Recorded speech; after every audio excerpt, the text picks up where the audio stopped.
guess the places that I've been. You never guess the places that I've been. 'Cause everything is like a dream, yeah, but only in that dream that I live in.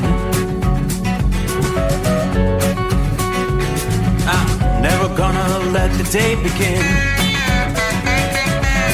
Never gonna let the day begin. 'Cause everything is like a dream, yeah, but only in that dream that I live in. Oh, don't wake me up before you go, and I'll just make this bed my home. Oh, darling, please just let me sleep.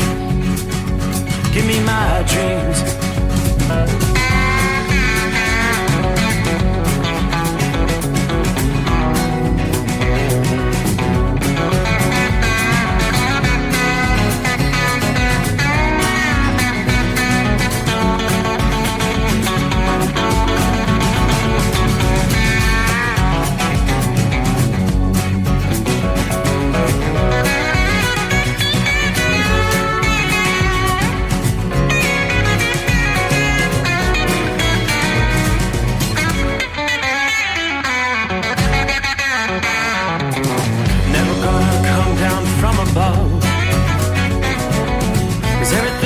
Better from above. Nothing's ever as it seems, yeah, except in that world that I dream of. Never gonna lose the ones I love. Never gonna lose the ones I love. 'Cause everything is like a dream, yeah, but only in that world that I dream of.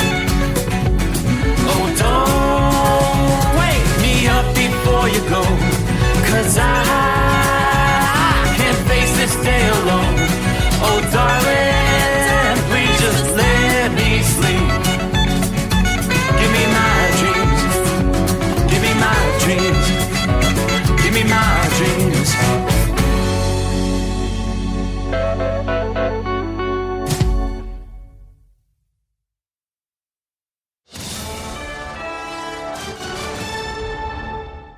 USA Radio News, I'm Chuck Brady.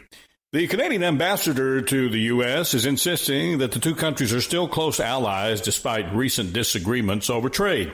Kristen Hillman told Fox News Sunday that after recent meetings between officials from both countries, she expects some big announcements that will impact the tariffs President Trump plans to impose on Canada next month.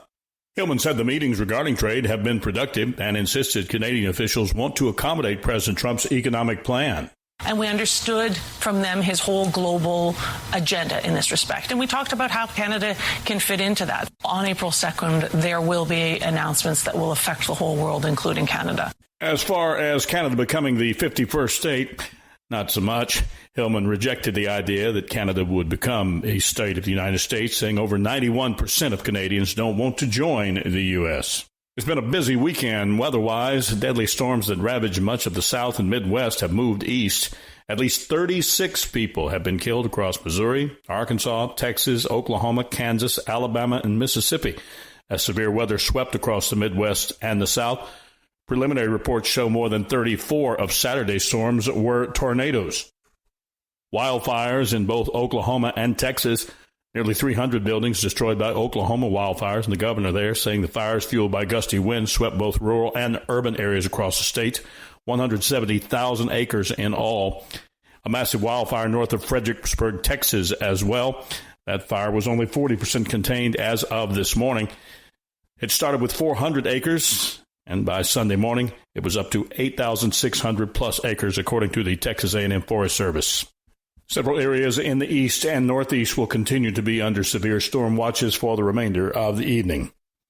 Chuck Brady, USA Radio News.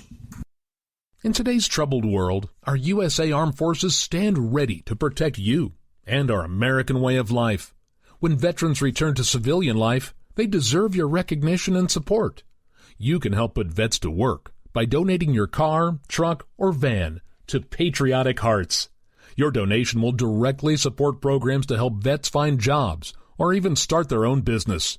Donate today for fast, free pickup of your vehicle, running or not.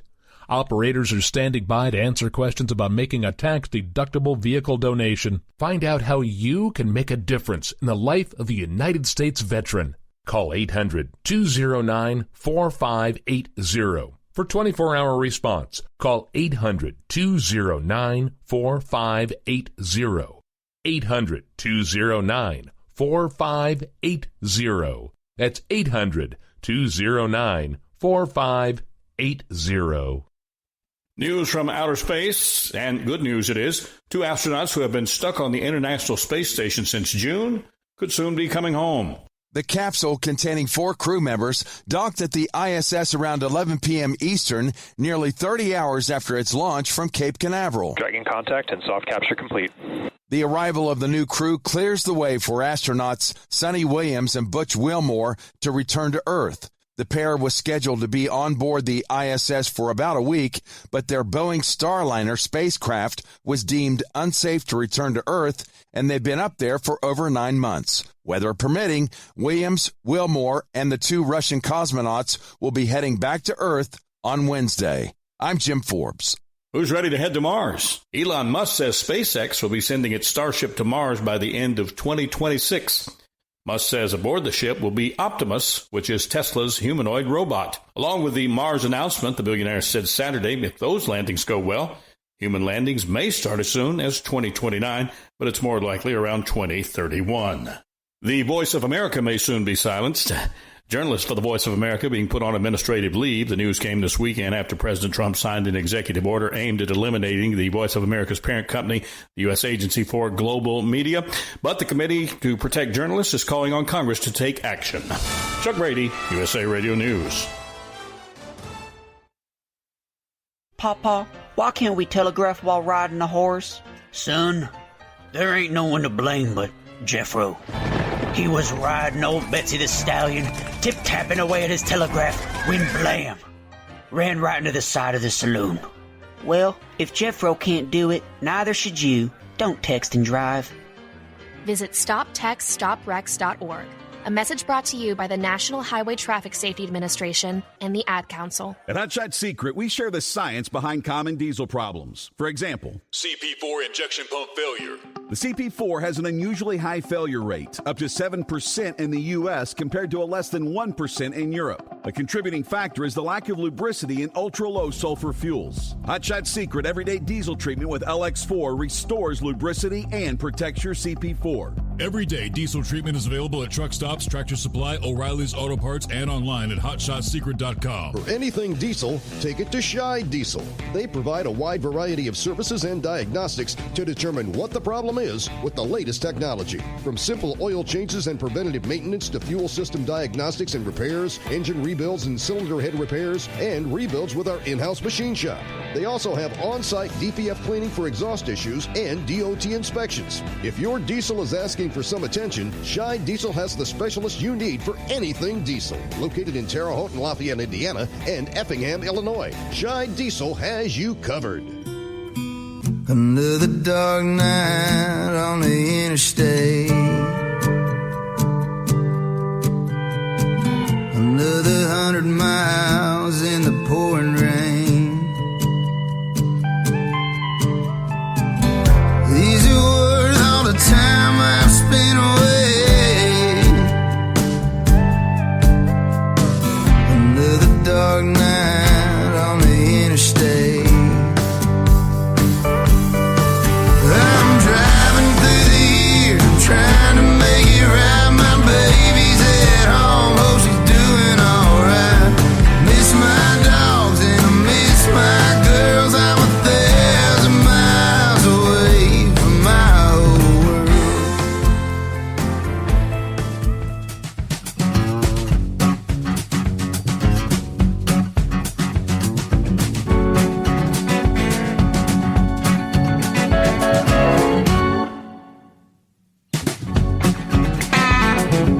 All righty, cue the microphone. Did somebody say greatest day of the week? I believe they did. I say not. All right, ready or not, it's showtime. We close out another weekend just like that. Yeah, but what a weekend it was. I guarantee you, for millions of folks, Friday and Saturday were not the greatest days of the week at all. After all the hype, the build-up, talking for nearly a week, anticipating a major severe weather outbreak, did that ever come to fruition? Yes, it did. And even with all the warning and advance notice, numerous families suffering the loss of loved ones over the weekend,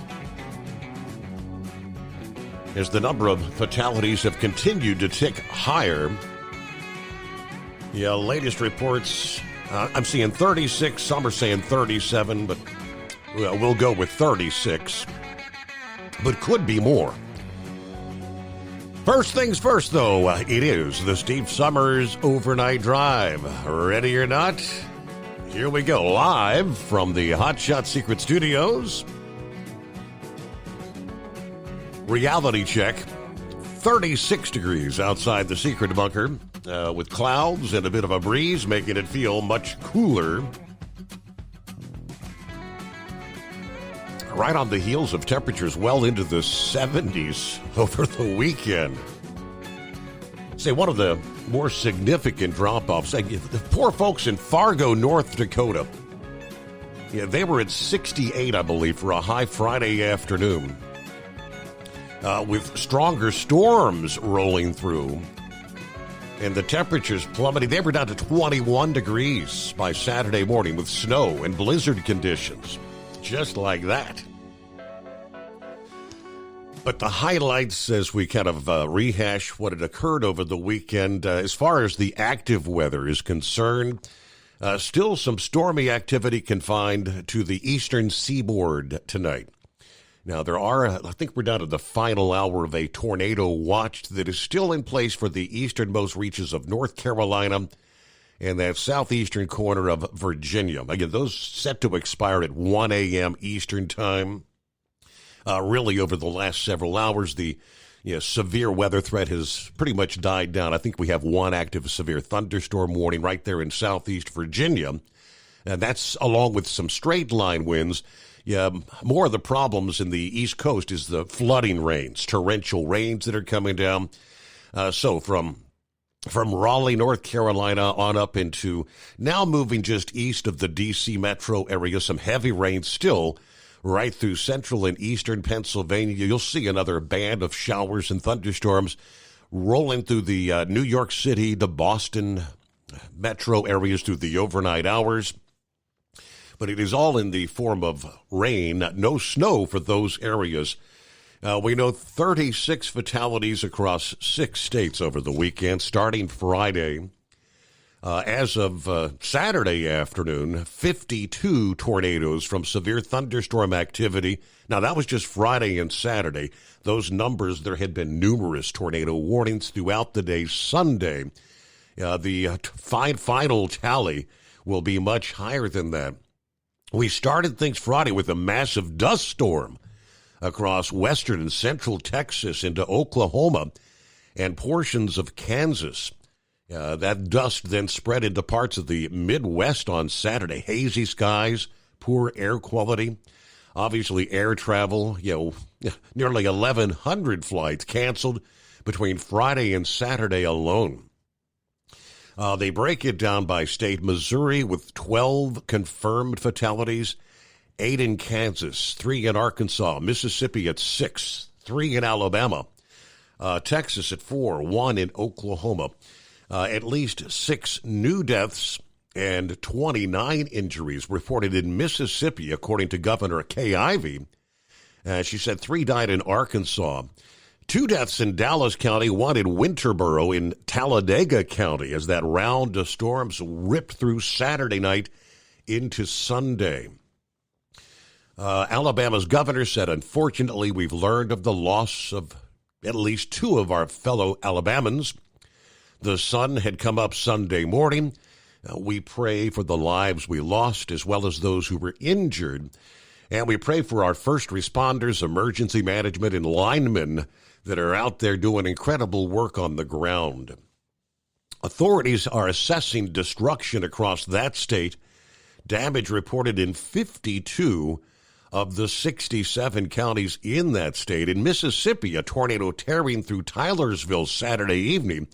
Extensive damage there, 3 fatalities, according to WDSU. 2 were killed in the same home in Jefferson Davis County. Another reported in Covington County. Damage consistent with an EF4 tornado near Diaz in Jackson County, reported by the National Weather Service in Little Rock. That would be winds estimated up to 190 miles per hour. Significant damage late Saturday night in Calera, Alabama. The pastor of Calera Baptist Church said the sanctuary was heavily damaged, including the roof torn off the building. Thankfully, no injuries there. After the storm passed, they stated, "We're happy to report as of now, no one injured from the storm that came through." At least 15 in Missouri and Arkansas killed, many more injured after those storms, including multiple tornadoes, swept through the central states late Friday night into Saturday. Oklahoma officials reported more than 130 blazes across 44 counties. Speaking to the press there on, I guess that would have been Saturday morning, 170,000 acres burned, 293 homes and buildings damaged there. Also reporting 1 death related to wildfire smoke, and credited the low death toll to the success of the evacuation alerts. The deadly storms then ripping apart homes and businesses and entire neighborhoods in parts of Missouri and Mississippi. Some neighborhoods unrecognizable.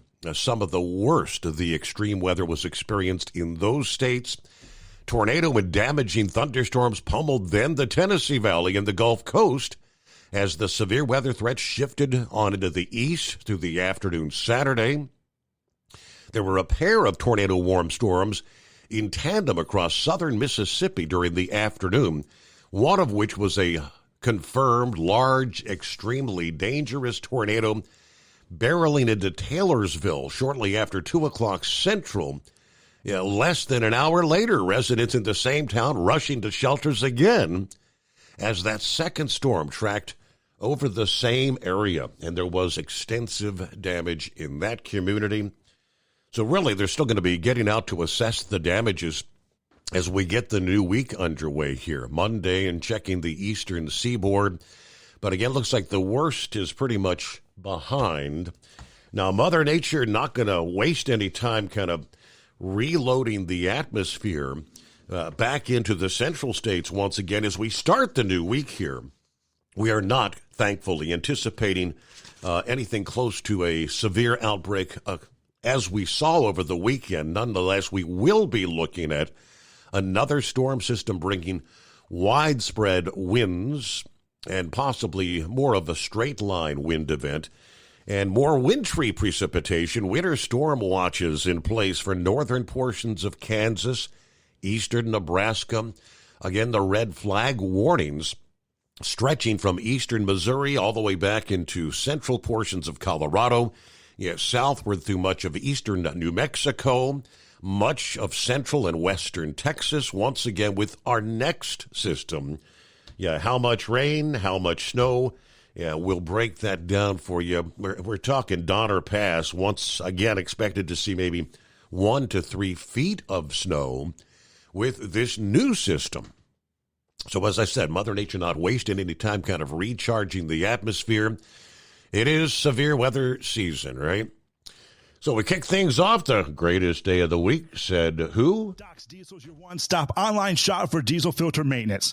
Genuine quality, third-party tested filters for Cummins, Powerstroke, Duramax, and EcoDiesel trucks. Doc's cuts out the middleman and those pesky markups you often find from OMEs, dealerships, and parts stores. We make ordering easy with filter kits, subscriptions, and even dealer sign-ups if you have a fleet. Purchase your filters at www.docsdiesel.com and receive 10% off when you use code SUMMERS10. Doc's Diesel, your one-stop shop for diesel maintenance. Hey truckers, this is Steve Darnell from the hit TV show Vegas Rat Rods. Check it out.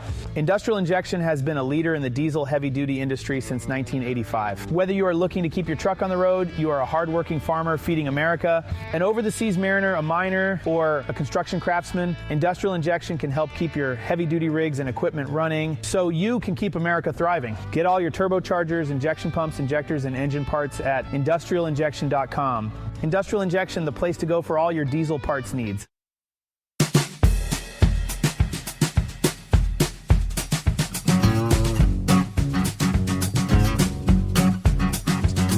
All right, just like that, we'll close out the weekend. All right, starting the greatest day of the week. There we are. Hello, Captain Ron. Here we are again. Yep. And yet again, another holiday on a Monday. Greatest day of the week. How about that? St. Patrick's Day today. Yeah, that is correct. I don't happen to have any green on. But don't tell anybody, I guess. If I'm remembering right, or maybe I'm confused, it didn't start out as an Irish thing, did it? Do you remember? I don't recall. Maybe you can look into that. I don't know if it started out as like an Irish thing or not. But anyway, how was your weekend? Well, short and sweet. Here we are, back at it on a Monday. We got kind of lucky. The strong storms were west of us on Friday, and things kind of settled during the overnight hours. The storms came through our area there early in the day Saturday before we had any daytime heating and whatnot. So didn't really get anything as far as severe, just heavy rains and some gusty winds, and then things ramped up further east. So we kind of threaded the eye of the needle.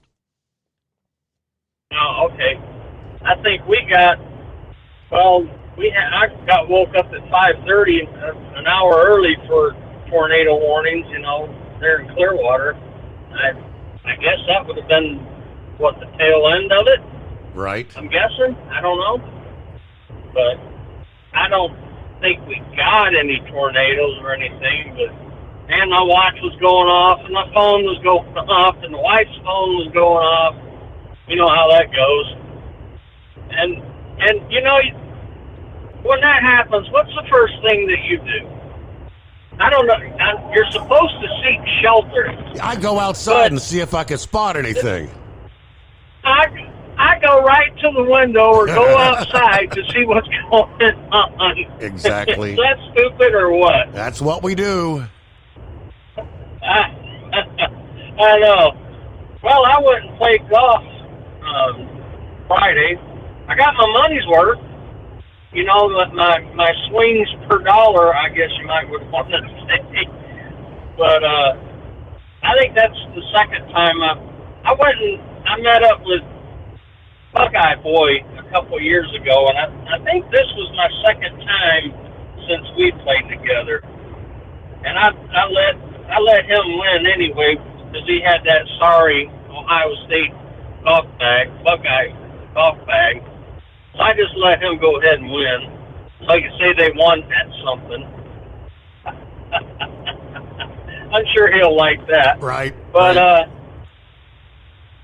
it was, I think we got up to like 83, 84 degrees today. It's 65 right now, I-75 and I-10 junction here in Florida. How about Wood Brothers picking up their 101st win today? Josh Berry. I missed my NASCAR update. I'll have to do some checking on that. Wood Brothers, huh? You don't see them in Winter Circle a lot. No, and you wouldn't think that they would be very competitive, but they always seem to be running pretty good.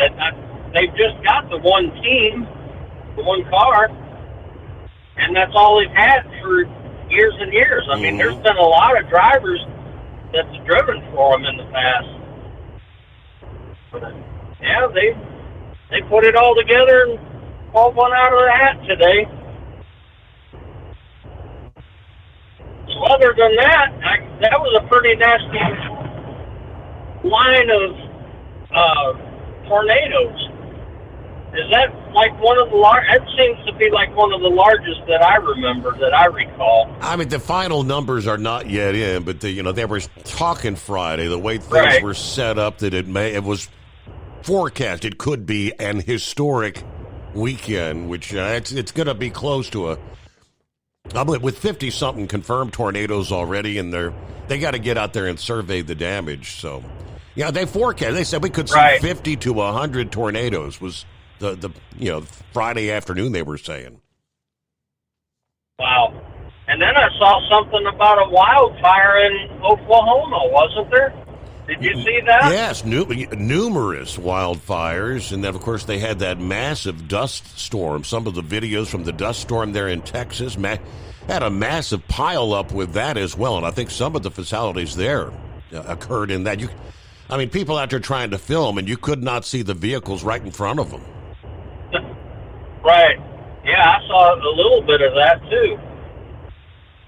Well, I don't have much else for the night. I appreciate you taking my call, as always. I'll be listening in on the app. All righty. Well, hey, good to hear from you there, Captain Ron. When I first picked you up, I saw the Carolina monkey gouger was holding, and he has now disappeared. I thought we might get an update. Maybe he'll dial us back up. I'm not sure. Maybe he just stayed up to the midnight hour. But he was there. Yeah, give us a ring back there, Gouger. It's 24 past the hour. All right, so let me go ahead and quickly jump into the active pattern over the weekend, of course, is going to be followed by another storm as we start the new week. This could bring a burst of snow, blustery winds, and the risk for some severe thunderstorms. The energy from this storm is moving into the west coast here to start the work week, bringing in a wave of steady rain, coastal winds, and higher elevation snow through Monday night.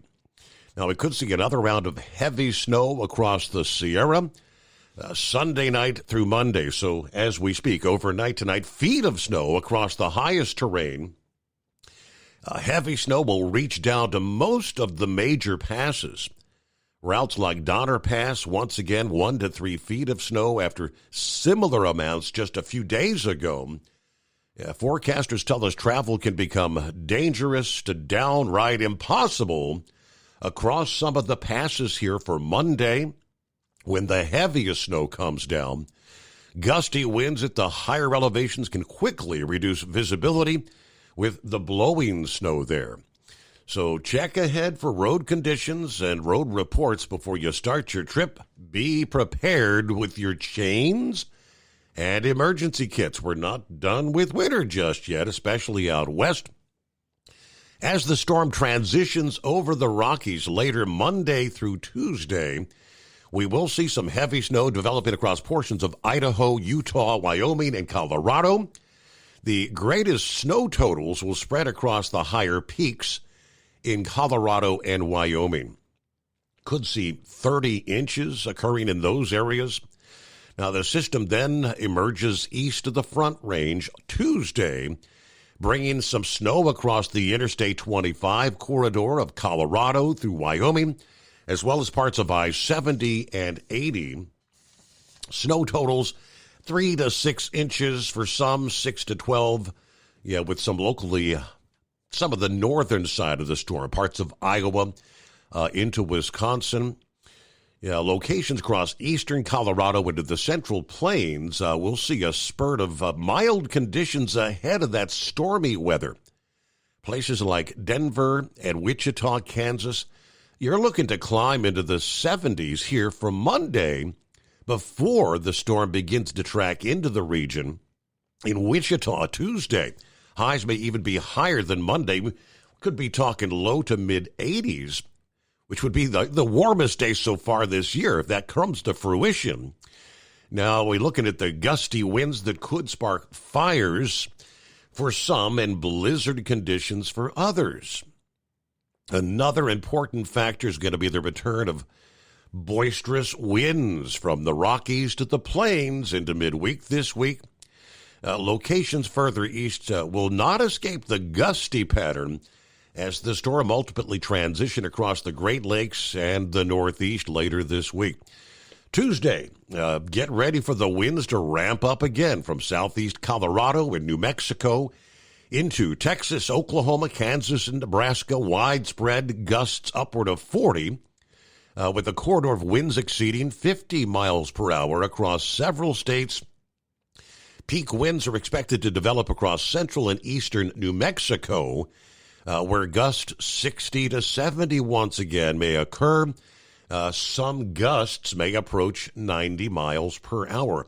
Saw over the weekend with these winds in some of these same areas Thursday or Friday and Saturday, numerous tractor trailers being blown over. In some cases, you'd have emergency crews and tow trucks on the scene trying to right one truck when another truck would come through, and over she goes. There's another one. Looks like while the gusty winds will create blowing dust that again could impact travelers, we could have winds again strong enough to bring down some branches on power lines, more power outages possibly. Tuesday and Wednesday, those winds will transition further north and east, where we will be talking some accumulating snowfall. Blizzard conditions possible for some once again. USA Radio News, I'm Chuck Brady. The Canadian ambassador to the United States is insisting the two countries are still close allies despite recent disagreements over trade. Kristen Hillman told Fox News Sunday that after recent meetings between officials from both countries, she expects some big announcements that will impact the tariffs President Trump plans to impose on Canada as early as next month. Weather continues to be in the news. Deadly storms that ravage much of the South and Midwest are moving east. At least 36 people have been killed across Missouri, Arkansas, Texas, Oklahoma, Kansas, Alabama, Mississippi. Severe weather swept across the Midwest and the South, and preliminary reports show more than 34 of the storms on Saturday were tornadoes. Much of the East and Northeast continues under a severe storm watch tonight. Wildfires in Oklahoma and Texas. In Oklahoma, 170,000 acres burned. Meanwhile, near Austin and Fredericksburg, Texas, over 8,000 acres on fire. Chuck Brady, USA Radio News. In today's troubled world, our USA Armed Forces stand ready to protect you and our American way of life. When veterans return to civilian life, they deserve your recognition and support. You can help put vets to work by donating your car, truck, or van to Patriotic Hearts. Your donation will directly support programs to help vets find jobs or even start their own business. Donate today for fast, free pickup of your vehicle, running or not. Operators are standing by to answer questions about making a tax-deductible vehicle donation. Find out how you can make a difference in the life of a United States veteran. Call 800-209-4580 for 24-hour response. Call 800-209-4580. 800-209-4580. That's 800-209-4580. Doc's Diesel is your one-stop online shop for diesel filter maintenance. Genuine quality, third-party tested filters for Cummins, PowerStroke, Duramax, and EcoDiesel trucks. Doc's cuts out the middleman and those pesky markups you often find from OMEs, dealerships, and parts stores. We make ordering easy with filter kits, subscriptions, and even dealer sign-ups if you have a fleet. Purchase your filters at www.docsdiesel.com and receive 10% off when you use code SUMMERS10. Doc's Diesel, your one-stop shop for diesel maintenance. Do you have a Dodge pickup and hate your automatic transmission? Of course you do. LaVon Miller at Firepunk Diesel here, and we specialize in heavy-duty and performance transmissions for your 3/4 or 1-ton Cummins-powered truck. So if you're interested in turning your stock slush box into a towing monster, call us today at 614-733-3744 or visit us online at shop.firepunk.com. At Hot Shot Secret, we share the science behind common diesel problems. For example, Excessive black smoke. Excessive black smoke has two causes: carbon buildup and internal diesel injector deposits, also known as IDIDs. Hot Shot Secret Diesel Extreme has the highest concentration of active ingredients allowed by law and will safely remove all types of injector deposits, including IDIDs and carbon buildup, to eliminate black smoke. Hot Shot Secret Diesel Extreme is available nationwide at truck stops, fine farm and auto stores, and online at hotshotsecret.com. For anything diesel, take it to Shy Diesel. They provide a wide variety of services and diagnostics to determine what the problem is with the latest technology. From simple oil changes and preventative maintenance to fuel system diagnostics and repairs, engine rebuilds and cylinder head repairs, and rebuilds with our in-house machine shop. They also have on-site DPF cleaning for exhaust issues and DOT inspections. If your diesel is asking for some attention, Shy Diesel has the specialist you need for anything diesel. Located in Terre Haute and Lafayette, Indiana, and Effingham, Illinois, Shy Diesel has you covered. Increase fuel economy up to 7.9% with Hot Shot Secret Gasoline Extreme. The solution to maximize your engine's performance and fuel economy. Whether you're driving a sports car or a daily commuter, Gasoline Extreme is specially formulated with PEA to deep clean. Don't settle for an average driving experience. Upgrade to Hot Shot Secret Gasoline Extreme and go further on each tank. Order now on Amazon or hotshotsecret.com. Hot Shot Secret. Powered by science. Hey truckers, this is Steve Darnell from the hit TV show Vegas Rat Rods. Check it out. Industrial Injection has been a leader in the diesel heavy-duty industry since 1985. Whether you are looking to keep your truck on the road, you are a hardworking farmer feeding America, an over-the-seas mariner, a miner, or a construction craftsman, Industrial Injection can help keep your heavy-duty rigs and equipment running so you can keep America thriving. Get all your turbochargers, injection pumps, injectors, and engine parts at industrialinjection.com. Industrial Injection, the place to go for all your diesel parts needs. Keep the bugs off your glass and the smokies off your ass. This is the Overnight Drive with Steve Summers.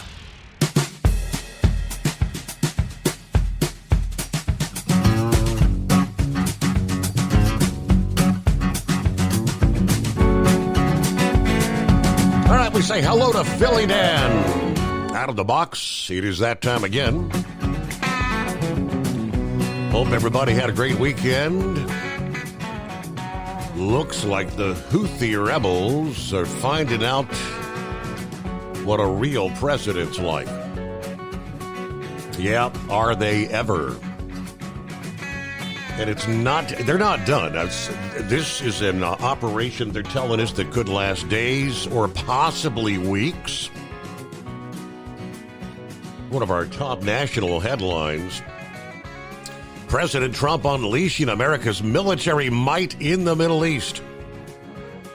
Attacking Houthi rebels in Yemen, killing off an Islamic State leader in Iraq. Saturday's attack on Yemen. Members of the USS Harry S. Truman Carrier Strike Group taking part in that mission. According to the Associated Press, which said the United States is alone in making this attack. Trump, via Truth Social, says, today I have ordered the United States military to launch decisive, powerful action against the Houthi terrorists in Yemen.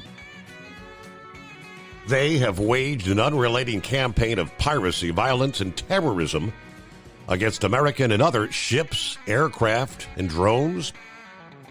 Our warfighters are right now carrying out aerial attacks on the terrorist bases, leaders, and missile defenses to protect American shipping, air, and naval assets and restore navigational freedom.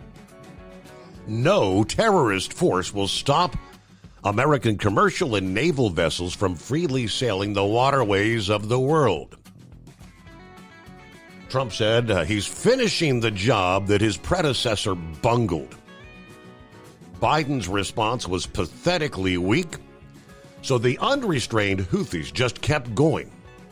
It's been over a year since a U.S.-flagged commercial ship safely sailed through the Suez Canal, the Red Sea, or the Gulf of Aden.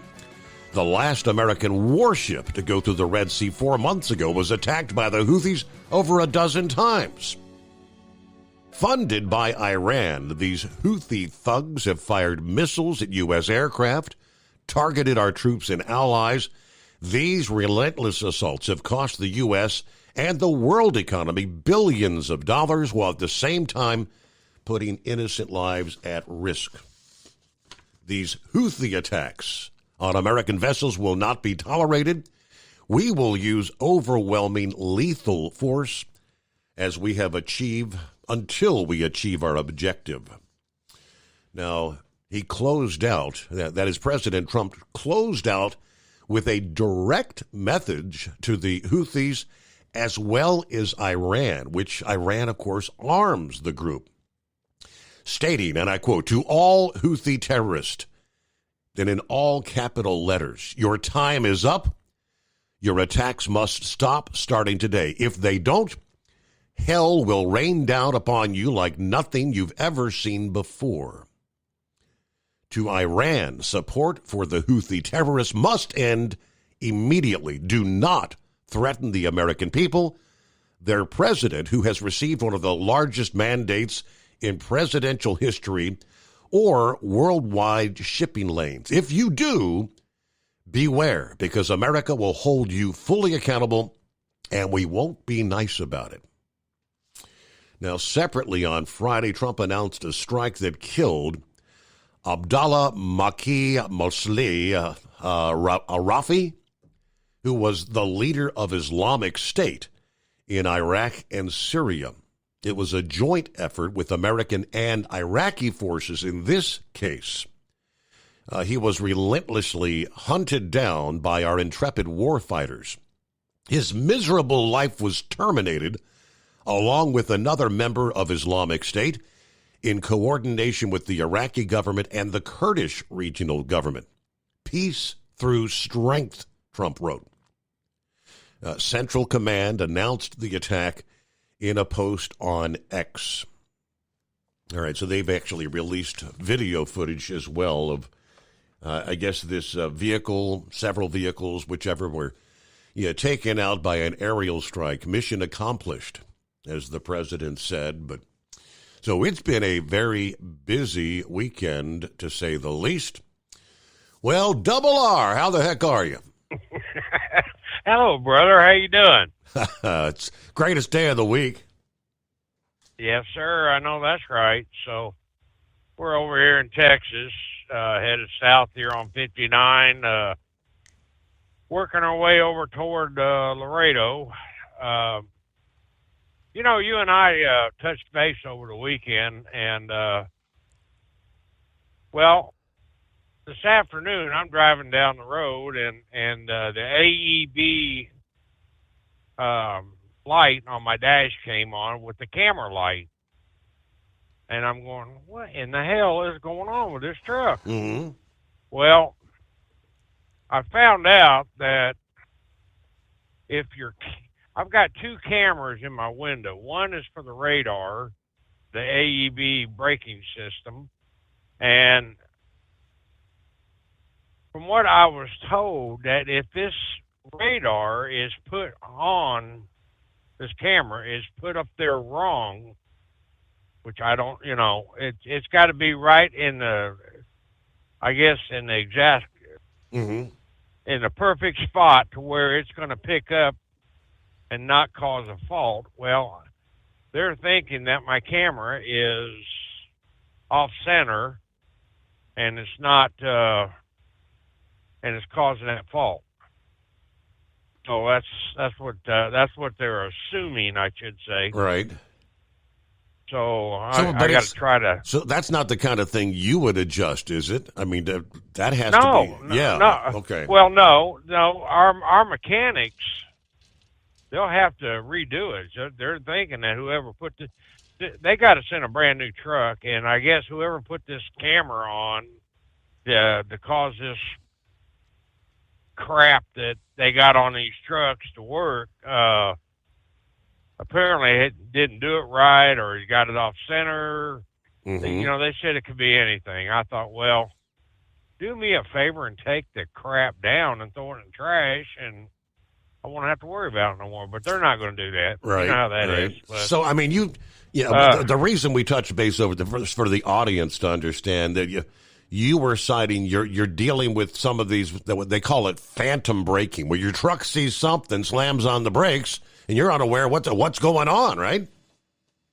Right. What started this was Anita and I was headed down to Laredo, and the first thing they asked me when I called maintenance to find out what the hell is going on, are you by a bridge? I said, no, I'm not by a bridge. I have no traffic. Nothing is around me whatsoever. Nothing at all. And we were running about 60 miles an hour, and this, whatever you want to call it, truck, just slams on its brakes real hard, and it like to put Nita through the windshield. And, that's what stirred all this up. Yeah. And it just seems like the problem's going sour, worse than getting better. And I got over to Mount Juliet over in Tennessee at our terminal, and she hooked a tablet up to the plus because right behind the bumper is the main deal for the front end, for your radar, because tells the brain what to do as far as braking and stuff. And she said, there's no faults. There's nothing wrong with this. And she said, you're good to go. I thought, well, ain't this funny? But now they're thinking it's either this camera in the window's messed up, or it could be a sensor. Okay. And I thought, well, whatever. So that's what that whole ordeal is. So, but I'm glad to see Trump ain't BSing around with them people. You know what? That's a good deal. So. Yeah, the response from the previous administration, I mean, they did very, very limited, soft attacks, trying to send a message, but obviously it was nothing that put any. Trump is right now putting the fear of God in these people. I don't know if you've seen any of the videos. I mean, they haven't said exactly what they used, but I'm thinking they may have dropped some Tomahawk cruise missiles in there, because massive explosions in Yemen. Wow, that's good. That's good. Needs to wipe them off the face of the earth. I mean, these people, and it's not so much. It's all of them. They always, they're picking on us. They think they can get over on us. We're going to do this. We're going to do that. And then, of course, the Biden administration, they wouldn't do dilly squat except kiss their ass. And it's about time we got somebody up there with some steel balls that ain't going to put up with this crap. Yeah, I mean, that's my opinion, and maybe I'm wrong, but it's just the way I feel about it, But anyhow, but I just wanted to call you about this braking system, because it's got me puzzled. I haven't even read. I didn't had a chance to read what you sent me, but I will do it early in the morning when you go off the air, because I'll be in Laredo, and I'll read it and see what I can come up with on it. But anyhow, that's basically what it comes down to is what your experience out there is not an isolated thing. I mean, I guess on some trucks, maybe if they're calibrated properly or lined up correctly, they seem to work fine. But many drivers are experiencing what you're talking about. And if you're doing 65, 70 mile an hour and that thing all slams on the brakes, you're lucky there wasn't a truck or a car running closely behind you that would have had no idea, what's this guy doing, slamming into the back of you. Yeah. Well, I flat told my work, if this shit if this does this again, or even if an innocent family slides up underneath my trailer, I'm throwing these keys as far as I can throw them. I'm done. I will never crawl back in a truck again. I think this stuff is the most stupidest stuff they ever come out with. But, you've got the insurance and all this that are, that's a good product, yeah, it's going to save us money, And, no, I just won't do it. I won't do it. I'm not going to put even a truck driver. Well, if a truck driver gets on my ass like the one did over in Austin, yeah, he deserves to get brake checked. But an innocent family, no. I'll crawl out of the truck and say goodbye to it and be done with it. So, but anyhow, I'm gonna back out, Steve, and I'm listening to you. Nita and I are back on schedule, so I'm back on nights and she's on days, and we're doing it to it. So. All right, so you're able to listen during the overnight hours. Good deal. Yes, sir. Yes, sir. We got a real good. I think it's a real good gig going right now. We're still in the automotive, but we're on the other end of it now. We're taking trailers of automotive equipment, and I really don't look for this to be going on very long because, like I said, I'm taking Nissan Jaffa Crapper stuff, as Monkey Gouger calls it, down here to Laredo, and I think it goes across the border down into Mexico. But I really don't look for that to be going on very much longer with this tariff crap going on and stuff. But why it's still going, I guess we'll just keep on hauling. But like I said, we got a good gig for a company driver. I'm not going to complain. Nita and I do 2 back-to-back trips down to Laredo and back, and we're guaranteed, if we run or not, $3,900 a week. Mm-hmm. So I think that's a pretty good gig for a company driver, There you go. Yeah. So we're going to give it a whirl and see what happens, and if it works, it works. It don't, it don't. I'm not worried about it. But anyhow, I'm going to back out and let somebody get in here, brother, and you know what? It feels damn good to get to hear you again. So. All right. Well, good to have you back on board. We'll look forward to hearing from you there. All right. Double R, and we'll be right back. The Steve Summers Overnight Drive. Hot Shot Secret, we share the science behind common diesel problems. For example, turbocharger spool time. Turbochargers force compressed air into the combustion chamber where temperatures can reach 400 degrees. The oil surrounding the bearings will burn, leaving behind a sticky residue called stiction. Hot Shot Secret Stiction Eliminator cleans the turbo bearings, building maximum boost sooner. Available at truck stops, Tractor Supply, O'Reilly's Auto Parts, and online at HotShotSecret.com. Hot Shot Secret, powered by science. Doc's Diesel is your one-stop online shop for diesel filter maintenance. Genuine quality, third-party tested filters for Cummins, Power Stroke, Duramax, and EcoDiesel trucks. Doc's cuts out the middleman and those pesky markups you often find from OMEs, dealerships, and parts stores. We make ordering easy with filter kits, subscriptions, and even dealer sign-ups if you have a fleet. Purchase your filters at www.docsdiesel.com and receive 10% off when you use code SUMMERS10. Doc's Diesel, your one-stop shop for diesel maintenance. At Hot Shot Secret, we share the science behind common diesel problems. For example, product claims without proof. Real proof is found from third-party testing by a recognized, credible source. The Ohio State University Center of Automotive Research found a 3.6% increase in highway driving fuel economy from Hot Shot Secret Stiction Eliminator, an oil additive. That's proof. Available at truck stops, Tractor Supply, O'Reilly's Auto Parts, and online at HotShotSecret.com. Hot Shot Secret, powered by science. Do you have a Dodge pickup and hate your automatic transmission? Of course you do. Levon Miller at Firepunk Diesel here, and we specialize in heavy-duty and performance transmissions for your 3-quarter or 1-ton Cummins-powered truck.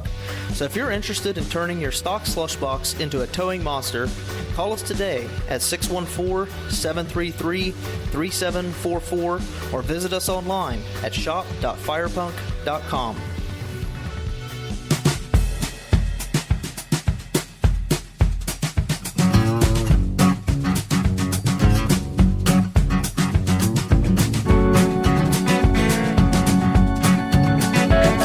Looks like the Larry is back on the road. Larry says, good afternoon. All hammered down and be safe. Of course, he was off the road last week after losing his better half of 45 years the previous weekend. Yeah, sorry about your loss there, Larry. I cannot imagine.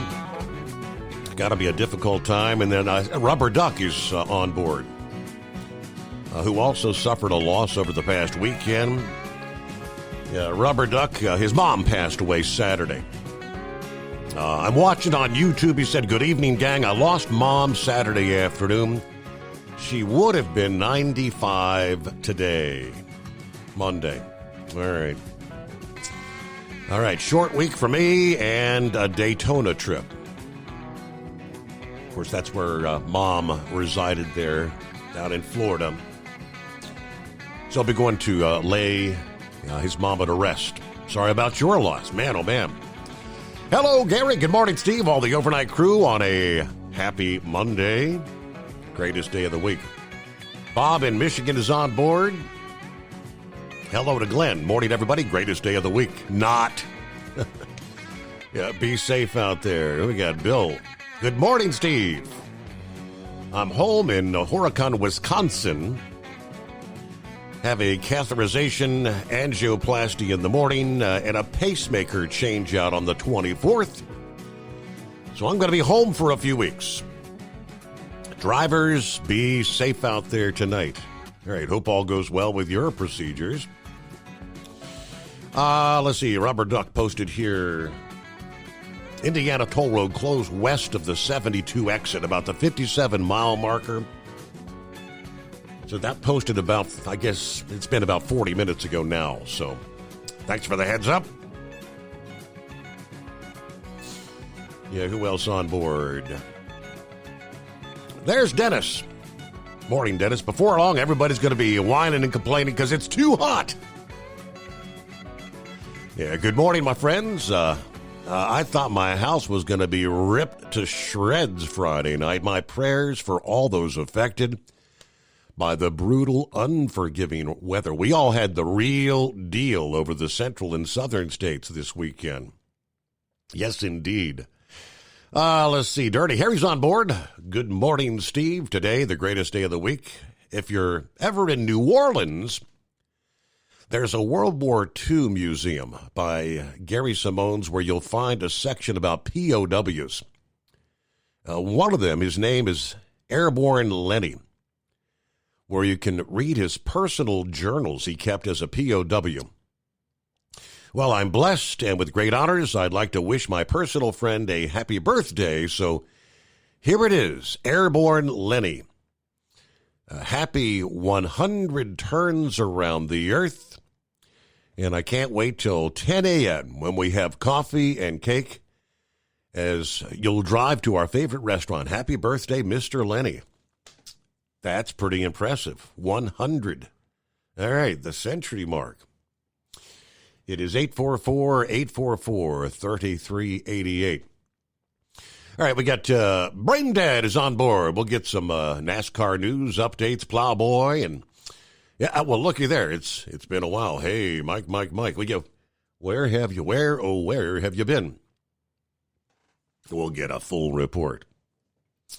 Buckeye Boy checks in Ackworth, Georgia, 52 degrees. It was a nice day Sunday, windy at times. Saturday was a good and a bad day. Started off getting the grandson, taking him fishing at the local lake behind the daughter-in-law's house.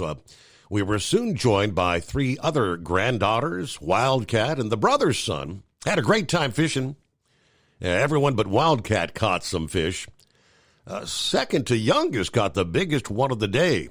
So later I made her a winner's certificate on the computer. She loved it. Yeah, all went home, settled in to see what the storms were going to bring. Really never had any real close lightning strikes, but man, did it rain. Yeah, more than 1 3/4 inches, and the wind was a blowing. Had a tornado warning, sirens going off about 11:30 to midnight, where we had to move everybody to the basement. The grandson, who's 3 years old, slept through the whole thing. I had to carry him around like a sack of potatoes, but After we got everybody, the dogs and the cat down there, we were about 15 minutes when they canceled the warning. Never lost power. Everybody got settled back down, just had the torrential rain and wind for the rest of the storm. All righty, so it was kind of a very tumultuous weekend, right? I slept in the living room with the dogs to keep an eye out, and thankfully, nothing serious transpired after everyone had left about 1 or 2 o'clock this past day. We laid down and finally got some rest. I'll be headed out Tuesday to Marco Island, and Wildcat has decided she's going to stick around the home 20 here. All right. Planning to do a little fishing and golfing while he's out there. All right, it is 844-3388. Get to some of our other listening friends that I mentioned back to the calls as we kick off a brand new week. Monday, the greatest day of the week. Of course, plenty of industry headlines. We'll catch up here. Positive news as the SpaceX successfully docked over the weekend at the International Space Station. At Hot Shot Secret, we share the science behind common diesel problems and their solutions. For example, ultra-low sulfur fuels. The primary function of diesel fuel is combustibility. One of the little-known aspects of fuel is its role as a lubricant to metal-on-metal moving parts. The introduction of ultra-low sulfur fuels diminishes the fuel's ability to lubricate because sulfur, which has been mostly removed, has lubricating properties. Hot Shot Secret Everyday Diesel Treatment with LX4 delivers unmatched lubricity. Third-party testing confirms that it takes 3 times the amount of leading fuel treatment to match the lubrication benefit of 1 dose of Hot Shot Secret. Everyday Diesel Treatment is a fully formulated 6-in-1 premium fuel treatment for every fill-up, every time. Everyday Diesel Treatment is available at truck stops, Tractor Supply, O'Reilly's Auto Parts, and online at HotShotSecret.com. Hot Shot Secret, powered by science. Doc's Diesel is your one-stop online shop for diesel filter maintenance. Genuine quality, third-party tested filters for Cummins, PowerStroke, Duramax, and EcoDiesel trucks. Doc's cuts out the middleman and those pesky markups you often find from OMEs, dealerships, and parts stores. We make ordering easy with filter kits, subscriptions, and even dealer sign-ups if you have a fleet. Purchase your filters at www.docsdiesel.com and receive 10% off when you use code SUMMERS10. Doc's Diesel, your one-stop shop for diesel maintenance. At Hot Shot Secret, we share the science behind common diesel problems. For example, Turbocharger spool time. Turbochargers force compressed air into the combustion chamber where temperatures can reach 400 degrees. The oil surrounding the bearings will burn, leaving behind a sticky residue called stiction. Hot Shot Secret Stiction Eliminator cleans the turbo bearings, building maximum boost sooner. Available at truck stops, Tractor Supply, O'Reilly's Auto Parts, and online at HotShotSecret.com. Hot Shot Secret, powered by science. USA Radio News, I'm Anthony Lucero. President Trump's national security advisor says Iran is on notice following the recent U.S. airstrikes against rebels in Yemen. Mike Waltz told Fox News Sunday the military launched devastating strikes against the Iran-backed group in response to the attacks on global shipping in the Red Sea. We hit the Houthi leadership, killing several of their key leaders last night, their infrastructure, the missiles. The Houthis announced last week that they were resuming attacks on Israeli ships in response to the country cutting off aid to the Gaza Strip. New data from the Federal Trade Commission shows Americans lost $5.7 billion just last year to investment scams. The majority of those who reported being scammed out of purported investments last year to the agency lost an average of more than $9,000. FTC officials warn scammers often try to create a false sense of urgency surrounding an investment opportunity. Officials warn the scammers will often threaten victims who say they'll go to the authorities or threaten to tell others about the scam. I'm Scott Carr in Washington. Pope Francis is gradually showing signs of recovery as he marks more than a month in the hospital, where he's being treated for double pneumonia. According to the latest Vatican update, the Pope remains stable with no changes in his clinical condition, which the Holy See press office called a positive sign. The FDA is issuing their recommendations for which flu shots to use this year. Thursday's decision came without input from a panel of independent vaccine advisors after a February meeting was canceled without explanation. The FDA did, however, use its own experts, working with the Centers for Disease Control and the Department of Defense to review data from around the world about the type of flu viruses currently circulating. The most recent flu season, which peaked in February, was the worst in more than a decade. I'm Michael Kastner. From America's News Network, USA Radio News. With all the recent violent protests, looting, and destruction, some areas are considering either defunding or abolishing the police. At a time when America's neighborhoods need the protection of police the most, some elected officials would rather create more chaos by playing politics. If you're sick of elected officials caving in to demands of the radical left, you're not alone. It's time we stand up and declare our support for local police. The majority of police officers are important partners in protecting our God-given rights. If you prefer freedom over chaos, then learn how you can help protect the local police that serve your community. Call today and request your free Support Your Local Police info packet. Dial 800-JBS-USA1. That's 800-JBS-USA1. Request your free Support Your Local Police info packet by calling 800-JBS-USA1 today. The company that makes the Roomba robotic vacuum cleaners is in trouble. Massachusetts-based iRobot is telling investors it has about a year left to figure out its financial woes. At the beginning of 2024, a deal to have Amazon purchase the company for nearly $2 billion fell through. That led to the iRobot CEO stepping down and about half the workforce being laid off. The company now says it has substantial doubt about its ability to continue. I'm Mark Mayfield. Spotify says they paid out $1 million or more in royalties last year to nearly 1,500 artists. The streaming service said Wednesday that 80% of those didn't have a song that reached the app's daily top 50 chart. Instead, the artist had at least 4 to 5 million monthly listeners or 20 to 25 million monthly streams. The number of artists earning more than $10 million in royalties has jumped 600% since 2017. I'm Tammy Trujillo. Tomorrow is St. Patrick's Day, when everyone has permission to be a little Irish. Wallet Hub has put together a list of the top cities for celebration. At number 1 is Boston, where more than 13% of the city's residents have Irish roots. Its parade dates back to 1724. Next on the list is Reno, Nevada, where there's a downtown event known as the Reno Leprechaun Crawl and the annual Leprechaun Race, where runners dress for the occasion. At number 3 is Savannah, Georgia, the port city which sees 500,000 visitors a year on St. Patrick's Day, with a parade and plenty of revelry throughout the city's historic squares. John Summers, USA Radio News. And I'm Anthony Lucero, USA Radio News. In a study, it was found that 33% of 44 herbal supplements had no trace of the advertised herb. Don't let that happen to you. Hi, this is Dr. Mitch. If you want to ensure quality, go to TotalWellness.com. Supplements made for physicians, only now available to you too. TotalWellness.com, helping you to look good, feel good, and enjoy total wellness. At Hot Shot Secret, we share the science behind common diesel problems. For example, ultra-low sulfur fuels. Fuel has 2 purposes, combustion and lubrication. Ultra-low sulfur fuels have diminished the fuel's ability to lubricate. Hot Shot Secret Everyday Diesel Treatment with LX4 restores lubricity, protects your engine, and optimizes performance. Everyday diesel treatment is available at truck stops, Tractor Supply, O'Reilly's Auto Parts, and online at HotShotSecret.com. Hot Shot Secret, powered by science. Do you have a Dodge pickup and hate your automatic transmission? Of course you do. Levon Miller at Firepunk Diesel here, and we specialize in heavy-duty and performance transmissions for your 3/4 or 1-ton Cummins-powered truck.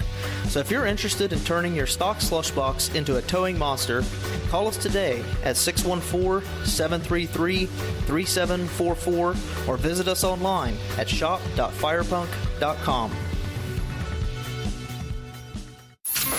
Keep the bugs off your glass and the smokies off your ass. This is the Overnight Drive with Steve Summers.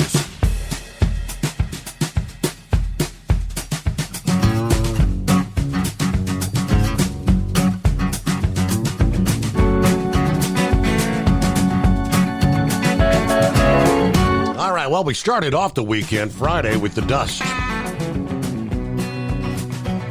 course, then followed by many, many tornadoes with the dust.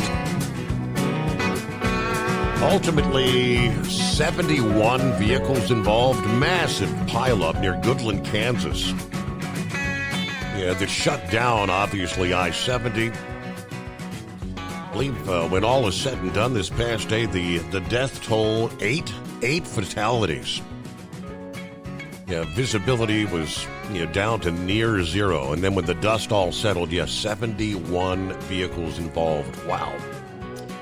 Hey, good morning, Brain Dead. I guess you guys you got lucky. Western Tennessee was kind of spared. You had a outbreak to your northwest and then on to the southeast. You guys kind of threaded the eye of the needle. Yeah, we was talking to Big Sexy and Eskimo Mom Friday night into Saturday morning, and it seemed like every time he said about 2 sentences, he had to go run and duck for cover because they were having tornado warnings up there where he lives. He's up there by Jonesboro. But I just did send you an email on a story that I found down there in Mississippi. Not just they had tornadoes, but they had an earthquake too. Yeah, I'd say that was kind of like a 3.0. I don't know if anybody really felt it or not, but that's unusual, isn't it? Yeah, it kind of threw me for a loop too. But let's see. There was something. Well, let's get into some racing stuff because we got it was a sports junkies weekend for me because not only we had racing, but we also had the conference tournaments wrapping up, and I think I'll get to that tomorrow. But yeah, of course, Josh Berry won the Vegas race. This was his first win ever, and Wood Brothers 101st win, like Captain Ron said. Now, the thing is they don't tell you is the Wood Brothers is kind of like the Penske fourth car. Wood Brothers technically own the car, but it's what do you call it? Maintained or whatever at the Penske shop, and they're still an affiliate of Penske. Now, Daniel Suarez was second. Ryan Preece was third. The thing that's interesting, though, about this is Trackhouse had 2 of their cars in the top 5. Now, of course, the $1 million question, Christopher Bell did not make it 4 in a row. He finished 12th. So he had tire issues throughout the day. That's what really sent his shot at 4 in a row down the drain. Now has the cattle hauler feller been by yet, or is he still asleep? I think he might have. I'm not sure. I haven't got down to where he's checked in yet. I don't. No, I know he's a big Denny Hamlin fan, but yes, Denny Hamlin finished 25th, which he had a horrible day. I mean, he went backwards. But now they did say the cars of Ross Chastain, Christopher Bell, and William Byron will be going back for R&D testing for the engine dyno. Now your top 5 after leaving Vegas is still William Byron and then Christopher Bell. 3rd is Tyler Reddick. 4th is Chase Elliott. 5th is Alex Bowman. And of course, for our cattle hauler friend there, Denny Hamlin is 12th after losing 5 spots in the race. Now, Michael McDowell won the first ever pole for Spire Motorsports. Say that real fast, Steve. But now we've had some controversy, we've had some rumors, and we've got an update to the charter. So let me get this out the way. There's a big controversy on the truck race Friday night. There was a rain delay during the race, and a member of Matt Crafton's team reached under the hood and bumped the left front fender out while he was on camera. So, needless to say, I guarantee you NASCAR was paying attention and will be handing out some penalties because this ain't his first one this year. Corey Heim did win the truck race as it was rain short. Now, this is his 3rd win out of 4 races this year. Justin Allgaier won the Xfinity race. He led 102 of 200 laps. And there was only 9 cars on the lead lap at the end of the race. Now, that's not the other thing. There's something else here, too. Ty Gibbs just needs to just go back to Xfinity, work on his Xfinity team, and just stay there. Ty Gibbs made the feature race at the dirt race on Friday night there at the track, the sprint car race. He made the feature, and then on the first lap, he flipped the car 3 times. So I think he needs to take a backslide for a minute. But also, too, something else was interesting. Travis Pastrana, I know you know that name very well, don't you? Mm-hmm. He tested a 410 sprint car at Vegas Friday night for Ridge & Sons Racing. Now, it was said that it was the most extreme thing he has done. Now, when will he get into one of these? I don't know. But I do know Cletus McFarland was also there testing at Vegas for also Ridge & Sons. And he said the car was very uncomfortable for him as he is 6'6". So he's scheduled to run the sprint cars at Talladega, and Ridge & Sons said they're going to custom build him one that's a little bit taller. So now there is a big news story that popped up over the weekend. Steve, are you ready for this? What's that? All right. I know Eagle and myself, and a lot of the other people are up in arms about NASCAR going to Mexico this year. This has pretty much sort of been confirmed, but not officially confirmed. The newspaper in Montreal, Quebec, is reporting that NASCAR is coming back to Canada next year. Now, at first, the Xfinity and the truck race will run in 26, and the Cup race will run in 27. Now, they're going to run this at, and pardon me if I butcher this, Circuit Gilles Villeneuve. Now, there's also 2 of it going to a different track, but more than likely it's going to go here to Circuit Gilles.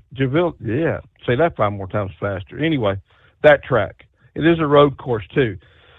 But it's going to be really tight because Formula One is going to run their race 3 weeks before this race. Normally, on the 4th of May, Memorial Day weekend in May, they run Monaco. Well, somehow, some way, they've switched the Monaco race next year for this race up in Canada, which I find kind of odd and funny, Steve. Am I supposed to ask why? So why is it funny?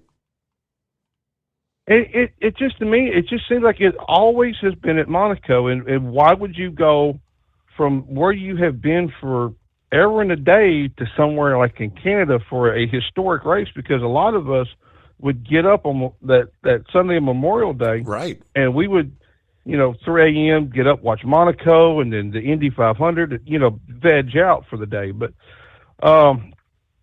now, something else that happened at Phoenix that was not discussed, not made public. Now, you remember they ran the option tire last weekend at the Phoenix race. Now, they also had a tire test with Goodyear. Austin Dillon, Josh Berry, and Tyler Reddick were there. There were 12 different compounds that they were running there. Now, there is talk of bringing the option tire back, but when and where?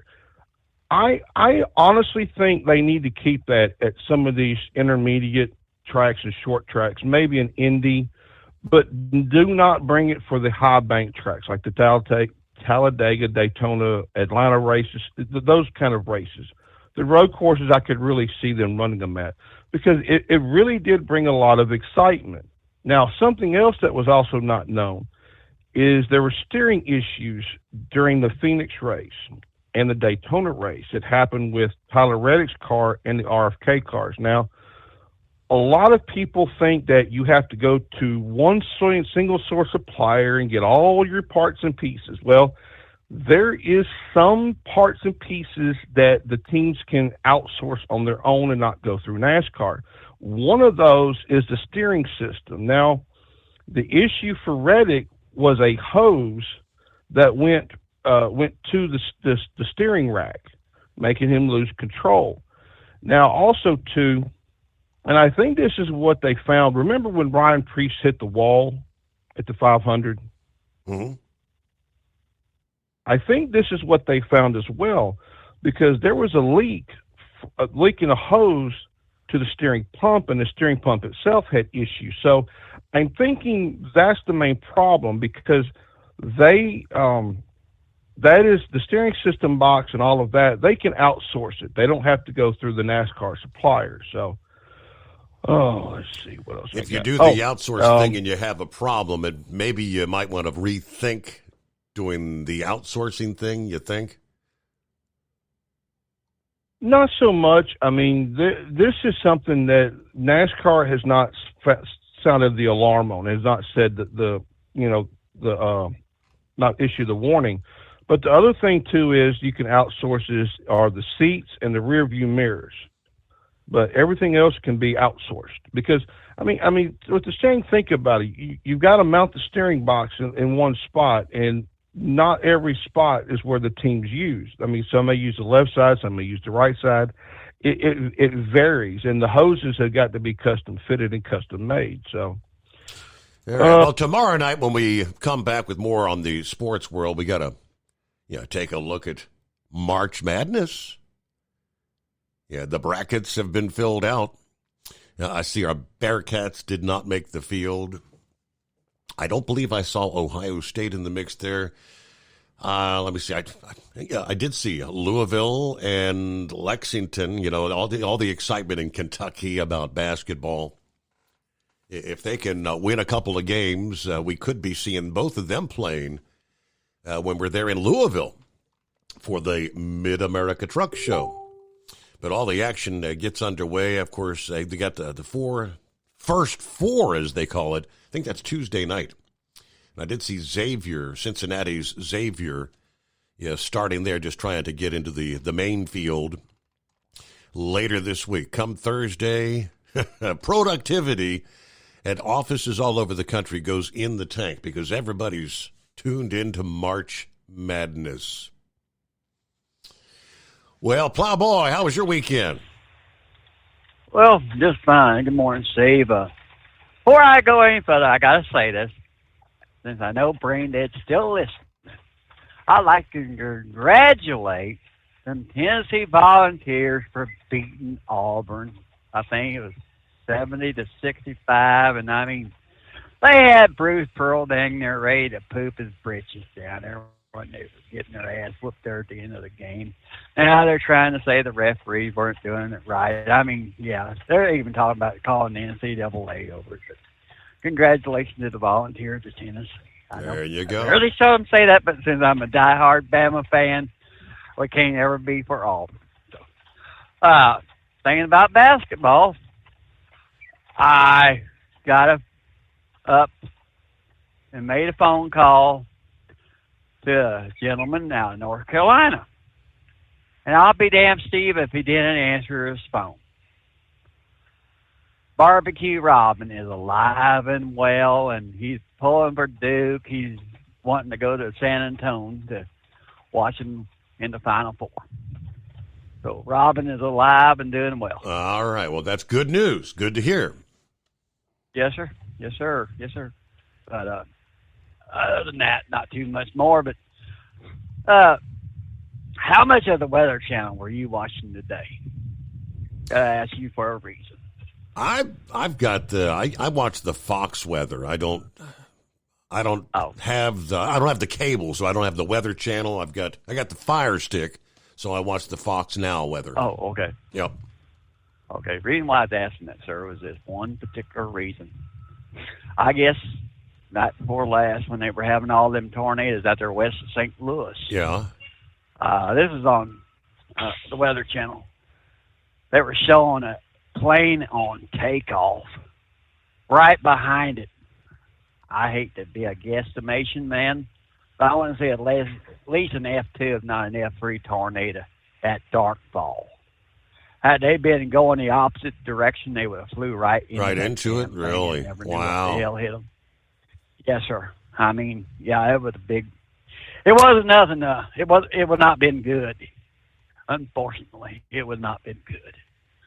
But yeah, they've showed it 4 or 5 times, when at least in less than an hour and a half, and I'm like, wow, just they were very well blessed on that one, is all I could say. But, no. Now, up here in Kansas City area, we didn't get anything that detrimental. We got a lot of wind later on in the day. And with all them fires going on out to the southwest of us, we were literally, I had dust or smoke burns, or not burns, but you just, what in the heck? I could say brown ash on our vehicles. It was that thick in the air, and I know Friday night, me and the lady working together, she said, I can hardly breathe. I said, we're talking about, and it was just there west of Kansas City, but did you happen to see the film on that pile up out there in Amarillo? Yeah, and Amarillo. Did you catch any of that? I was just looking at the big one there in Kansas. I think one of the videos I saw was in the dust storm, right? Is that where you right? The guy was filming and everything was just, it looks like they were on Mars. Yes, sir. Well, there was also one out there on 27 there at Canyon, Texas. I call it Amarillo because it's damn near a suburb of Amarillo within a few miles. Yeah. But where that old boy had just dropped his trailer and all of a sudden it got flipped over. DOT was out there helping him drop that trailer, pulled away from it. Next thing you know, that trailer was flipped on its side. But there's a problem. You know how we always talked about these ICC bars not being tough enough on the back, getting run into? Okay, I know I'm going to create a lot of hostility. But half of these accidents in this wind can be very easily alleviated. Because when I used to go through Wyoming and Montana and some of them high mile per hour winds, we'd pull our trailer axles all the way to the back. And never were we really messed with. A lot of these axles are all the way to the front for California legal. And when you start getting that trailer bumped on, you're going to lay these plastic trucks over. And there is nothing you can do to get away from it. Once it hits you, there's no recreating to get back.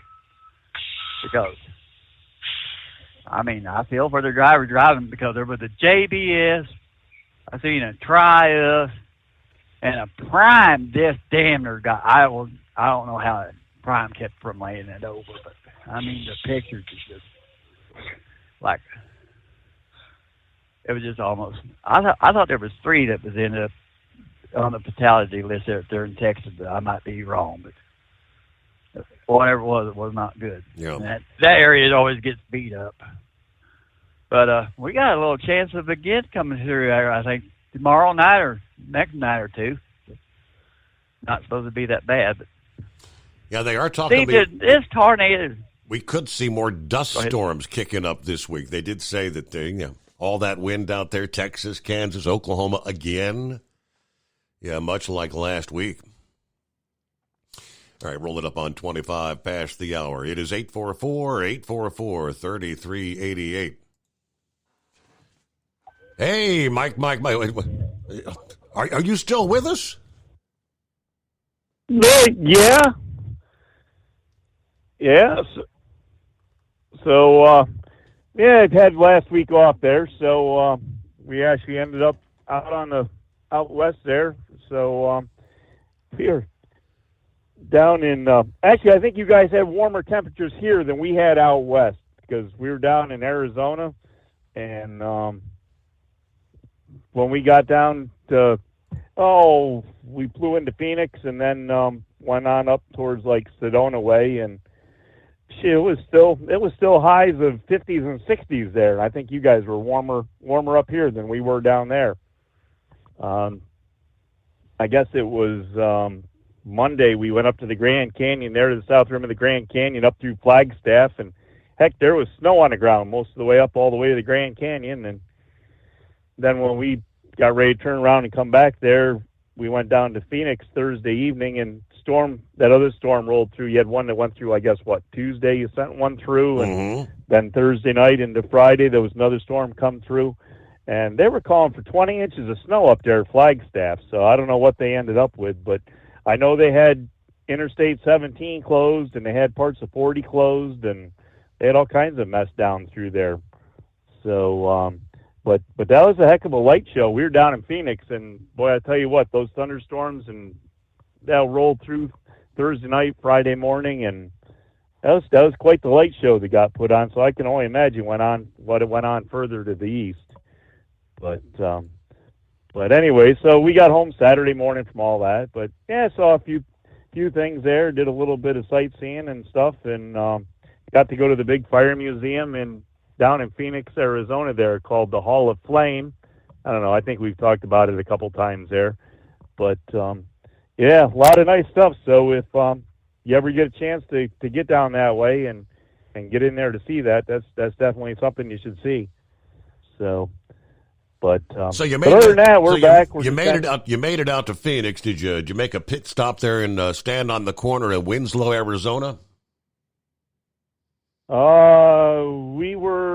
We went to Winslow. Did we go to Winslow? No, it was Williams there. It was Williams where we turned to go north to the Grand Canyon off of 40 onto 64. So, but no, didn't go to. Don't believe we went to Winslow. So, was there something there we were supposed to do? Well, that's the old song. I was standing on the corner in Winslow, Arizona. Oh yeah. Remember the song? Yeah, They've actually got the street corner there, in Winslow, where it's kind of like a tourist attraction. People stand there, get their picture on the corner. And all right, hey, we're up to news break, bottom of the hour, so we will take care of that. Yeah, Friday it was not in association with the storms or the dust or the wind, but how many times last week were we talking about the drivers with no speak of the English? 5 dead. And how many? 17 vehicles involved in this crash. Driver could not speak of the English, and this guy's in lots of trouble. As he should be, but it shouldn't have happened.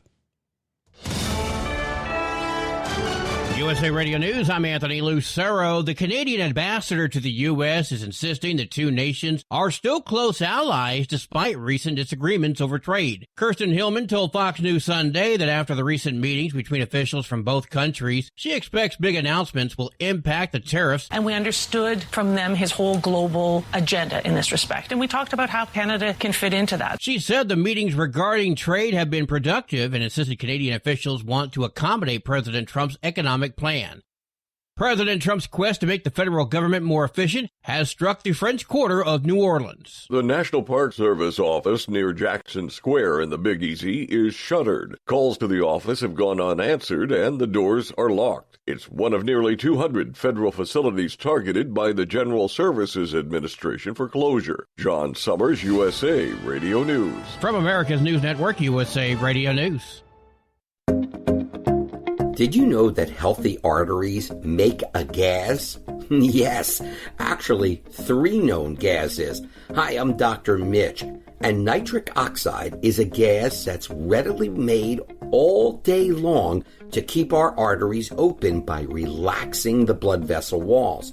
By doing this, our circulation is increased, bringing blood, oxygen, and nutrients to every part of your body.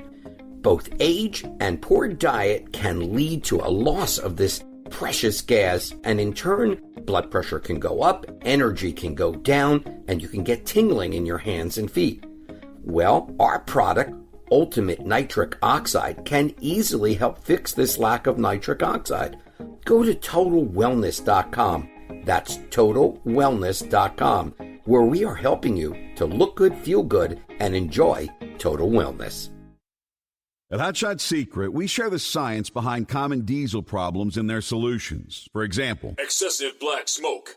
Excessive black smoke has two causes: carbon buildup and internal diesel injector deposits, also known as IDIDs. Carbon buildup obstructs the fuel spray. IDIDs are varnish inside the injector that alters ideal injector timing. Both of these cause reduced engine efficiency, leaving unburnt fuel to generate black smoke. One treatment of Hot Shot Secret Diesel Extreme will remove carbon buildup and improve efficiency. Diesel Extreme has the highest concentration of active ingredients allowed by law and will safely remove all types of injector deposits, including IDIDs, eliminating black smoke. The 6-in-1 Diesel Extreme formula also includes a cetane improver, lubricity enhancer, water demulsifier, rust and corrosion inhibitors, and a fuel stabilizer. Hot Shot Secret Diesel Extreme is available nationwide at truck stops, Fine Farm and auto stores, and online at hotshotsecret.com. Hot Shot Secret, powered by science. Doc's Diesel is your one-stop online shop for diesel filter maintenance.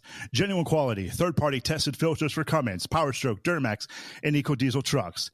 Doc's cuts out the middleman and those pesky markups you often find from OMEs, dealerships, and parts stores. We make ordering easy with filter kits, subscriptions, and even dealer sign-ups if you have a fleet. Purchase your filters at www.docsdiesel.com and receive 10% off when you use code SUMMERS10. Doc's Diesel, your one-stop shop for diesel maintenance. At Hot Shot Secret, we share the science behind common diesel problems. For example, turbocharger spool time. Turbochargers force compressed air into the combustion chamber where temperatures can reach 400 degrees. The oil surrounding the bearings will burn, leaving behind a sticky residue called stiction. Hot Shot Secret Stiction Eliminator cleans the turbo bearings, building maximum boost sooner. Available at truck stops, Tractor Supply, O'Reilly's Auto Parts, and online at hotshotsecret.com. Hot Shot Secret, powered by science. For anything diesel, take it to Scheid Diesel. They provide a wide variety of services and diagnostics to determine what the problem is with the latest technology. From simple oil changes and preventative maintenance to fuel system diagnostics and repairs, engine rebuilds and cylinder head repairs, and rebuilds with our in-house machine shop. They also have on-site DPF cleaning for exhaust issues and DOT inspections. If your diesel is asking for some attention, Scheid Diesel has the specialist you need for anything diesel. Located in Terre Haute and Lafayette, Indiana, and Effingham, Illinois, Scheid Diesel has you covered. Do you have a Dodge pickup and hate your automatic transmission? Of course you do. Levon Miller at Firepunk Diesel here, and we specialize in heavy-duty and performance transmissions for your 3-quarter or 1-ton Cummins-powered truck. So if you're interested in turning your stock slush box into a towing monster, call us today at 614-733-3744 or visit us online at shop.firepunk.com. At Hot Shot Secret. And now, back to the Steve Summers Overnight Drive, live from the Hot Shot Secret Studios.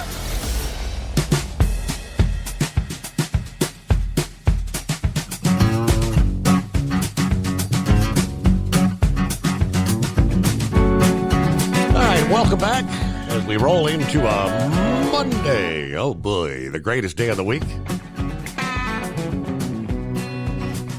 Yeah, I think I told Heatwave that Horse Feathers was on a secret mission last week. I knew he's one of those that doesn't like to broadcast, doesn't post on social media that he's going to leave town. You see a lot of times people that share maybe too much information. It kind of lets the bad guys know, hey, this place is vacant. Ain't nobody home. We can go rob them blind, right? So he just kind of said, keep it on the low. Said, okay. So back from Phoenix, little trip out west. All right, glad you had a good trip there, Horse Feathers. Grump wants to talk a bit about the braking systems. We'll do that, but I also want to share the rest of the story about this. We had talked ad nauseum last week. There are now discussions being had at the higher levels of returning to the, if you can't speak or read the English language, you don't get a CDL. It's an out-of-service violation.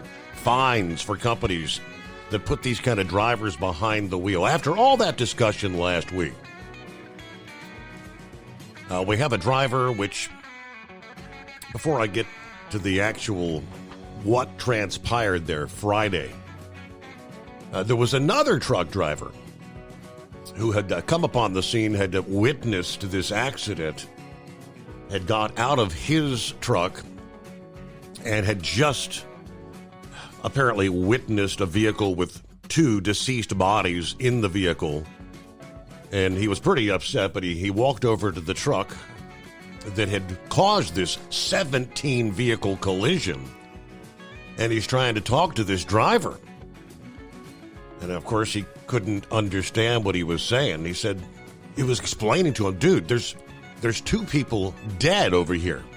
And he's like, what? Dead. He didn't understand. He said, they're going to lock you up. He said, what? They're going to lock you up. He said, I'm lucky? See, he couldn't understand. Austin, Texas, Friday. 17 cars involved, 5 dead, 2 of which were children. About 11:30 Thursday night, 37-year-old suspect Solomon Araya failed to brake before slamming into the stopped traffic, now facing 5 counts of intoxication manslaughter and 2 counts of intoxication assault. Now, he tries to say the accident happened after a car cut in front of him. Denied having consumed any alcohol, although he had a blood alcohol concentration of 0.0. He failed a field sobriety exam and showed all the signs of intoxication: bloodshot eyes, mumbled speech, swaying walk. One of the witnesses, again, this may have been the truck driver that was filming, who had just apparently purchased a new truck, and he was taking it home that night. He was coming down I-35, said all I could see was this truck plowing through cars, throwing everybody in every direction. The National Transportation Board is investigating. Their GO team will include experts in highway survival and vehicle factors, human performance, motor carrier factors, according to their statement. Alan Bennett is an Austin criminal defense attorney, not associated with this case. But he says Araya is facing serious charges. If he goes to trial, the jury would need to determine if his truck would be considered a weapon of mass destruction. And I think that's kind of a no-brainer. Driving an 18-wheeler into a crowd of people, or driving an 18-wheeler in such a manner that it's capable of causing death and serious injury. He's in the Travis County Jail. He had previously been accused of speeding in Wilmer, Texas, and was due in court this week, obviously. But that was a horrific scene. Some are saying he was doing about 80 miles per hour at the time, but I can't confirm that. Morning, Grump. How are you? I'm good. How you doing? Oh, Monday. Yeah, and I'll tell you what, it was a busy weekend with all the tornadoes and stuff. I run into a lot of that coming across Louisiana and Mississippi and stuff. And man, I'll tell you, it was kind of rocky there for a while. A lot of this automatic braking systems that they have on trucks right now, they're a lot of the different methodologies that they're using on these things, on studies and stuff. I have been doing as much research as they allow you to do on these things, and through the NTSB and other, of course they rely heavily on the Virginia Tech, their transportation side over there to do these studies. And I have yet to see Virginia Tech actually doing all these studies. They get these methodologies and all this other garbage from the AAA, who farms it out to other locations like insurance companies that do their little studies. And one of the key findings that I saw in all this is benefit cost analysis. All right, that come from the insurance companies on getting all these radar systems and everything put on these newer trucks. And they've been looking at this since 2015, and like the LDS, or lane departure warning systems that's on trucks. That tells you if you're crossing the line or something with a camera. It's mounted and stuff like that. They said out of over 6,000 crashes, they had over 1,300 injuries on that, and about 115 deaths. And they get to looking at this and they say, well, how many lives would have been saved, if they would have done this, if they would have had all this stuff on there? Probably none. I mean, it's usually the stuff that's happening, like the rear-end collisions and things like that. Like I have that system on my truck, and I got so damn sick of listening to it, I finally pulled the fuses on it and pulled the wire off the front radar. It was jamming the brakes on every damn time if I'm coming up a hill or something like that and there's an overpass up there at the top, boom, it hits the brakes. Somebody cuts around in front of you, it hits the brakes. And it got to the point, and I was out in Wyoming on some pretty slick roads there when I first got this truck last month, the first of last month, and I was going to Washington State, and it just constantly tapping the brakes. I mean, and then hell, you got to bump it in neutral or something, try to control things. And I knew right then that me and the system was going to have problems, because they're not, the design of them and everything is fine, but what's happening is that these trucks has such a greater stopping distance. Like you can set the distance on this thing here from 3.5 seconds, stopping distance to or following distance from the vehicle in front of you to 2.4, something like that, 2.2 seconds. But when you're coming up on something like that, and I knew I could control it, but I just kept my foot off the brake, when I first started, and I was coming up on a car pretty quick, and it, of course, it starts sounding the alarm and stuff like that, and but I knew at that distance and the speed of that car, if I had to just turn my turn signal on, moved over in the other lane, went on around it, I would have probably hit that car. If I would have relied on that, that system to brake for me. And the crazy thing about all this methodology and everything that they're using here is a lot of these studies that come from the insurance companies were in Germany. They had, they evaluated 443 accidents that was in Germany. And of course, anything at all that insurance companies can grasp at and believe that like say some of the rear end collisions and stuff like that, injuries and stuff, I was reading it here earlier, out of the number of injuries and everything that's created by it, property damage and personal injury on a vehicle, to the driver or something like that, it can save you $2,500. Who in the hell cares? That's anymore. That's 2 headlight buckets and a half a grill, or something like that in a big truck. I've never seen parts and things like that is so over, overrated and overpriced in my life is what's going on in the truck. So, yeah, people are grasping this. Companies are grasping at this stuff, saying, they don't want you to turn it off. Well, I called, when I got this truck, I said, why didn't you turn this crap off? Oh, we can't do that. And I said, why not? He said, well, Western Star and Freightliner don't want us doing it. I said, well, what about the person that bought the damn thing? They said, well, they don't want us doing it. And I said, well, I'll fix it myself. Thank you. He said, well, there's really no way to shut it off. It's off. All right. Okay. It didn't take me 2 seconds to figure out where the hell the fuses were on it, pull them, and then start unplugging every damn thing. Yeah, I got a couple little icons on my dash, but it's not beeping. It's not driving me up the freaking wall. And I noticed one thing. I could have been if I had that lane departure camera on and the early warning system, like the lane camera or the lane warning system there. You turn your turn signal on it. There's a car that's 2 lanes over. The damn thing lights up red and it wants to hit the brakes.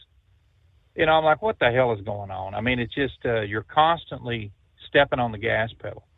So another study was conducted by a few lawyers got together, and they decided they would start talking about, because these things are ripe for litigation, number one.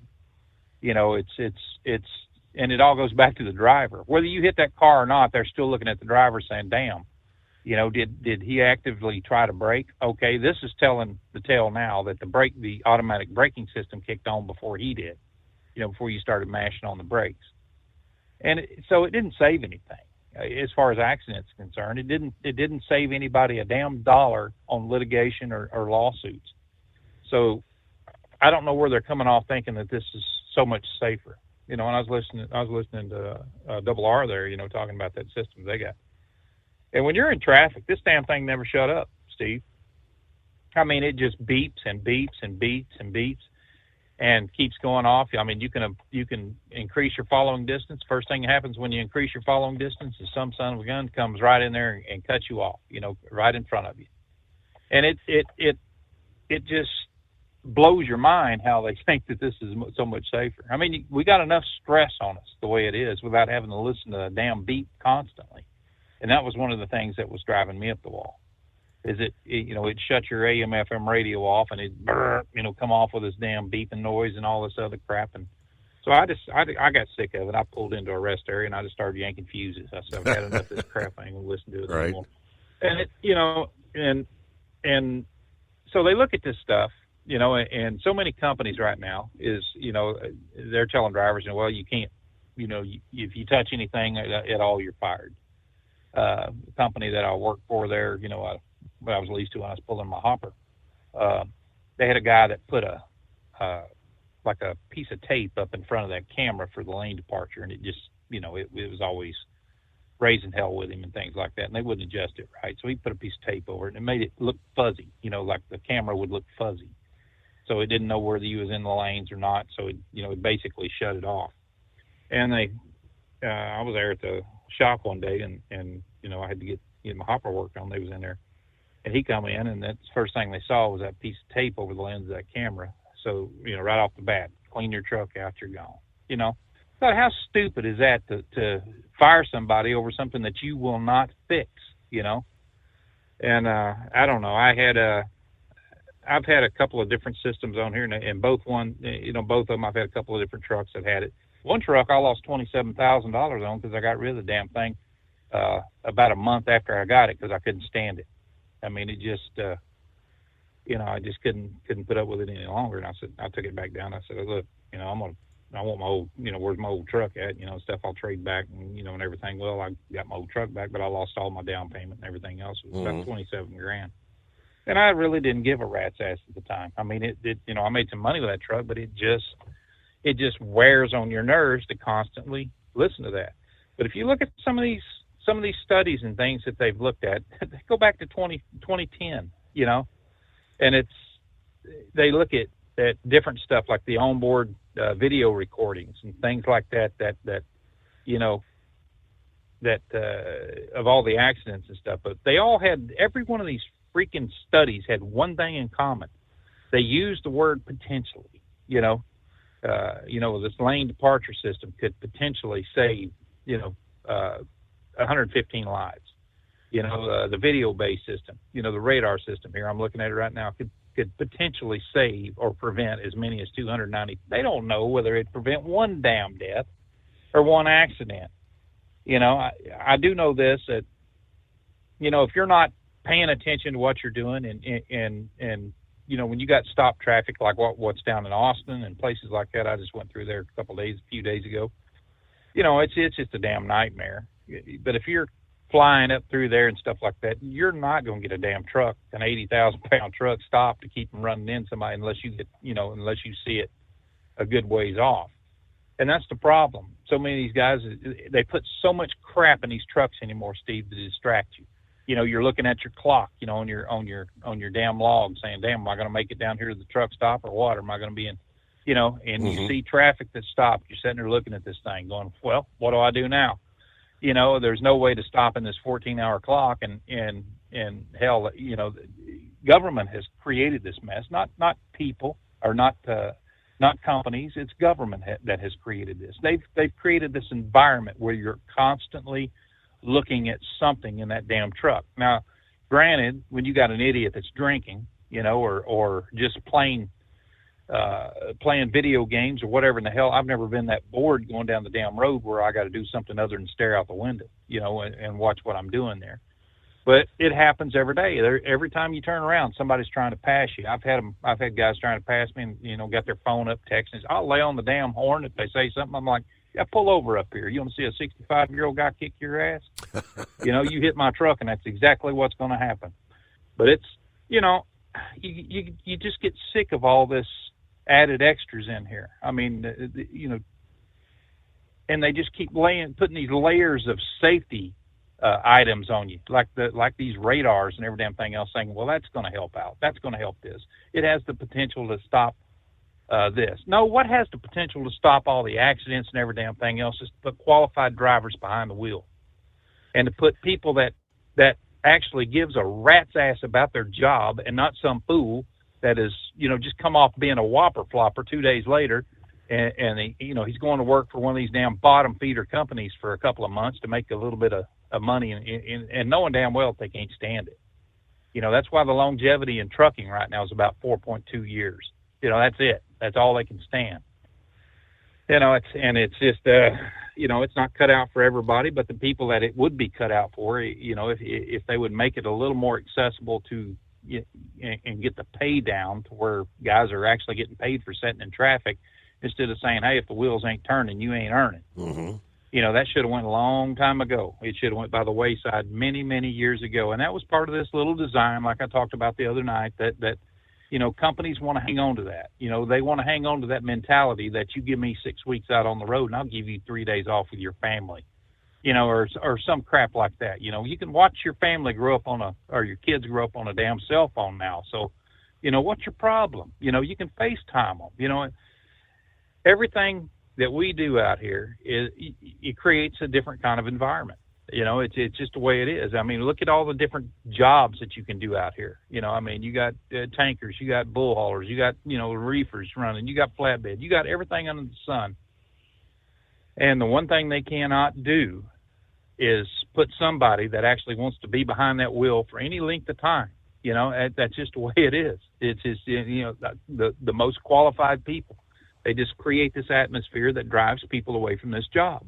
And they're good with that. That's why they love this 42%, of the trucks coming out of California, or 48%, I guess it is now, trucks coming out of California are on foreign-born, people that's born outside the United States. When you look at the amount of people that's driving trucks right now, and you say, well, okay, 26% of them, right now are on a visa, and that's just about what it is. They're over here on the H-2B visa. Mm-hmm. They created this shortage, and this illusion that there's a big shortage of drivers over here, so we can get this damn cheap labor in here. Big business, and the ATA started that crap.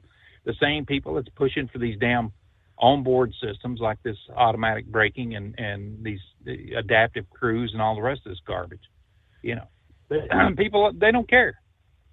They honestly don't care about anything like that. Theirs is the bottom line. Hell, they'd spend $300,000 on a damn truck if they could keep somebody's ass in there for, 6 months on a visa. They'd be happy with that, and that's exactly what we're getting. So when we have these accidents and things like that, they need to look at the person and the vehicle and a few other things that's involved in it, and whether or not this adaptive braking would have stopped. I don't think it would have helped one damn bit.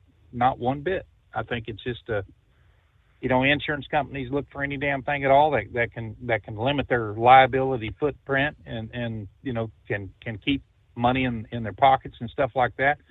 And it's I was looking at insurance companies today. I mean, just taking a gander. That's a hell of a market right there, Steve. It's no wonder why so many congressional members invest in insurance companies, because it's their job is to say no, or to put the cost on somebody else. And it's, it's just, I don't know. That's, we got to look around at all the new stuff that's happening with these trucks and everything. And then, I got a couple more years. I'm going to retire. Hell with it. I don't care anymore. But as for right now, that adaptive crap ain't coming back on my truck. It's just not going to happen. I've listened to it beat until I'm sick of it. But that's about all I got for tonight, man. On the greatest day of the week. All right. Well, thanks for chiming in, Grump. Safe travels out there. Gotta love all the modern technology, right? Hey, let's see. Knucklebuster. See what kind of baloney he has for us here on a Monday. Of course, the positive news, I guess, over the weekend, the astronauts stranded to 9 months at the space station are a step closer to returning home, as the replacement crew has officially docked at the outpost. They were shown on live TV and embracing and hugging their counterparts on the space station shortly after their SpaceX Crew Dragon arrived. Of course, Butch and Sonny stuck there since June after their Starliner was deemed unsafe for them to come back to the Earth. Williams said it's a wonderful day. Great to see our friends arrive. Speaking shortly after her colleagues emerged into the orbital lab, footage posted online by NASA astronaut Don Pettit showed that the Crew Dragon vehicle approaching the space station as it orbited the Earth. So the NASA duo's Starliner, as we know, had to return empty. Now, it's a prolonged stay, a whole lot longer than the standard rotation, which is roughly 6 months for astronauts. It's a lot shorter than the space record, which was actually 371 days, set by astronaut Frank Rubio on the space station back in 2023. The world record is held by a Russian cosmonaut who spent 437 days going way back in time aboard the Mir space station, if you remember that particular station. All right, so Wilmore and Williams now begin preparing for their departure and their splashdown off the Florida coast, which they say will be no sooner than Wednesday the 19th. And all right, there you go. It is 844-844-3388. Closing out the weekend. Hope you had a good weekend. I know it was a rough weekend for many. Compliments of Mother Nature. And for some, a deadly weekend. We'll be back after this, the Steve Summers Overnight Drive. At Hot Shot Secret, we share the science behind common diesel problems and their solutions. For example, diesel particulate filter regeneration. The DPF catches particulates left over from combustion. The DPF regeneration cycle cleans the filter with temperatures exceeding 1,000 degrees Fahrenheit. A computer sensor triggers the DPF regen, which is often accompanied by a loss of power and fuel economy. The frequency of DPF regen are in correlation to the cleanliness of the fuel burn. Under heavy operation with a dirty burn, DPF regens can occur multiple times per day. Hot Shot Secret Diesel Extreme Fuel Additive promotes a more complete combustion, creating fewer emissions and therefore fewer DPF regens. Vehicles using Diesel Extreme experience 83% less DPF regens. Hot Shot Secret Diesel Extreme is available nationwide at truck stops, Fine Farm and auto stores, and online at HotShotSecret.com. Hot Shot Secret, powered by science. Doc's Diesel is your one-stop online shop for diesel filter maintenance. Genuine quality, third-party tested filters for Cummins, Power Stroke, Duramax, and EcoDiesel trucks. Doc's cuts out the middleman and those pesky markups you often find from OMEs, dealerships, and parts stores.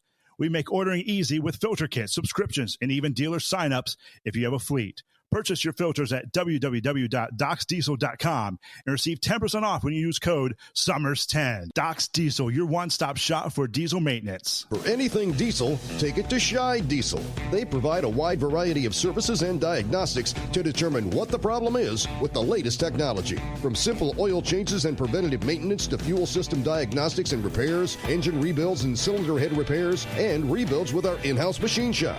They also have on-site DPF cleaning for exhaust issues and DOT inspections. If your diesel is asking for some attention, Scheid Diesel has the specialist you need for anything diesel. Located in Terre Haute and Lafayette, Indiana, and Effingham, Illinois, Scheid Diesel has you covered. USA Radio News, I'm Anthony Lucero. The Canadian ambassador to the U.S. is insisting the two nations are still close allies despite recent disagreements over trade. Kirsten Hillman told Fox News Sunday that after the recent meetings between officials from both countries, she expects big announcements will impact the tariffs that Trump plans to impose on Canada next month. And we understood from them his whole global agenda in this respect. And we talked about how Canada can fit into that. She said the meetings regarding trade have been productive and insisted Canadian officials want to accommodate President Trump's economic plan. President Trump's quest to make the federal government more efficient has struck the French Quarter of New Orleans. The National Park Service office near Jackson Square in the Big Easy is shuttered. Calls to the office have gone unanswered and the doors are locked. It's one of nearly 200 federal facilities targeted by the General Services Administration for closure. John Summers, USA Radio News. A judge is expanding his block against President Trump's efforts to invoke the Alien Enemies Act. Trump announced he was going to use the 18th century wartime law to give himself more authority to target and deport certain migrants. A D.C. judge preemptively barred the removal of some migrants under the act for the next 14 days. A few hours later, he expanded his decision to apply to all non-citizens in U.S. custody. Legal experts say its use will probably lead to a lengthy court battle. I'm Chris Coraggio. Dollar General warns that low-income Americans' financial conditions are worsening. The retail chain has more than 20,000 stores, primarily in rural areas, and its core customers earn under $40,000 a year. CEO Todd Vaso said on an earnings call that many of Dollar General's customers report they only have enough money for basic essentials. Some even have to forgo basic necessities. This after inflation finally cooled in February for the first time in 5 months, but other costs like housing and health care remain expensive. I'm Tammy Trujillo. From America's News Network, USA Radio News. Did you know that healthy arteries make a gas? Yes, actually 3 known gases. Hi, I'm Dr. Mitch, and nitric oxide is a gas that's readily made all day long to keep our arteries open by relaxing the blood vessel walls. By doing this, our circulation is increased, bringing blood, oxygen, and nutrients to every part of your body. Both age and poor diet can lead to a loss of this precious gas, and in turn, blood pressure can go up, energy can go down, and you can get tingling in your hands and feet. Well, our product, Ultimate Nitric Oxide, can easily help fix this lack of nitric oxide. Go to TotalWellness.com. That's TotalWellness.com, where we are helping you to look good, feel good, and enjoy total wellness. More young people are looking to enter the home market. An analysis from CoreLogic found Gen Z made up 13% of U.S. home mortgage applications last year. Many Gen Z home buyers are single, but nearly half of the applicants had co-applicants. The analysis also found that Gen Z home ownership was highest in the Midwest for 2024, while more expensive coastal metros lagged behind. I'm Jim Forbes. People who've been bitten by venomous snakes often make 2 dangerous mistakes. They wait too long to seek treatment, or they use outdated methods to treat the bite themselves. A study on snake bites from the University of Florida shows it's often more than an hour before a victim is seen by a doctor. More than 10% of bite victims were found to have first tried methods that are no longer considered effective, like using tourniquets or sucking out the venom. Some 7,000 to 8,000 people are bitten by venomous snakes each year in the U.S. I'm Michael Kastner. T-minus 8, 7, 6, 5, 4, 3, 2, 1. Elon Musk says the SpaceX Starship will go to Mars at the end of 2026. Aboard the ship will be Optimus, Tesla's humanoid robot. Along with the Mars announcement, the billionaire stated that if those landings go well, the human landings may begin as soon as 2029, although 2031 is more likely. For USA Radio News, I'm Anthony Lucero. Many Americans are currently celebrating the election of Donald J. Trump. If you'd like a deep dive look into the mass movement behind his political success, visit TrumpWorld.net to get your complimentary digital copy of the Trump World Bookazine from The New American. It's a 96-page special collector's edition, and for a limited time you can receive the digital edition for free. Visit TrumpWorld.net today for your free digital copy of Trump World. That's TrumpWorld.net. At Hot Shot Secret, we share the science behind common diesel problems. For example, ultra-low sulfur fuels. Fuel has 2 purposes, combustion and lubrication. Ultra-low sulfur fuels have diminished the fuel's ability to lubricate. Hot Shot Secret Everyday Diesel Treatment with LX4 restores lubricity, protects your engine, and optimizes performance. Everyday Diesel Treatment is available at truck stops, Tractor Supply, O'Reilly's Auto Parts, and online at HotShotSecret.com. Hot Shot Secret, powered by science. Do you have a Dodge pickup and hate your automatic transmission? Of course you do. Levon Miller at Firepunk Diesel here, and we specialize in heavy-duty and performance transmissions for your 3/4 or 1-ton Cummins-powered truck. So if you're interested in turning your stock slush box into a towing monster, call us today at 614-733-3744 or visit us online at shop.firepunk.com. We know you'd like to be cuddled up real tight with a sweet little thing all night. But instead, you've got Steve Summers. It's the Overnight Drive.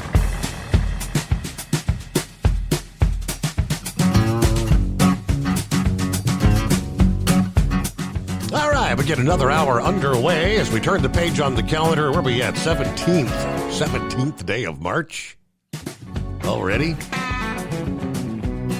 I was supposed to be wearing green.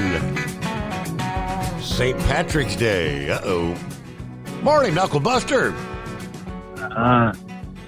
Morning, Mr. Steve Summers. I guess Monkey Gouger ain't man enough to stay out after midnight anymore, right? Well, he made it till about 15 after, I think it was, and he disappeared. Well, that's the way it goes there. We're all getting that age anyway there. Horse Feathers never heard of the Eagles? Imagine that. I guess he don't listen to good music, right? Standing on the corner in Winslow, Arizona. Exactly. Yep. Was that Glen Fry Boulevard or something out there? I think something like that. I don't know. Standing on the corner in Winslow, Arizona, such a fine sight to see. Yep. It's a girl, my lord, in a flatbed Ford, slowing down to take a look at me. Well, I forgot all the lyrics to the song there, but it's a good song there. I like the Eagles there, especially when I found out that the Eagles album outsold Michael Jackson's online. I went in there and bought it myself just to give it more sales there, right? Huh. Well, I done 40 years by the Bellamy Brothers also. They were donating all the profits to Susan G. Cohen for breast cancer awareness. You know, I'm all about that breast awareness there, right? All right. Well, let's see. I got Devil R and Grump. I've been driving 38 years. I don't have no problems out of mine. You know why I don't have no problems out of mine, Steve? I drive with my foot. I've got, let's see how many miles I got on this truck. 177,213 miles.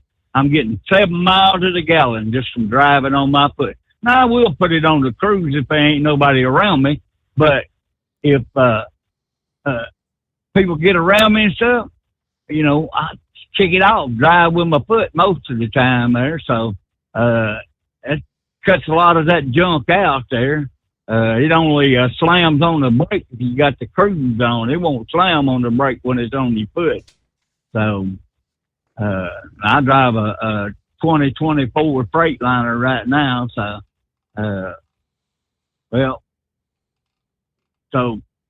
driving, like I said, I've been driving 38 years ago. 38 years ago, they didn't have cruise control on the big truck. So I just drive on my foot there most of the time and just do what I need to do there. So, and that LDW, they got that lane departure warning. They got a button up there on that dash that turns that LDW off until I want to turn it back on there, right? So, talking about that crash down there in Austin, Texas, I called you Saturday morning to tell you about that thing, but anyway, I guess you were busy all week and couldn't return my call, but I'll forgive you anyway, right? They've got witnesses down there saying he's running about 80 miles an hour. That's what I saw, yeah. And it's a 60 mile an hour speed zone down through there because that traffic was stopped for construction. I mean, he hit them people at 80 mile an hour. No wonder he took so many of them out, see? And that company that he drives for, I mean, they got junky old equipment. And they lease on to Amazon Prime and pull them Prime trailers around. And I don't know, Prime said they felt sorry for the accident, but, you know, that That's a lease company. They're the ones responsible for that. And his boss said, well, we ain't never had no problems out of him. So, but he didn't speak a word of English, what I understood. See? Correct. So, that is correct. That's going to be another one of them mega settlements there, right? I know that Werner case was going to the Supreme Court. Did they ever judge on it? Not that I'm aware of. That thing was in and out of the court so many times, so I've lost track. Yeah, it was. Well, I know they petitioned to the Texas Supreme Court, but I haven't heard if the Supreme Court has said anything on it there. You know who Vanessa Trump is? Well, obviously, is that like the granddaughter? I'm not sure. Yeah. No, that's President Trump's ex-daughter-in-law. I think it's Don Jr.'s ex-wife or something like that. Okay. She's dating Tiger Woods now, Steve. Oh, really?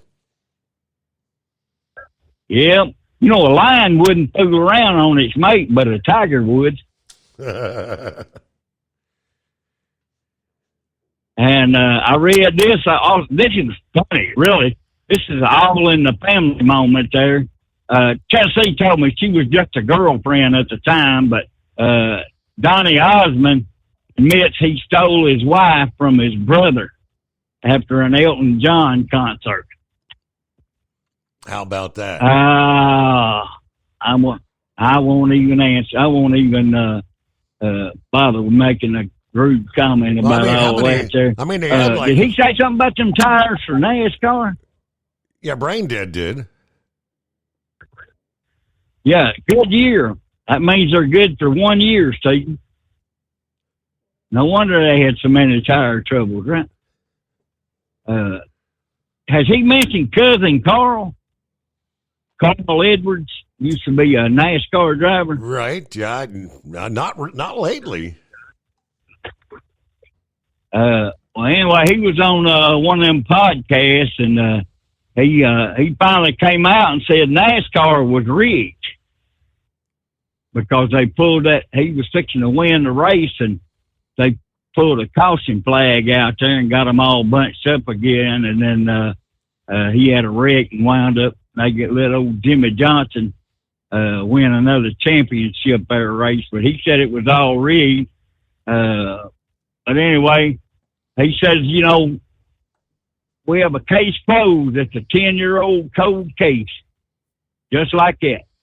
Well, NASCAR probably ain't gonna like it, but ain't much cousin Carl can do about it, or much NASCAR can do about it either. So, but he probably don't give a damn, right? Most likely not. I think he's made a pretty good living. How many millions is he worth now? Don't get me lying. Worth more millions than I am. I've made $1 million in my lifetime. I just don't have it in my bank account there. Exactly. Did you read that a man left the hospital with a titanium heart? I don't think I caught that. No. What are they going to come up with next? A titanium? Yeah, what will they come up with next, Steve? Implanting a pig's heart in a human being? I know they already use a pig heart valve to attach it to a human there. And then we're in trouble, Steve. Berlin is imposing a 125% tariff on imported USA goods until we take Rosie O'Donnell back. And I say, let them keep her. We don't want it. We don't care what it costs her, right? We don't need her. Yep, you're right. Yeah, Trump even told him that's, hey, she's your problem now. Good luck with that. I pulled up the one of the media outlets there directly in Austin, Texas. And they kind of the breakdown Thursdays. The National Transportation Safety Board obviously is on the scene, looking at the design, they say, of that work zone on I-35 where that crash occurred. 17 vehicles, 5 dead. Sunday, the investigators spoke in Austin about the crash for the second straight day. Now, what we know, NTSB officials are in Austin looking into the scene, expected to be in the city for at least the next 7 to 10 days.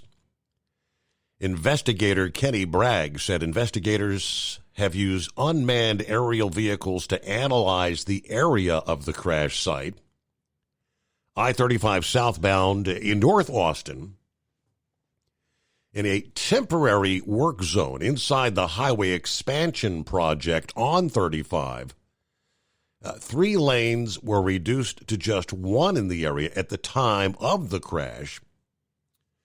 Now, the design of the work zone in the roadway, that is a definite focus of this comprehensive investigation, he said. Bragg previously said investigators will be examining the work zone to determine if it followed federal standards for work zone signage, speed, and lane closures. But again, if you've got an individual that can't speak English, I couldn't read English, so wouldn't be understanding the signage leading up to the stopped traffic. The truck that initiated the accident registered to ZBN Transport based out of Dallas. Now, they say what we do not know at this point. The NTSB said they'll look more closely at the mechanical inspection of the truck. They'll be reaching out to witnesses, obviously looking into the truck driver, Solomon Araya.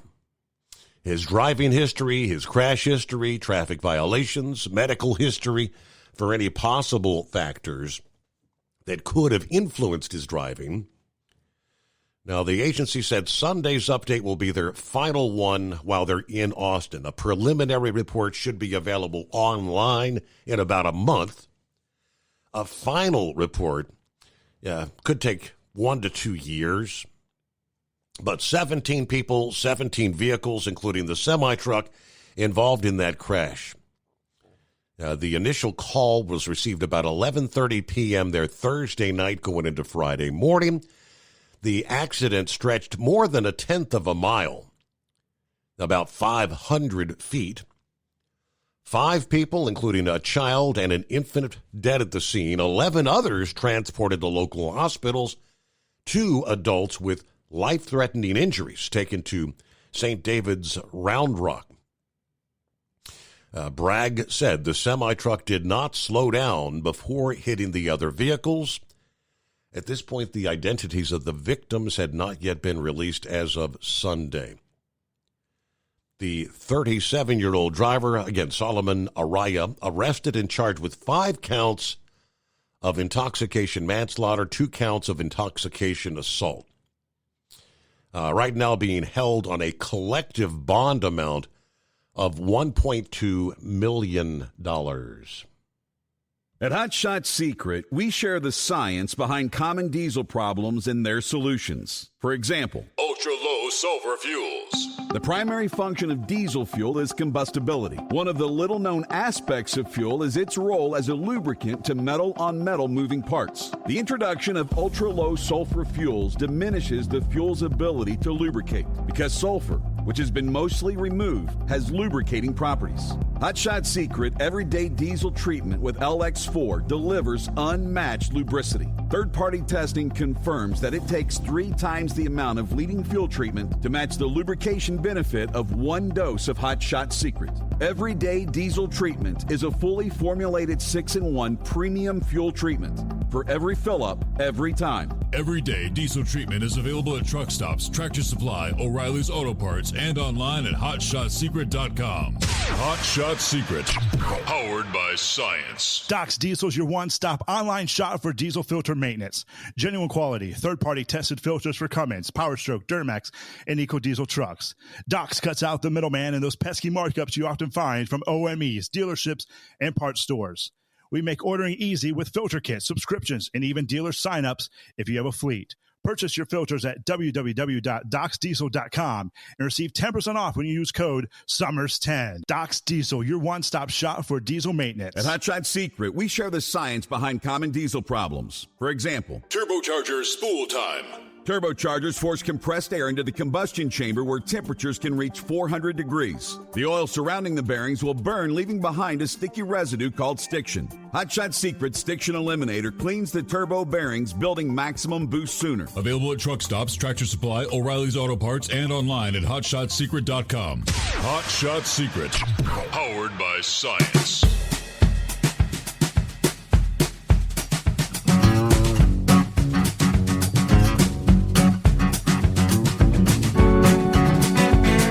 We head on down to Florida.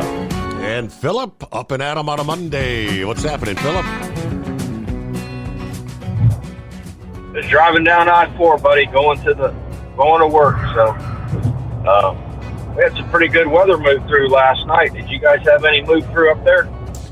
No, not last night. Our storms came in like Friday night, Saturday morning. Then we had, just regular run-of-the-mill thunderstorms there Saturday afternoon. But we lucked out. We didn't get in on any of the severe weather.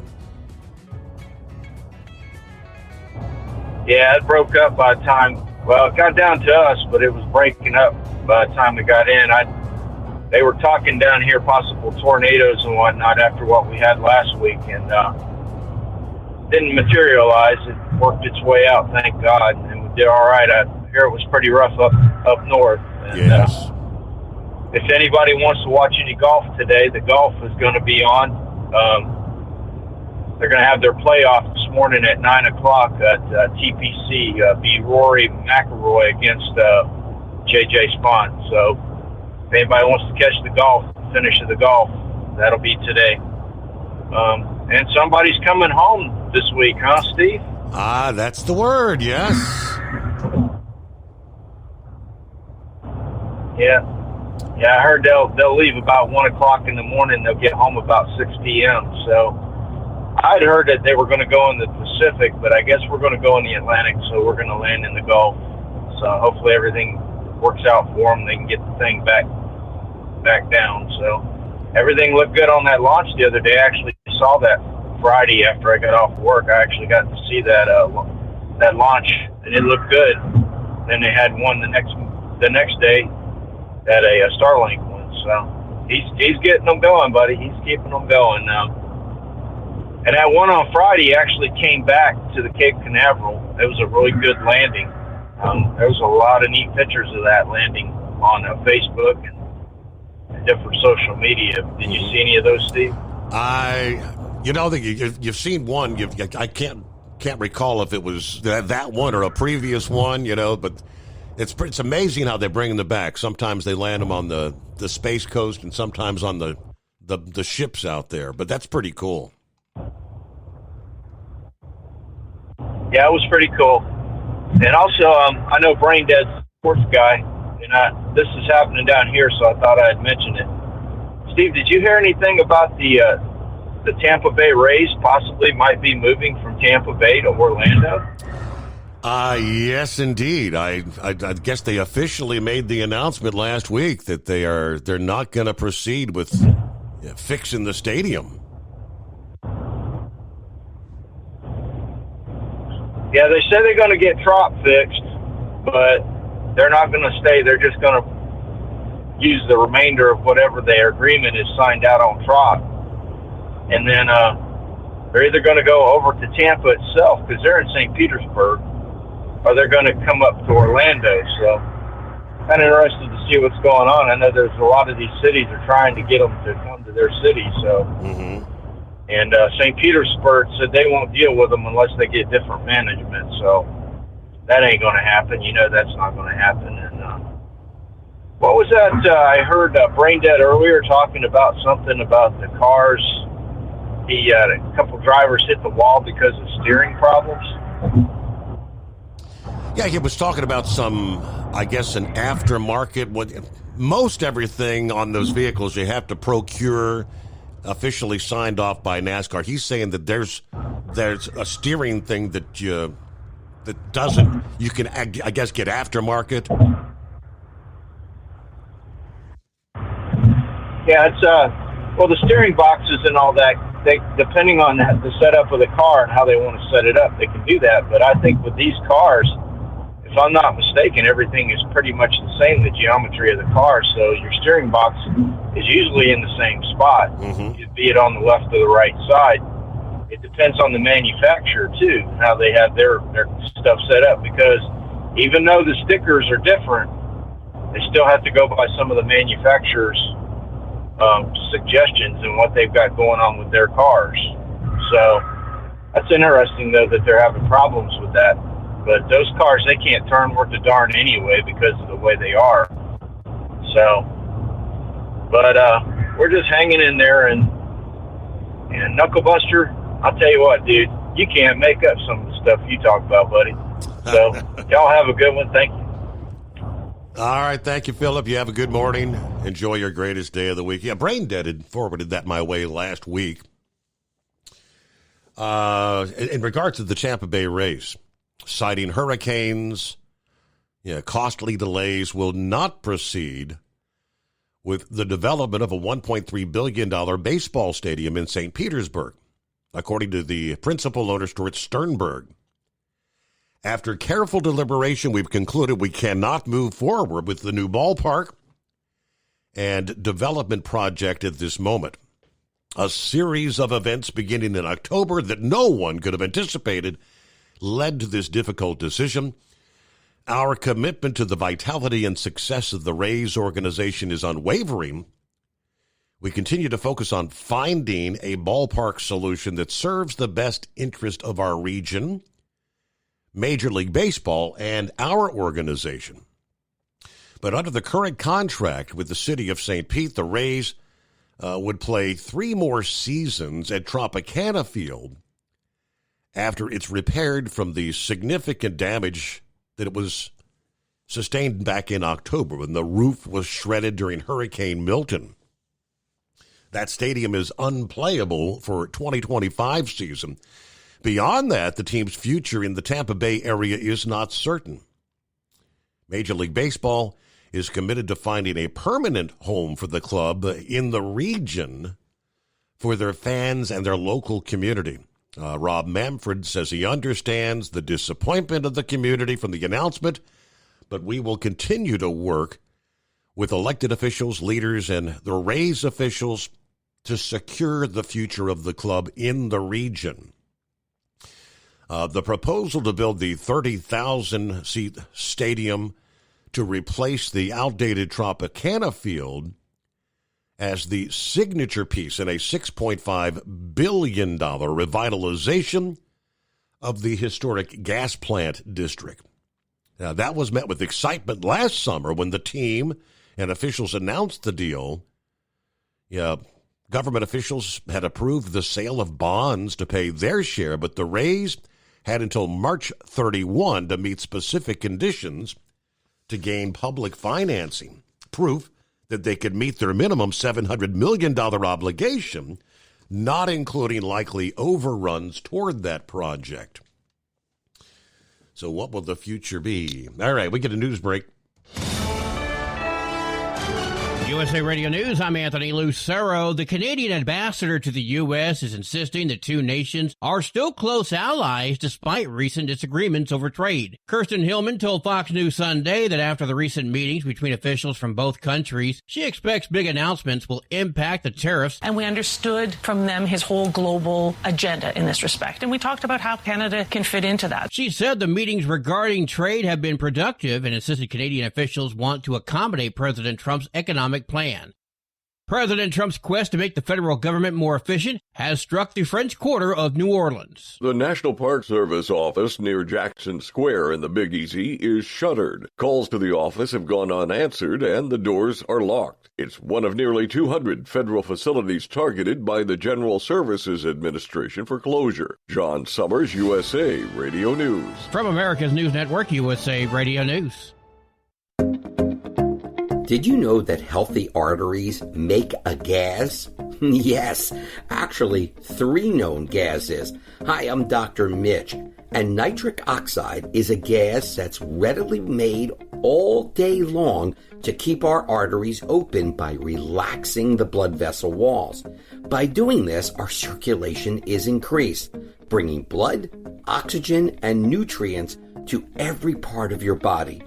Both age and poor diet can lead to a loss of this precious gas, and in turn, blood pressure can go up, energy can go down, and you can get tingling in your hands and feet. Well, our product, Ultimate Nitric Oxide, can easily help fix this lack of nitric oxide. Go to TotalWellness.com. That's TotalWellness.com, where we are helping you to look good, feel good, and enjoy total wellness.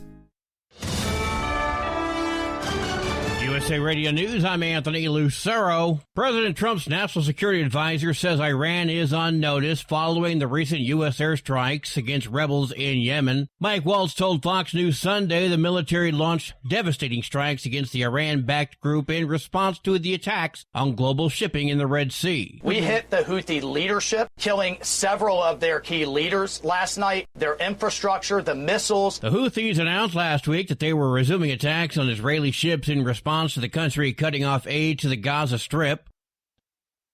New data from the Federal Trade Commission shows Americans lost $5.7 billion just last year to investment scams. The majority of those who reported being scammed out of purported investments last year to the agency lost an average of more than $9,000. FTC officials warn scammers often try to create a false sense of urgency surrounding an investment opportunity. Officials warn the scammers will often threaten victims who say they'll go to the authorities or threaten to tell others about the scam. I'm Scott Carr in Washington. Pope Francis is gradually showing signs of recovery as he marks more than a month in the hospital, where he's being treated for double pneumonia. According to the latest Vatican update, the Pope remains stable with no changes in his clinical condition, which the Holy See press office called a positive sign.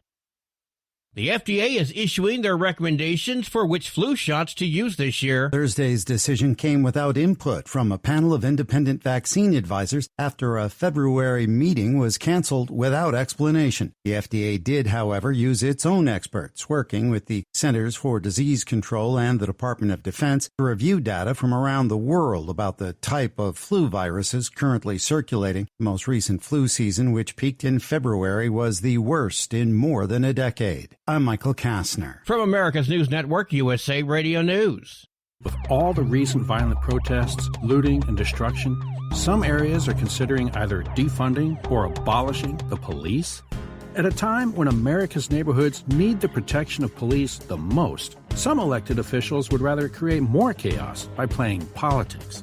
If you're sick of elected officials caving in to demands of the radical left, you're not alone. It's time we stand up and declare our support for local police. The majority of police officers are important partners in protecting our God-given rights. If you prefer freedom over chaos, then learn how you can help protect the local police that serve your community. Call today and request your free Support Your Local Police info packet. Dial 800-JBS-USA1. That's 800-JBS-USA1. Request your free Support Your Local Police info packet by calling 800-JBS-USA1 today. The Cup. Because Channel 19's a little congested. Call Steve now at 844-844-3388. The Overnight Drive.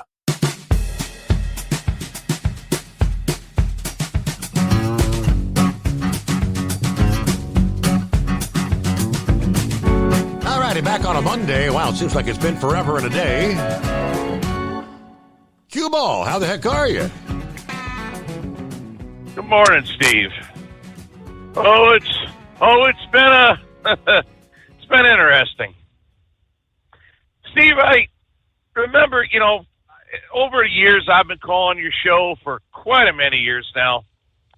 And I remember back when they were pushing a lot of this nonsense on the trucking industry. We've been talking about non-English speaking drivers for quite a many years, have we not? Absolutely. Mm-hmm. I've often, we've talked about this for so long. It's always been amazing to me how, law enforcement, federal government, whatever, they'll focus on some stuff and let other stuff just go. The non-English speaking, they've been afraid to enforce that law for quite a long time. like literally afraid of it. It's on the books, but they'll never touch it.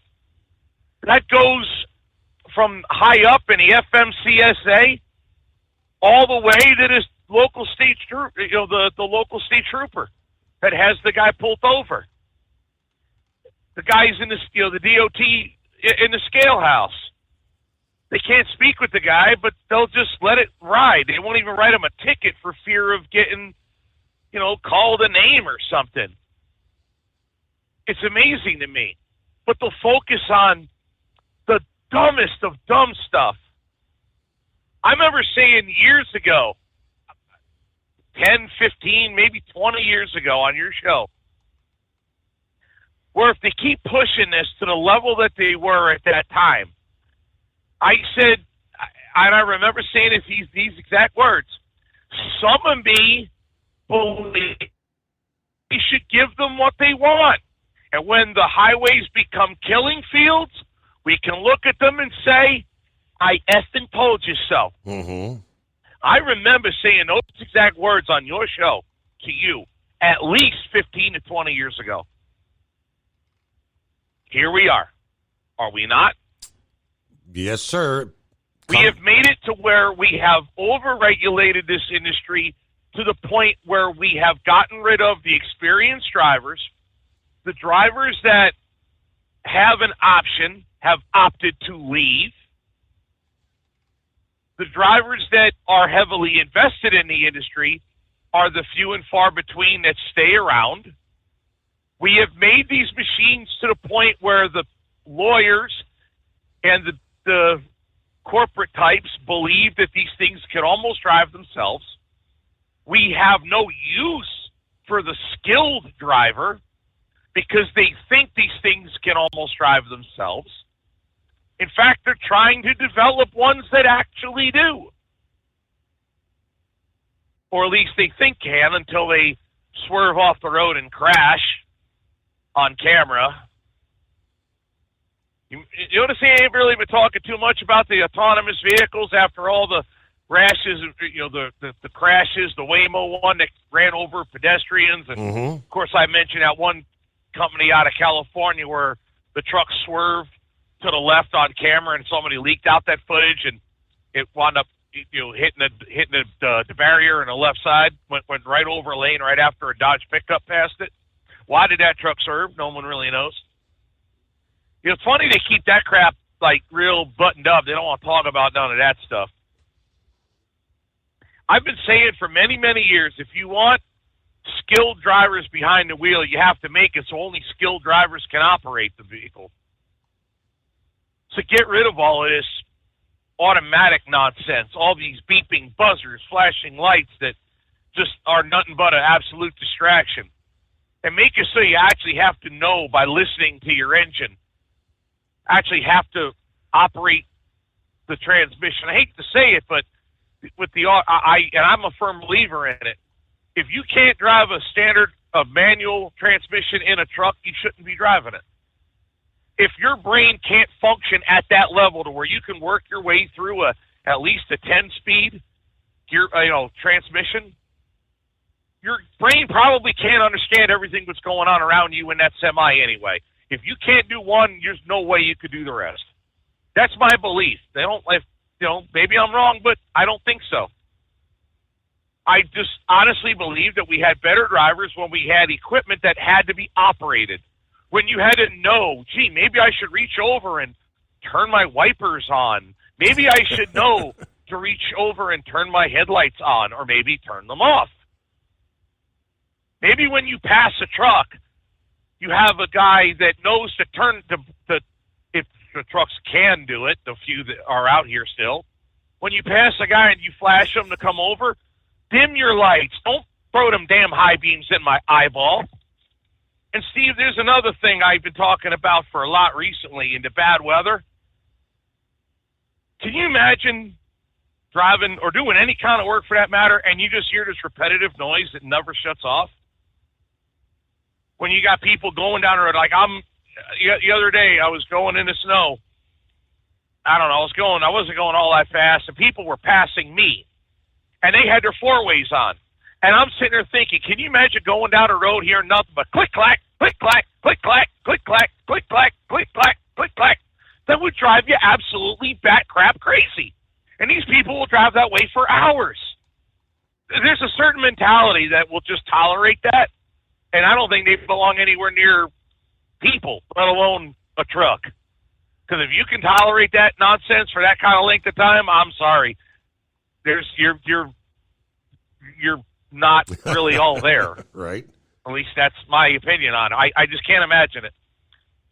But I've been saying this for a long time. But the only way, we are, I can't remember the phrase. What was it? It's like an old saying you hear, like every job has it. We, the unwilling, led by the unknowing, have been doing so much for so long with so little that I now feel we are qualified to do everything with nothing. And we've been an industry led by absolute imbeciles, bought off by lobbyists that don't really understand or don't care. This trade group says this, that other union says that, and on and on. But deep down, the actual driver, the guy that's actually, the small business driver, the owner-operator, the guy that actually has skin in the game personally, no one listens to them.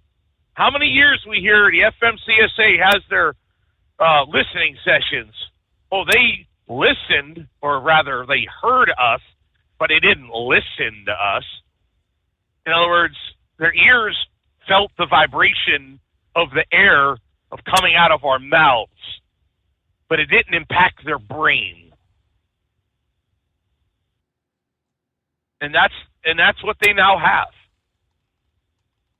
What's the answer? How do you go back? I don't know if you ever can. That's the problem that I said all those years ago. If they ever were smart enough to admit, yep, guys like Q-Ball were right, they'll never go back on it. They'll never say, you know what, maybe we ought to just go back to qualified drivers operating equipment that needed to be ran by qualified, equipment operators. That's effectively what it is. But no, we still have to worry about, you pull into the scale house and, it says lease 2 on your truck rather than operated by, and then a motor carrier underneath it. Oh, that's improper door signs. Pull around back, bring your paperwork in. Oh, you got a headlight out in the daytime. Pull around back.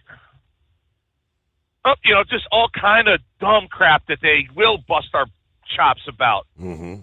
But stuff like Austin, Texas, they don't pay no mind to nothing. Here's another question. You're talking about the work zone. Steve, let me ask you a question. If you, and we talked about this wasn't a long ago. Remember COVID season turned to riot season, and correct, they were doing all the blocking the road crap, and we were like, you need to arrest these people for blocking up the road. When they do these long-term construction projects, why do they have to be such long-term? There's a crash in Philadelphia, and 3 days later they're bragging that they got I-95 open backed up because they were able to drop all them glass pellets and pave over it real quick so we can get the highway moving again. But how many times go up and down that I-95 corridor when there's long construction? And the projects, they take years because right. You say, I drove through Nashville 2 years ago, and this project is still going on. It's like, right. Well, that's my point. How long are you dragging out these damn projects that are creating all these problems? I remember years ago, you cross Pennsylvania, it'd be in a construction zone, and it'd be like, for whatever reason, Pennsylvania had it always the worst, where they go from 2 lanes to 1 lane, and everybody's on one side while they're working on the other. And they got banker's hours over there when the guys are actually working. Meanwhile, you got 10, 15-mile backups, massive long lines. A lot of times it'd be massive crashes because you're stopped on the highway.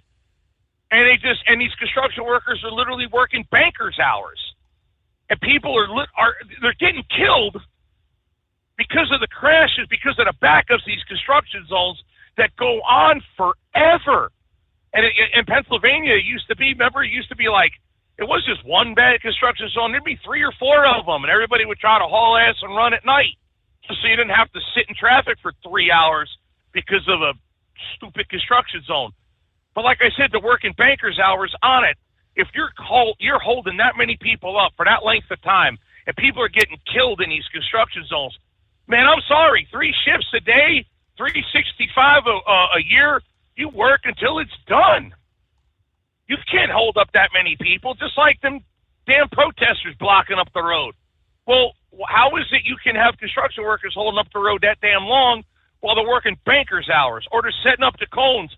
Matter of fact, I just drove by one now. There isn't a single person working, but that left lane was closed. Why?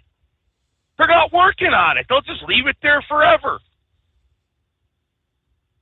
Isn't there some responsibility passed on to, it sounds dumb. It's like, remember how they used to say, "Oh, you were over on your hours, so if you had parked 30 minutes ago, you wouldn't have been there to be in the crash." Exactly. Okay, well, if that traffic, if you had actually worked on this construction zone rather than milked it and treated it like a no-show job or a no-work job, maybe the construction zone wouldn't have been there and the guy would have hauled ass through and nobody would have gotten hurt.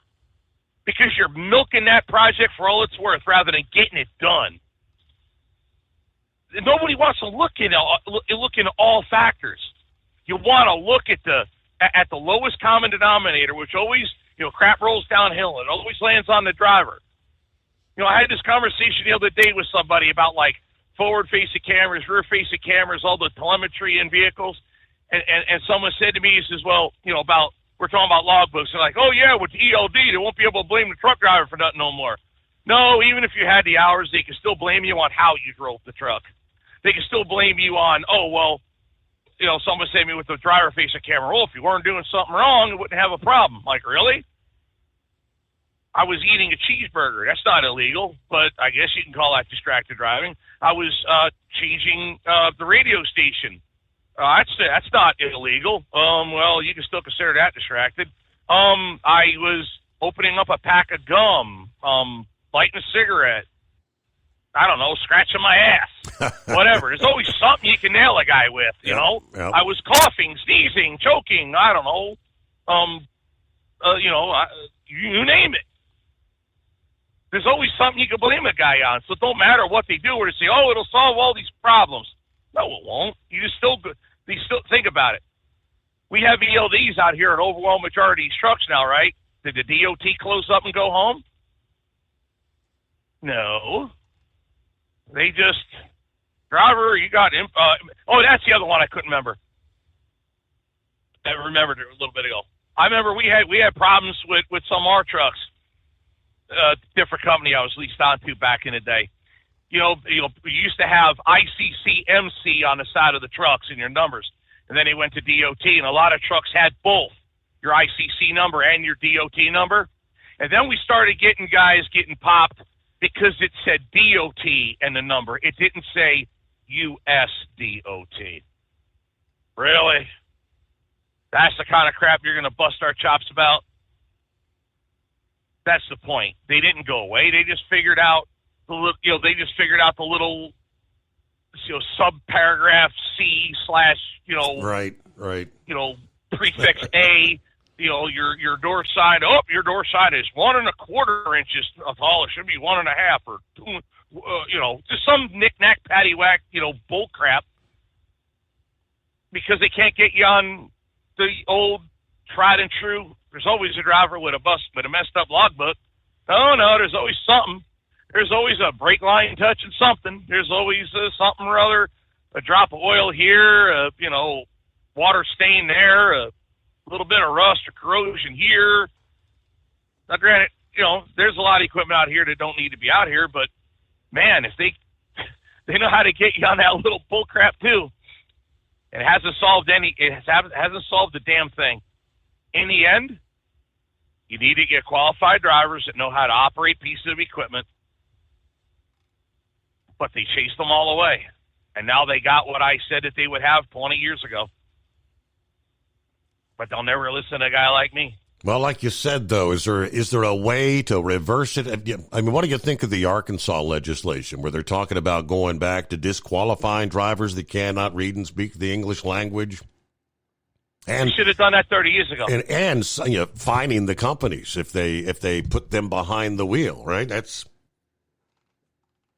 Well, it's kind of like the age-old argument with immigration. It turns out you didn't need a new law; you just had to enforce the one that was there. Mm-hmm. They should have done this year. All of a sudden, now you need new legislation to enforce old legislation? Really? As far as I'm concerned, you could do that. You could do that yesterday. You could have done that 30 years ago. They didn't want to. And they always knew that. I mean, think about it. We've been talking about that kind of nonsense for years. All of a sudden now Arkansas figured it out. Arkansas knew it then. Yeah. They were scared. Now maybe tide's starting to turn, and maybe we're starting to, collectively as a society, pull our heads out of our asses and realize the experts don't know crap, and the layman, the guy that actually does the job, might know more than the guy in a suit and a tie that doesn't know a slack adjuster from a DOT bar. That's another thing. I forget who the heck brought it up earlier. I was thinking, you remember they were bitching about the DOT, and he was right. DOT bar being too soft, and it'd be better. Okay, if the tandems were to rear the trailer, well, if the DOT bar gave, you're going to find a rear axle right there, wouldn't you? And if you strengthen them DOT bars so they won't give, guess what the next thing they'll be bitching about is? It's too hard. Like, example, my trailer, the one I'm pulling right. If you got, think of the weight that goes on the back of them low boys, right? You hit this trailer, there ain't no DOT bar back there. You're hitting the trailer's frame, a 1-inch thick piece of I-beam on both sides, holding them axles up that hold all that weight. Do you think that's going to give? It's like hitting a brick wall. It'd be like hitting a concrete wall. Bricks will give a little bit. You see what I'm saying? Yeah. So then it'd be bitch, these trailers are too hard. They don't give any. It doesn't matter what you do. They're going to find something to bitch, complain about, or blame us for, one way or the other. It's insanity. It's just, hopefully there's going to start figuring out let the guy on the ground that does the job start talking. Start listening to what the people that actually do the job got to say, and actually start understanding if you're Billy Big Cheese up there on the FMCSA that you really don't know your ass from a hole in the ground. Maybe you ought to listen to someone that does.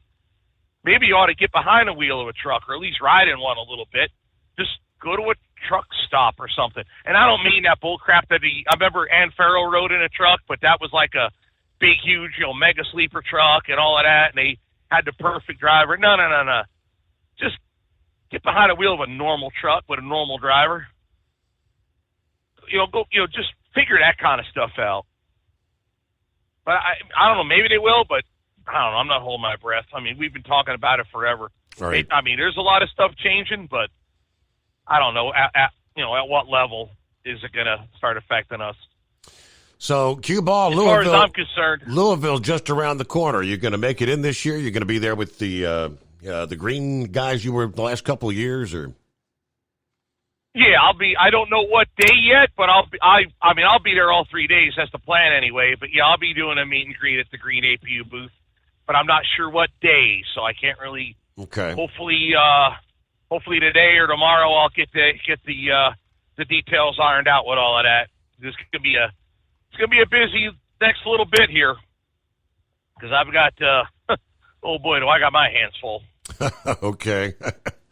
So I guess we gotta be following you on your YouTube channel to see what's going on, right? Absolutely. FSC Trucking. That's where to find me. Yeah, Philip mentioned here. Well, either way, looking forward to it. Absolutely. A couple of weeks ago, Philip said that, I said we hadn't heard from Q-Ball in a long time, and he was saying, well, if you go to his YouTube page, you'll see what he's got going on. He's got a lot happening right now. All right, I'm sure we'll see you there because we'll be in Louisville all 3 days as well. And, of course, we're less than 2 weeks away. A couple minutes before news break. All right, Daryl's on board. Going to get an update from Russell this morning. And after that, plenty of room for you at 844-844-3388. So the plot thickens, as they say. New information adding fuel to the debate over whether or not former President Biden actually knew what was signed in documents coming out of the White House. A report in the New York Post alleges an unnamed Biden aide used an auto pen, to sign official documents without other aides knowing whether Biden actually approved these actions.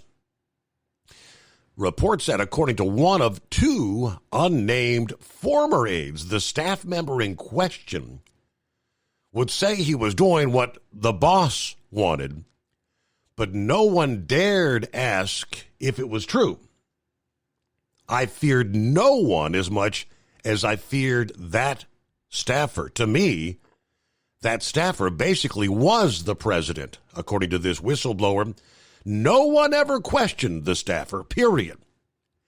Everyone was suspicious the staffer was exceeding his authority, but no one would actually say it.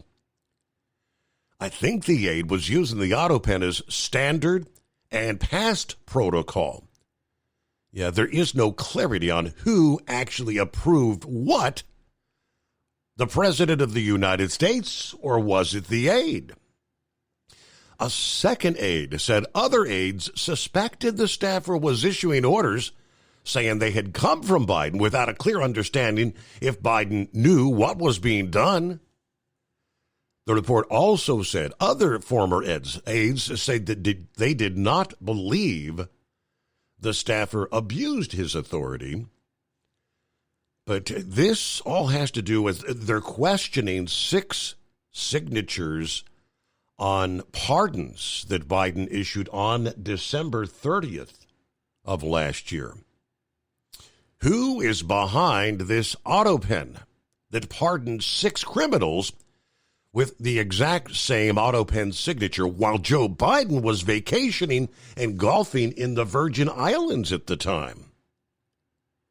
Yeah, note they all say they are signed in the city of Washington. As I said, the plot thickens. More on that coming up in our next hour, the Steve Summers Overnight Drive.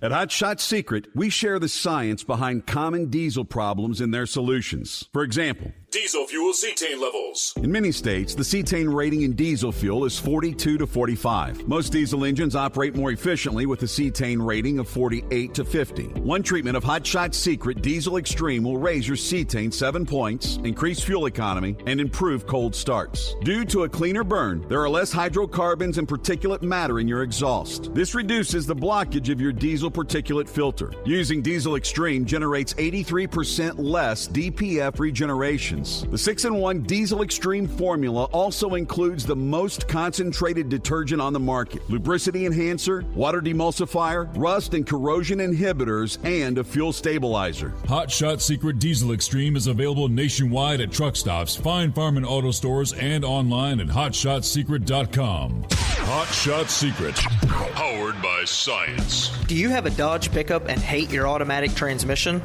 Of course you do. Levon Miller at Firepunk Diesel here, and we specialize in heavy-duty and performance transmissions for your 3-quarter or 1-ton Cummins-powered truck.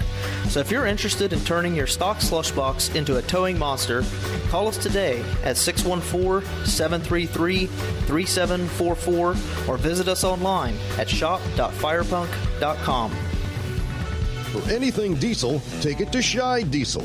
They provide a wide variety of services and diagnostics to determine what the problem is with the latest technology. From simple oil changes and preventative maintenance to fuel system diagnostics and repairs, engine rebuilds and cylinder head repairs, and rebuilds with our in-house machine shop. They also have on-site DPF cleaning for exhaust issues and DOT inspections. If your diesel is asking for some attention, Scheid Diesel has the specialist you need for anything diesel. Located in Terre Haute and Lafayette, Indiana, and Effingham, Illinois. Scheid Diesel has you covered. USA Radio News, I'm Anthony Lucero. President Trump's national security advisor says Iran is on notice following the recent U.S. airstrikes against rebels in Yemen. Mike Waltz told Fox News Sunday the military launched devastating strikes against the Iran-backed group in response to the attacks on global shipping in the Red Sea. We hit the Houthi leadership, killing several of their key leaders last night, their infrastructure, the missiles. The Houthis announced last week that they were resuming attacks on Israeli ships in response to the country cutting off aid to the Gaza Strip.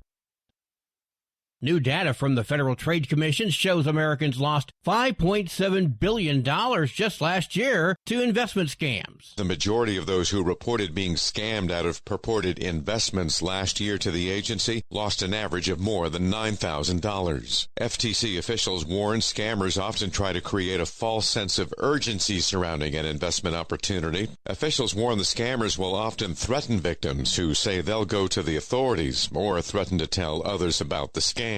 I'm Scott Carr in Washington. Pope Francis is gradually showing signs of recovery as he marks more than a month in the hospital, where he's being treated for double pneumonia. According to the latest Vatican update, the Pope remains stable with no changes in his clinical condition, which the Holy See press office called a positive sign. The FDA is issuing their recommendations for which flu shots to use this year. Thursday's decision came without input from a panel of independent vaccine advisors after a February meeting was canceled without explanation. The FDA did, however, use its own experts, working with the Centers for Disease Control and the Department of Defense, to review data from around the world about the type of flu viruses currently circulating. The most recent flu season, which peaked in February, was the worst in more than a decade. I'm Michael Kastner. From America's News Network, USA Radio News. Let's see, if something costs less, a lot less, but people are actually happier with it, that sounds like something to look into, and that's Medi-Share. Maybe you've heard joining Medi-Share can save you or your family up to $500 a month, and that's huge, but it's also true. People are just happier with it. They love being part of something that reflects and promotes their values and what they believe in. Medi-Share works, too. It's been around for 30 years now, and members have shared more than $7 billion of each other's bills. People love having telehealth and a huge nationwide PPO network, so yeah, really, you can save a ton and like it better. Imagine being happy with how you're taking care of your health care, whether you're self-employed or part of the gig economy, or you just want a plan that you're happy with. Here you go. You can call right now and get a price within 2 minutes. A very, very smart use of 2 minutes. Here's the number you need. It's 855-SHARE-40. 855-SHARE-40. 855-SHARE-40.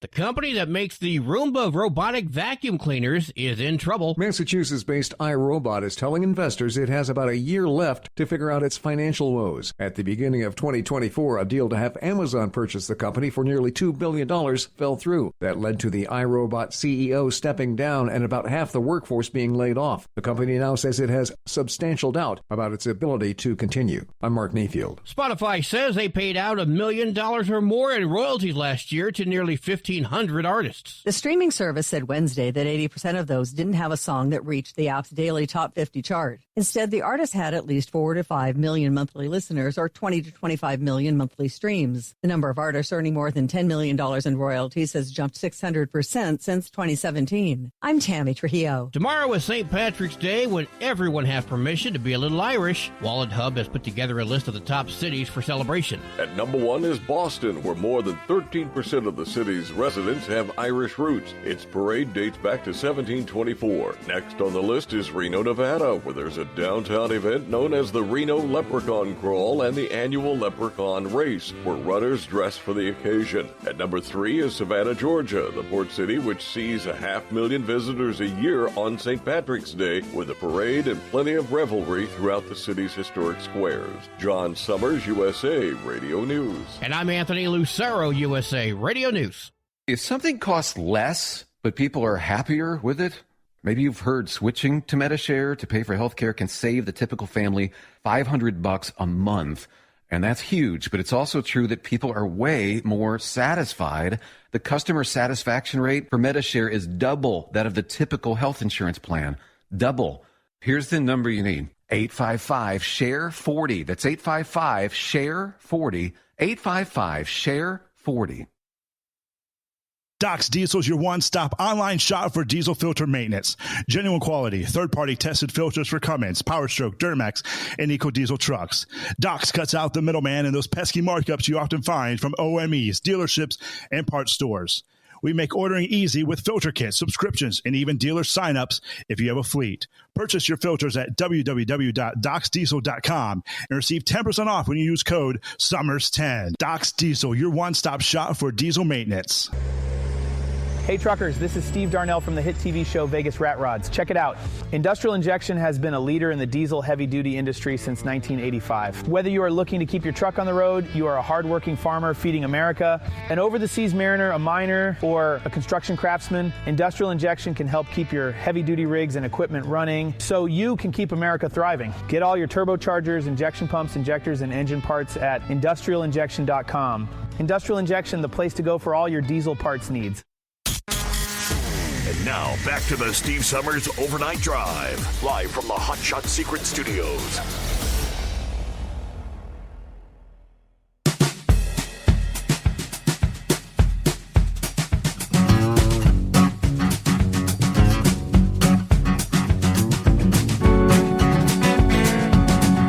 All right, we got us a brand new day underway. It's a Monday. Who said the greatest day of the week? All right, hope you had a good weekend. Made it through all the nasty weather. It was ugly. Obviously, National Weather Service survey teams will be out and about once again when the sun comes up this Monday morning, determining the wind damage, much that occurred on Sunday. Was it straight line winds? Was it actually tornadoes? Because there were numerous tornado warnings, pretty much right on through the day Sunday, as the case was Friday and Saturday. What a weekend it was.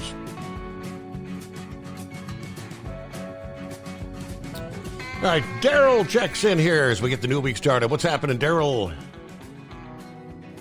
Good morning, Steve. How's the family and how's Stryker? All doing well. I did get a chance to briefly see Stryker over the weekend. I made a pit stop over at the son's house there, I guess Friday, before the ugly weather moved in. And I told him about you, Daryl. I said, son, I've got, Daryl calls in on a regular basis, 2 or 3 times a week, and he always asks about Stryker. Stryker's doing good.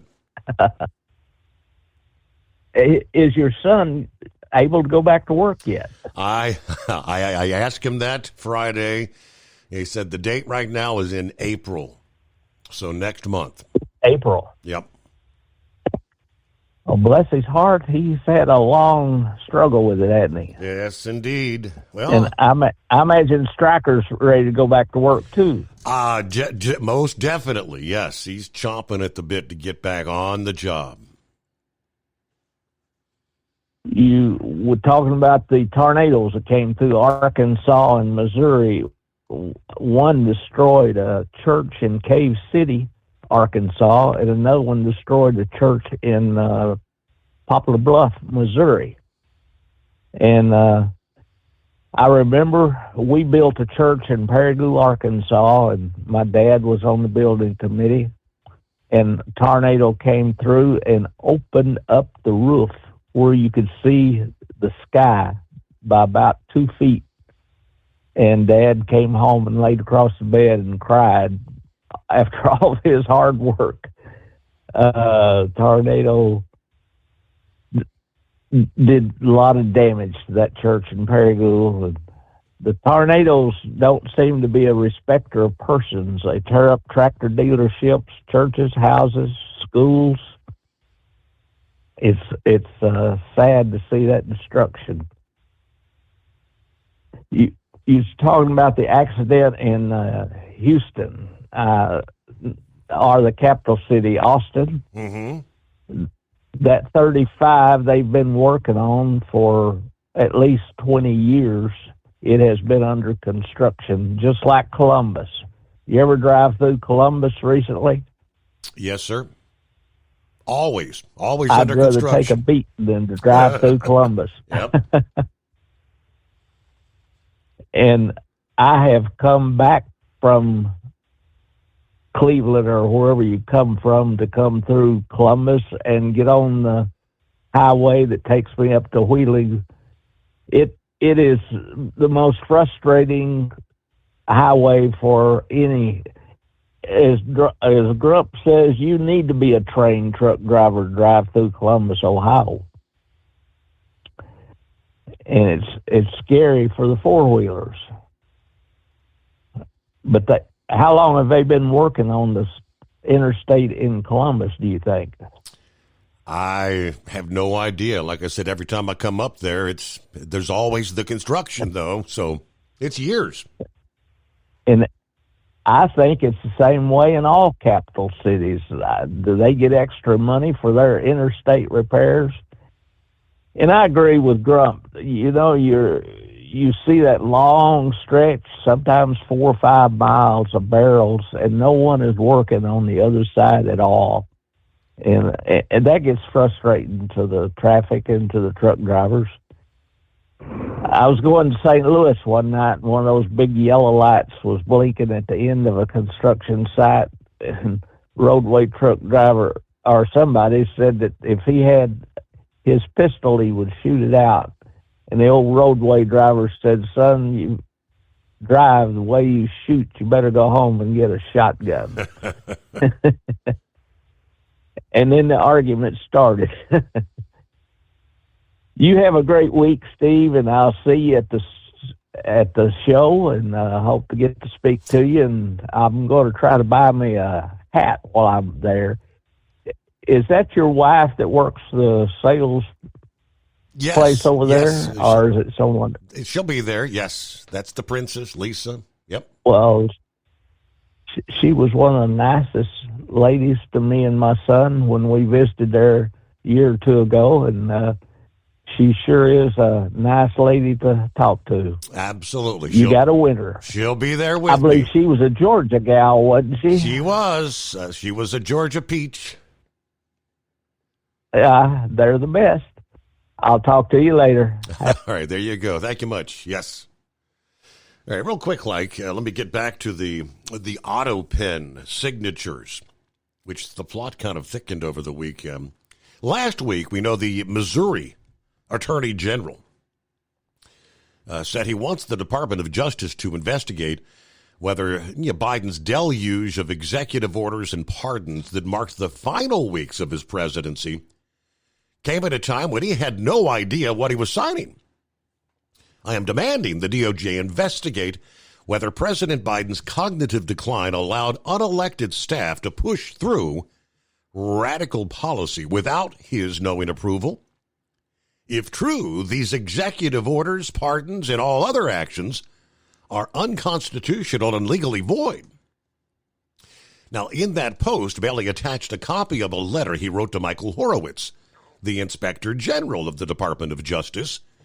In the letter, Bailey said there were profound reasons to suspect that Biden's staff and political allies exploited his mental decline to issue these purported presidential orders without his knowing approval. Bailey wrote Horowitz that assuming staff authored Biden's slew of pardons and orders would explain why the Biden administration's orders were aggressively much further to the left than any previous president. If, in fact, Biden's staffers were exploiting his mental decline, those orders are null and void. Well, today is the 17th of March. Posted via Truth Social at The Real Donald Trump this past evening.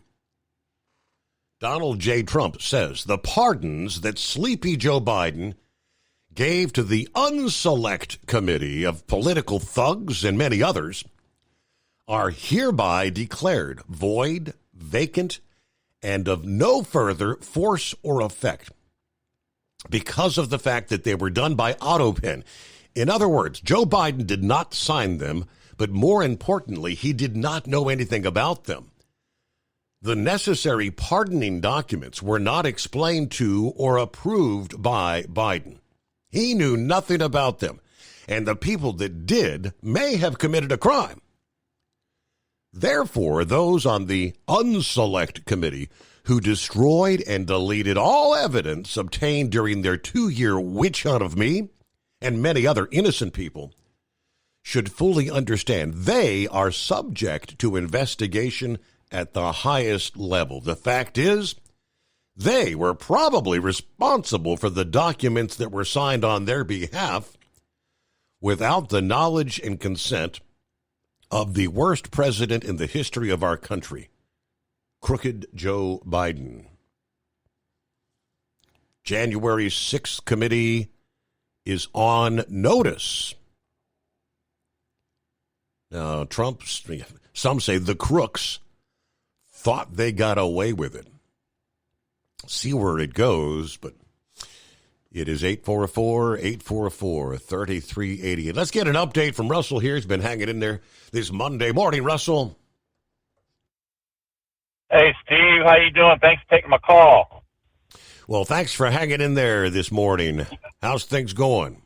Well, I wanted to give an update first to my wife. She's, I talked to her a couple of days ago, and her voice sounds really strong. It's as strong as I've ever heard. And, way back when she first started the hospital, she was on, 15 liters of oxygen. Well, now she's only down to 2. Mm-hmm. So, everything's improving, but she's ran into some problems here a couple of days ago and some difficulties. So, like I said, she's still going in the right direction, and I want to thank you and everyone else out there and Brother Randall for the prayers and for continued prayers, because they are helping and working. And I got another thing also, want to thank the person, they know who they are, for donating money to my family and I that listen to your show. We really appreciate it. And, I haven't had a check since January 9th, but Lord has blessed us for good friends. I've been surviving up to now on donations, and been stay above water. But I did get my first job, and of course it's another security guard job on Thursday. Is my first day of training, and believe it or not, it's I go on my own Tuesday night. I'll be working from 11 to 7:30, so I'll still be able to listen to you all. And I'm dealing with truckers. What I'm doing is they're coming and going. I got to take information for deliveries and for pickups, and so it's kind of interesting. I'm got to get all the information and make sure everything's correct, and they come and go. So distributing food places up in Troy. It's about 15 minutes away from where I live, and not too bad. I think I got everything down pat. Like I said, I start Tuesday on my own, so we'll have to see how it goes. Another thing I was going to tell you, I don't know if you're familiar, you guys talking about them road construction and stuff. Up here in Dayton, I don't live very far from Needmore and Wagner Ford Road, that little section there going southbound. Man, you really got to watch it. I feel sorry for the truckers because they have those concrete barriers. And all those 2 lanes, it is hard for a trucker to come through there. I mean, when I'm in that lane, right-hand lane, and truckers coming through, I try to get over as far as I can to the right because they can't help it. The truckers can't because it's so narrow. Mm-hmm. And it seemed like here during the summer, they would have accidents like all the time through there. But it's kind of, died down and everything. But it's really bad through there if you ever come through there. But also, another thing, I've read, daggone it, what's his name? From down south, about he didn't know if he was going to retire. I cannot think his name. I'm so sorry. He has a prosthetic arm. The monkey gouger. What is it? The monkey gouger. Yeah, he was asking for prayers. I've been praying for him. Is he doing all right? Well, I hadn't spoke to him again in several weeks. He dialed us up this morning, and we didn't. I guess I didn't get him quick enough. He only held on about 15 minutes and disappeared. Okay. So, yeah. Okay. Alrighty. Well, I just keep everybody my prayers out there, everybody, and I'm thinking about everybody out there. But like I said, I appreciate everything, and thank goodness, I'm glad I'm getting ready to go back to work. But it's going to be about another 2 weeks before I get the check they hold over and everything. But I just want to give you all a call and give you an update, Steve, and hope everything goes good for you at the show and everything. Now, will you be doing like you did last year? You record it early and then have it on at night, or that is how's correct. that going to work? That's exactly, yeah. We'll be doing the show live from it's what are we 11 to 4 Thursday and Friday. It'll be 10 a.m. till 3 there on Saturday.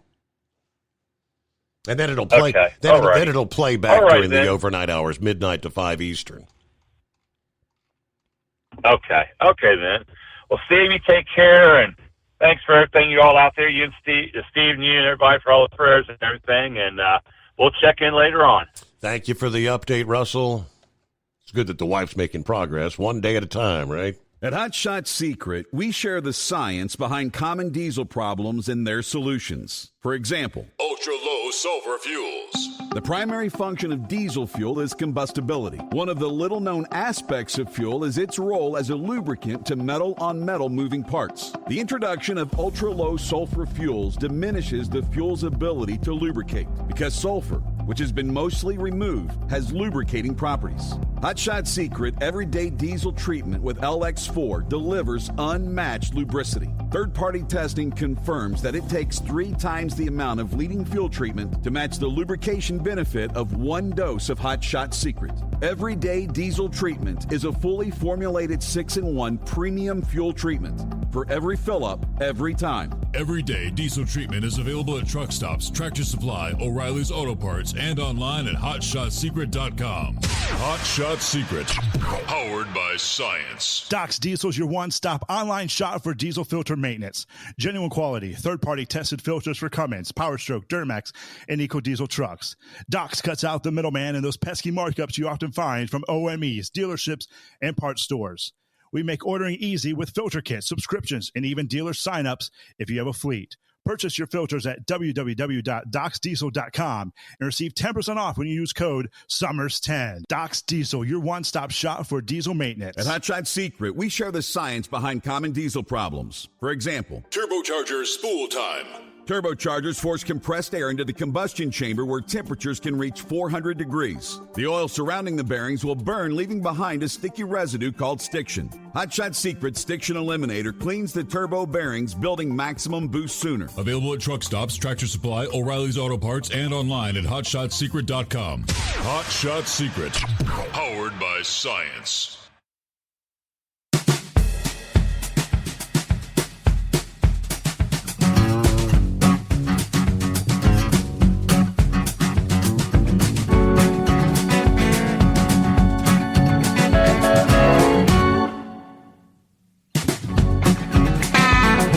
Other industry headlines: Colorado lawmakers considering a bill that targets noisy commercial vehicles with increased fines and revoked registration.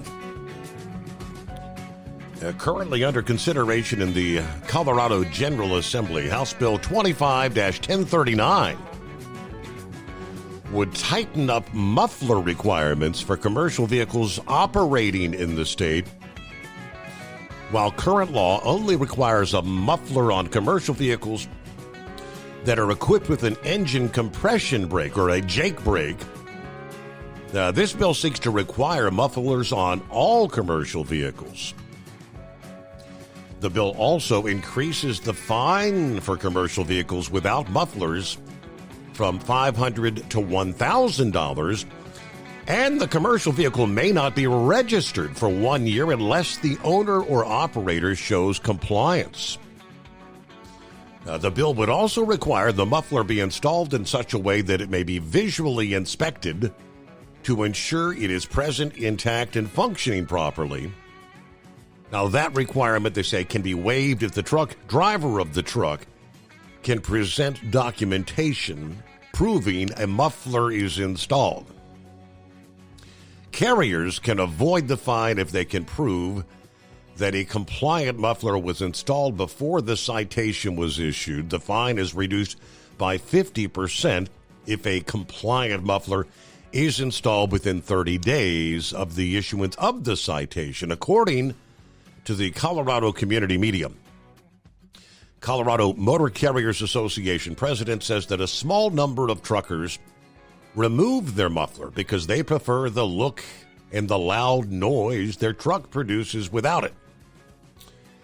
If this bill advances into law, it would go in effect in 2027. So a little ways down the line, but heads up there in Colorado. Morning, Pappy. What's happening, Steve? Man, I'll tell you what, Steve, this still blows my mind with all this auto pen signature stuff, man.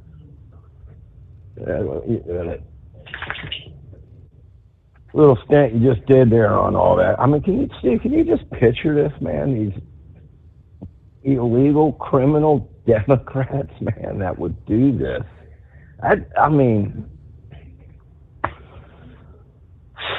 I guess I don't. It doesn't surprise me, I guess, Steve. Mm-hmm. I mean, we know they're crooked, but man, that is some serious stuff. Well, to have a former aide coming forward now, so obviously somebody there in the White House was the one that nobody would question. Why they would not question them, I don't know, but well. Somebody, they're going to roll, Steve. Somebody is like, man, I am not going down for you, right? So they're going to spill the beans. Trust me, man. Mm-hmm. They'll start from the lower end and work their way up, and we'll get the story probably, because somebody is going to be like, man, I'm not going to prison for this dude.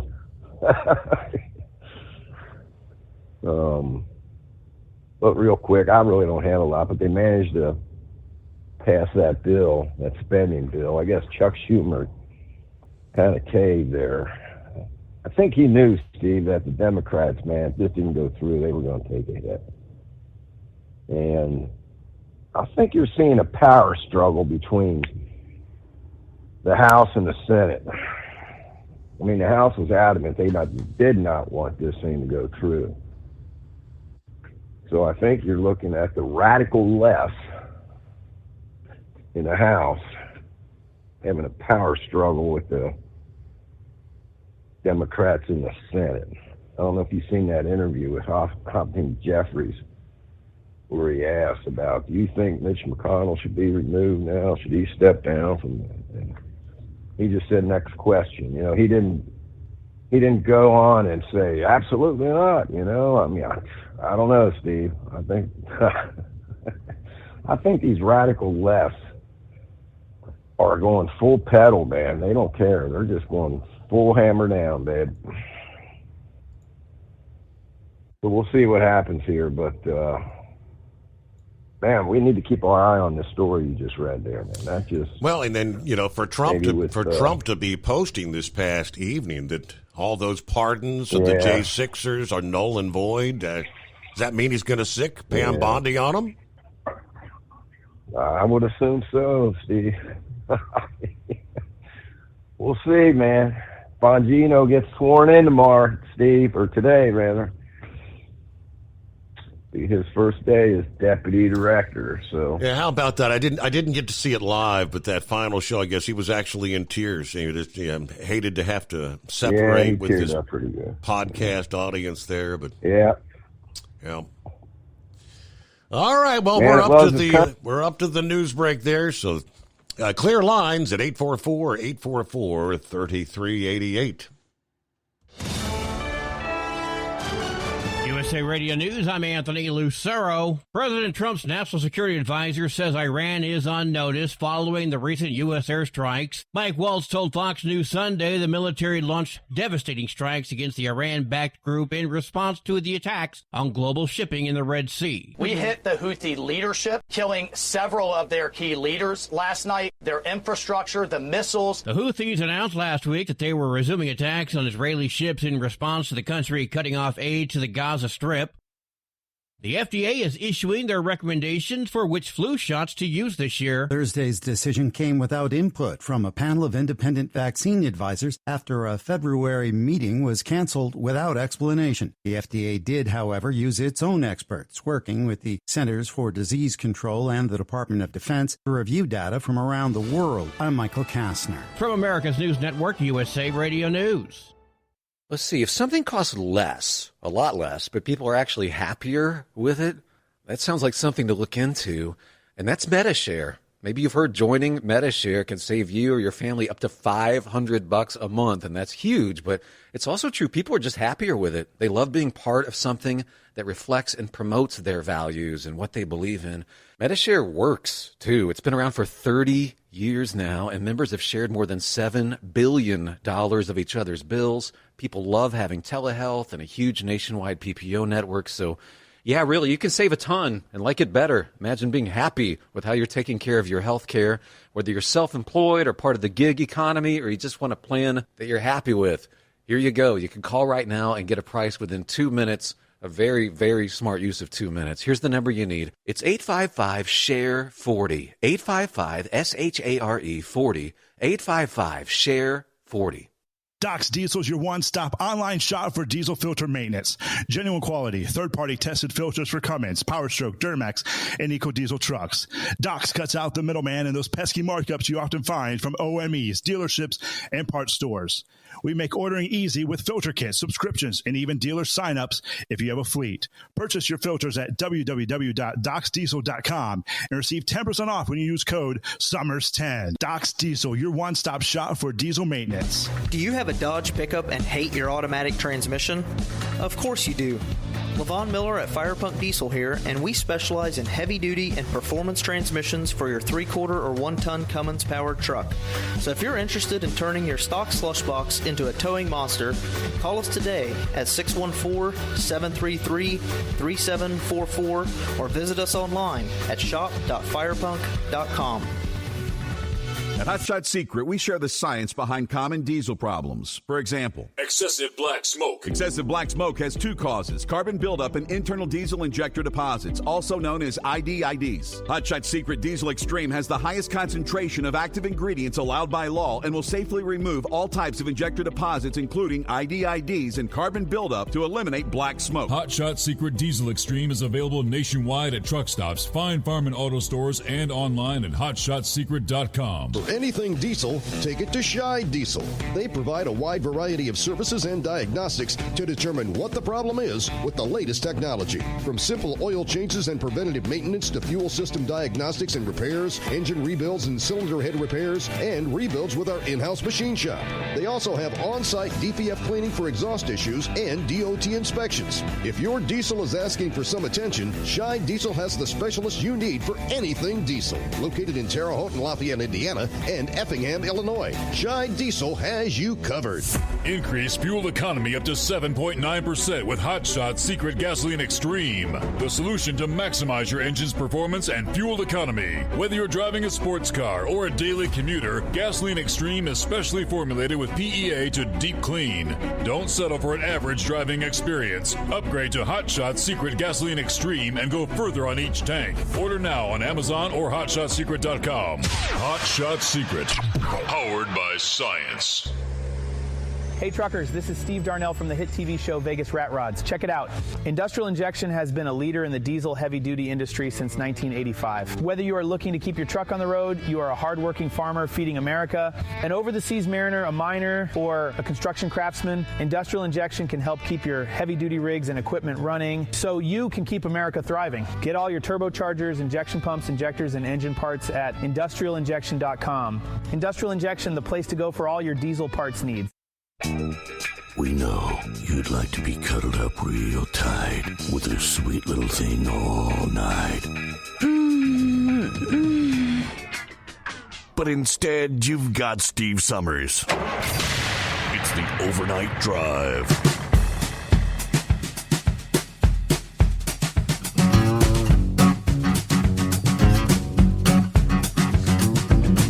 We'll pick up there right where we left off.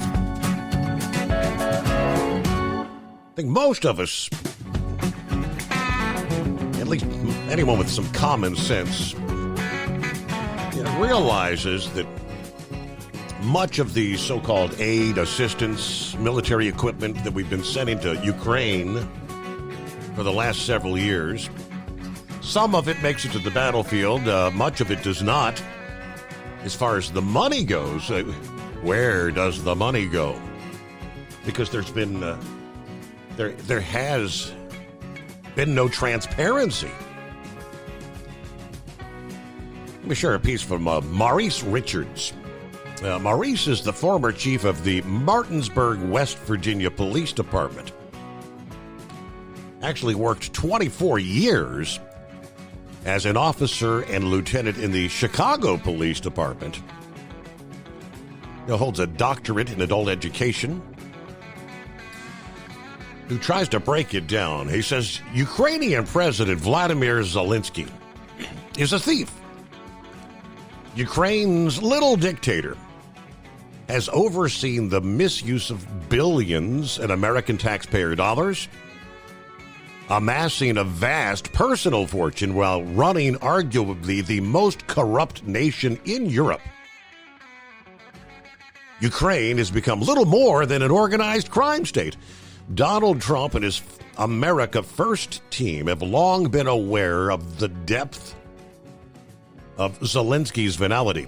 But his insulting, disrespectful, and churlish spectacle in the Oval Office revealed the truth of his intentions and behavior. Now Trump is going to lean into a Ukrainian fraud probe, shining the light on Zelensky's serious crimes.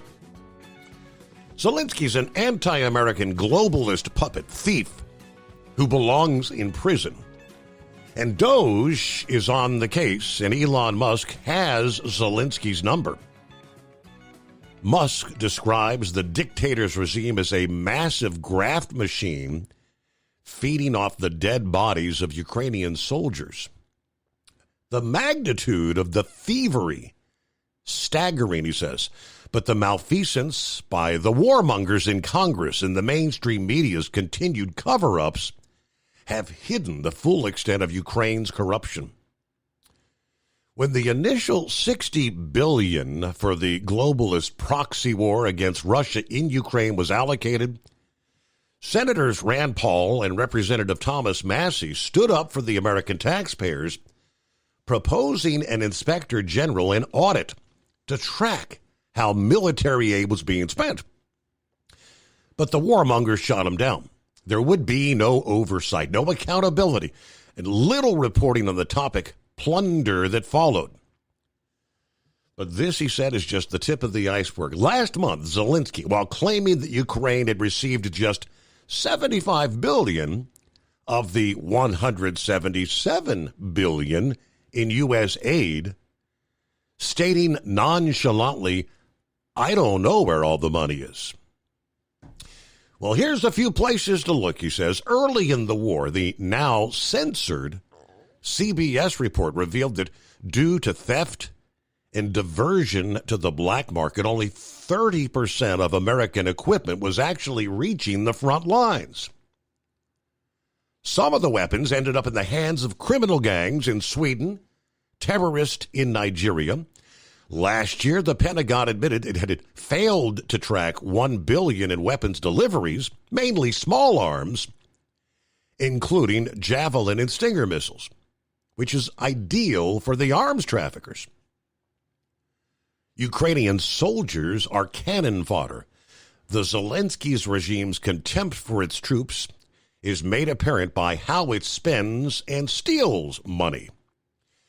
January of 2024, executives for a Ukrainian arms company, an official from Zelensky's defense ministry, embezzled $40 million meant to buy 100,000 mortar shells. A retired Ukrainian general revealed that $207 million was grifted in purchasing hundreds of thousands of useless anti-tank mines produced during World War II. Decades past their expiration date. In January, American money bought hand grenades filled with cornmeal rather than explosives. In November, U.S. taxpayers paid for 100,000 Ukrainian-produced mortar shells that wouldn't fire because they got stuck in the mortar barrels. In October, Kyiv's defense minister acknowledged that 20% of all artillery ammunition fired by the Ukrainians failed to detonate. Have you ever wondered why the Ukrainian soldiers are freezing on the front lines? Zelensky's cronies paid $86 million to the Ukrainian owner of a sham company in Turkey for 200,000 winter uniforms. The problem? They were actually summer uniforms, unfit for the intended purpose as winter clothing, and valued at only $29 million. Ukraine's corruption even touches the food distributed on the front lines. Defense Minister Reznikov supplied the military with eggs purchased at 3 times the market price. Eggs has become the Ukrainian soldiers' euphemism for corruption within the military. The vast majority of Ukrainians, 89%, according to one survey, say that corruption is the country's most serious problem after the war with Russia. 94% believe corruption is pervasive across the country. As many as 42% of Ukrainian households pay bribes to access public services. 78% believe Zelensky is directly responsible for the corruption. Now, recruitment officials pocket millions of dollars in bribes, allowing those with money to dodge military conscription. Meanwhile, men who cannot afford to pay are snatched off the street, thrown into frontline trenches, and shoved into the meat grinder. To evade service, 860,000 men have fled to the European Union. 800,000 more are hiding in Ukraine. Zelensky officials have stolen entire train loads of civilian aid, according to a senior advisor to Zelensky. People at the top are stealing like there's no tomorrow. To add insult to injury, the American taxpayers pay the salaries and the pensions of the crooks. Investigative journalist Seymour Hersh reports that Zelensky and his closest allies embezzled at least $400 million in a single year by skimming U.S. funds earmarked for procuring diesel fuel. An intelligence official told Hersh Zelensky had been buying the discount diesel fuel from Russia, skimming untold millions from the American dollars earmarked for diesel fuel payments. The CIA grew concerned about the rampant corruption, so in January of 2023, the CIA Director William Burns met with Zelensky and his band of thieves in Kyiv to address the problem. Hersh described the meeting as a scene from a 1950s mob movie. He relates the senior generals and government officials in Kyiv were angry at what they saw as Zelensky's greed because he was taking a larger share of the skim money than was going to the generals. Moreover, Hersh said that the level of corruption in Ukraine is approaching that of the Afghan war. Now, even in the Ukrainian parliament, where Zelensky has banned 11 opposition parties, voices of dissent are finally being heard. Zelensky is finished, according to some. The deputy Alexander Dubinsky has called for Zelensky's impeachment, blasting him for his authoritarian suppression of democracy, disastrous war policies, and public buffoonery. Okay, Vladimir Zelensky, an anti-American globalist puppet, thief who belongs in prison. Trump should cut him loose, expose the fraud, and then bring peace and democracy to Ukraine.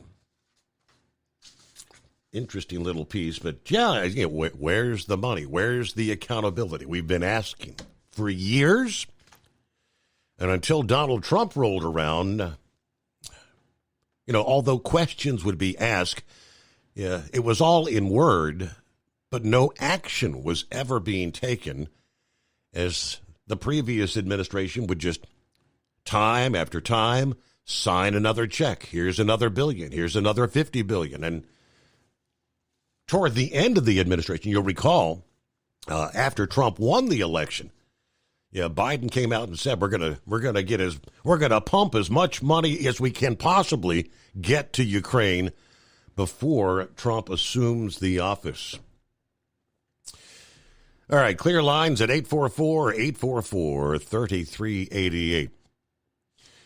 Meanwhile, back on the home front here, the latest push to roll back burdensome emission regulations coming out of the Senate late last week. Last Thursday, Senator Markwayne Mullin introduced the Preserving Choice in Vehicle Purchases Act, Senate Bill 996, that would amend the Clean Air Act to prevent the elimination of the sale of vehicles with the internal combustion engines. Mullin said this will limit the EPA from issuing Clean Air Act waivers for state policies looking to ban or otherwise limit the sale of internal combustion engines, which the California Air Resources Board adopted in their Advanced Clean Cars 2 regulation in 2022. Now, Mullin says California's waivers are not about clean energy. They are about control. For 4 years, the Washington Democrats worked to overregulate every aspect of American lives, including what car you can drive. Now that President Trump's back in office, it is critical we protect Americans' freedom to choose what vehicle is best for themselves and their families and allow consumer choice to dictate the market. Capitalism has really proven that the internal combustion engine vehicles represent the overwhelming majority of vehicle purchases in this country. I will not sit back and allow the federal government to make purchasing choices for consumers in Oklahoma.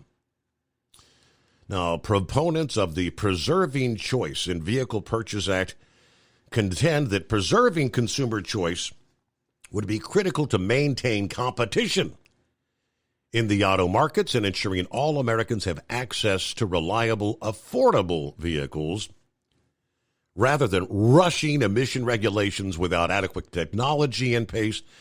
19 Republicans have already signed on as co-sponsors. Now, that would have had to have taken place on Friday because it was just introduced Thursday. OOIDA obviously supports the bill. Setting national policy is the responsibility of Congress, not California. Todd Spencer said it's no wonder small business truckers have left the state in droves to find better opportunities elsewhere. Now, for OOIDA members, vehicle reliability and affordability is critical. There is no convincing evidence that electric commercial vehicles are a viable option for small business truckers, given the costs, the inadequate charging infrastructure. Now, the bill is also supported by the American Trucking Associations, the Western Energy Alliance, the American Energy Alliance, and numerous other organizations. Mullin introduced the bill seeking to block the emission regulations just one day after the EPA actually announced a series of deregulatory actions, including reconsidering the Phase 3 heavy-duty trucks and the 2022 heavy-duty nitrogen oxide rules. Rolling things back. At Hot Shot Secret, we share the science behind common diesel problems and their solutions. For example, excessive black smoke. Excessive black smoke has two causes: carbon buildup and internal diesel injector deposits, also known as IDIDs. Carbon buildup obstructs the fuel spray. IDIDs are varnish inside the injector that alters ideal injector timing. Both of these cause reduced engine efficiency, leaving unburnt fuel to generate black smoke. One treatment of Hot Shot Secret Diesel Extreme will remove carbon buildup and improve efficiency. Diesel Extreme has the highest concentration of active ingredients allowed by law and will safely remove all types of injector deposits, including IDIDs, eliminating black smoke. The 6-in-1 Diesel Extreme formula also includes a cetane improver, lubricity enhancer, water demulsifier, rust and corrosion inhibitors, and a fuel stabilizer. Hot Shot Secret Diesel Extreme is available nationwide at truck stops, Fine Farm and auto stores, and online at hotshotsecret.com. Hot Shot Secret, powered by science. Doc's Diesel is your one-stop online shop for diesel filter maintenance. Genuine quality, third-party tested filters for Cummins, PowerStroke, Duramax, and EcoDiesel trucks. Doc's cuts out the middleman and those pesky markups you often find from OMEs, dealerships, and parts stores. We make ordering easy with filter kits, subscriptions, and even dealer sign-ups if you have a fleet. Purchase your filters at www.docsdiesel.com and receive 10% off when you use code SUMMERS10. Doc's Diesel, your one-stop shop for diesel maintenance. At Hot Shot Secret, we share the science behind common diesel problems. For example, Turbocharger spool time. Turbochargers force compressed air into the combustion chamber where temperatures can reach 400 degrees. The oil surrounding the bearings will burn, leaving behind a sticky residue called stiction. Hot Shot Secret Stiction Eliminator cleans the turbo bearings, building maximum boost sooner. Available at truck stops, Tractor Supply, O'Reilly's Auto Parts, and online at hotshotsecret.com. Hot Shot Secret, powered by science. For anything diesel, take it to Scheid Diesel. They provide a wide variety of services and diagnostics to determine what the problem is with the latest technology. From simple oil changes and preventative maintenance to fuel system diagnostics and repairs, engine rebuilds and cylinder head repairs, and rebuilds with our in-house machine shop. They also have on-site DPF cleaning for exhaust issues and DOT inspections. If your diesel is asking for some attention, Scheid Diesel has the specialist you need for anything diesel. Located in Terre Haute and Lafayette, Indiana, and Effingham, Illinois, Scheid Diesel has you covered. Do you have a Dodge pickup and hate your automatic transmission? Of course you do. Levon Miller at Firepunk Diesel here, and we specialize in heavy-duty and performance transmissions for your 3-quarter or 1-ton Cummins-powered truck. So if you're interested in turning your stock slush box into a towing monster, call us today at 614-733-3744 or visit us online at shop.firepunk.com.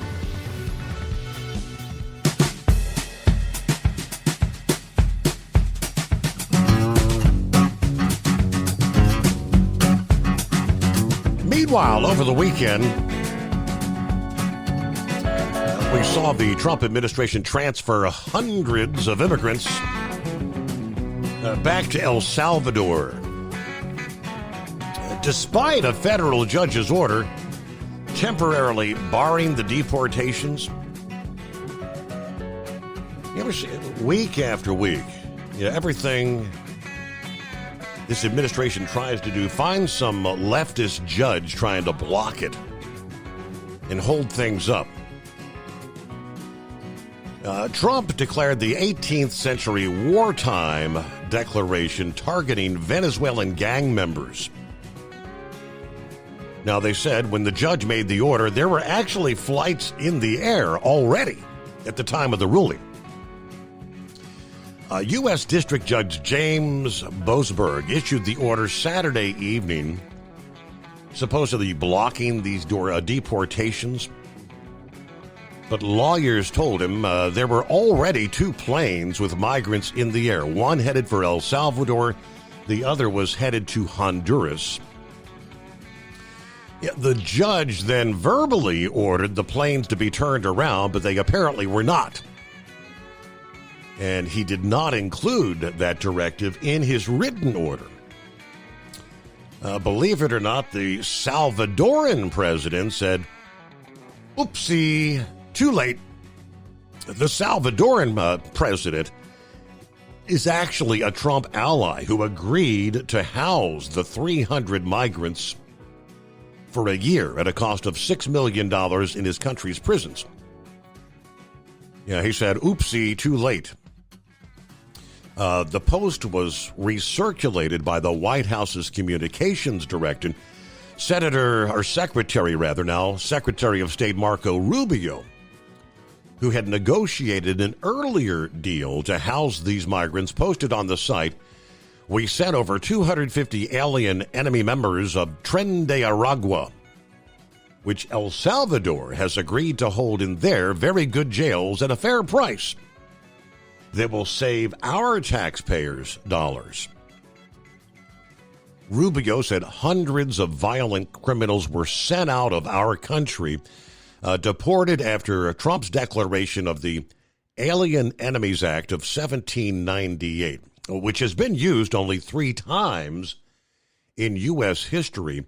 The law invoked during World Wars I and II and the War of 1812 requires a president to declare the United States is at war, giving him extraordinary powers to detain and remove foreigners who otherwise would have protection under immigration or criminal laws.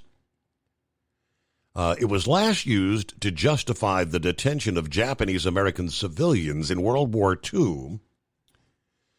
Now, the ACLU that filed the lawsuit leading to the judge's temporary restraining order said it was asking the government whether the removals to El Salvador were in defiance of the court. Now, the Venezuela's government, in a statement yesterday, rejected the use of Trump's declaration of the law, characterizing it as evocative of the darkest episodes in human history, from slavery to the horror of the Nazi concentration camps. Tren de Aragua originated in the infamously lawless prison in the central state of Aragua and accompanied an exodus of millions of Venezuelans, the overwhelming majority of whom were seeking better living conditions after their nation's economy came undone last decade. Trump seized on the gang during his campaign to picture communities that he contended were taken over. The Tren de Aragua, Colorado, we've seen some of this, but the Trump administration has not identified the migrants deported, provided any evidence that they, in fact, were members of Tren de Aragua, or that they committed any crimes in the U.S. It did also send 2 top members of the Salvadoran MS-13 gang to El Salvador who had been arrested in the United States. So obviously Venezuela is, they're not participating in being helpful. El Salvador, on the other hand, and well, what's wrong with that? I mean, how many millions would we spend housing them, feeding them here in the United States?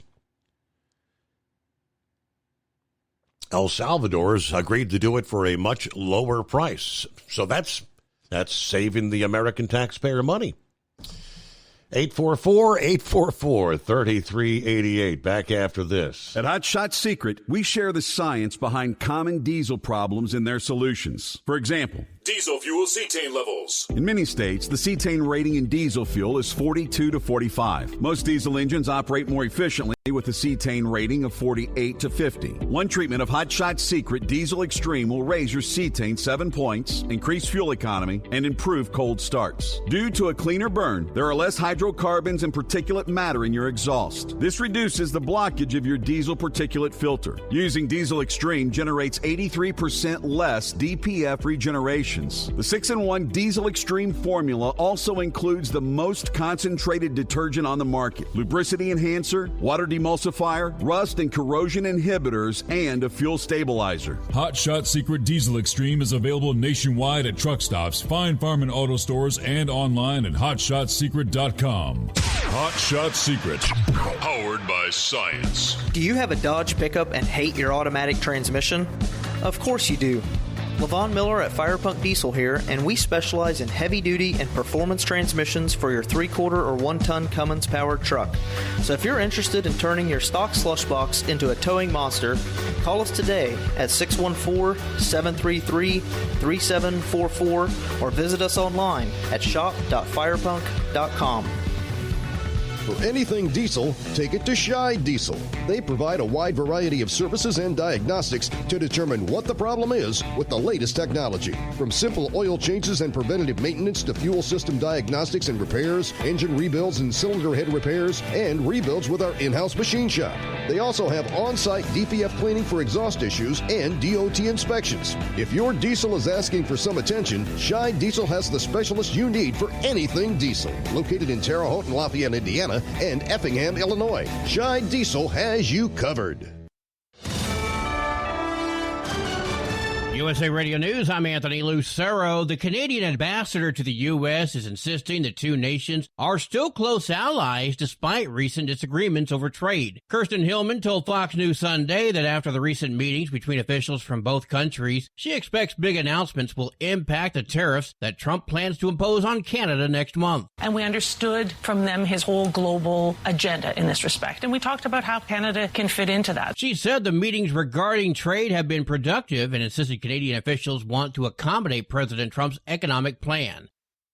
President Trump's quest to make the federal government more efficient has struck the French Quarter of New Orleans. The National Park Service office near Jackson Square in the Big Easy is shuttered. Calls to the office have gone unanswered and the doors are locked. It's one of nearly 200 federal facilities targeted by the General Services Administration for closure. John Summers, USA Radio News. A judge is expanding his block against President Trump's efforts to invoke the Alien Enemies Act. Trump announced he was going to use the 18th century wartime law to give himself more authority to target and deport certain migrants. A D.C. judge preemptively barred the removal of some migrants under the act for the next 14 days. A few hours later, he expanded his decision to apply to all non-citizens in U.S. custody. Legal experts say its use will probably lead to a lengthy court battle. I'm Chris Coraggio. Dollar General warns that low-income Americans' financial conditions are worsening. The retail chain has more than 20,000 stores, primarily in rural areas, and its core customers earn under $40,000 a year. CEO Todd Vaso said on an earnings call that many of Dollar General's customers report they only have enough money for basic essentials. Some even have to forgo basic necessities. This after inflation finally cooled in February for the first time in 5 months, but other costs like housing and health care remain expensive. I'm Tammy Trujillo. From America's News Network, USA Radio News.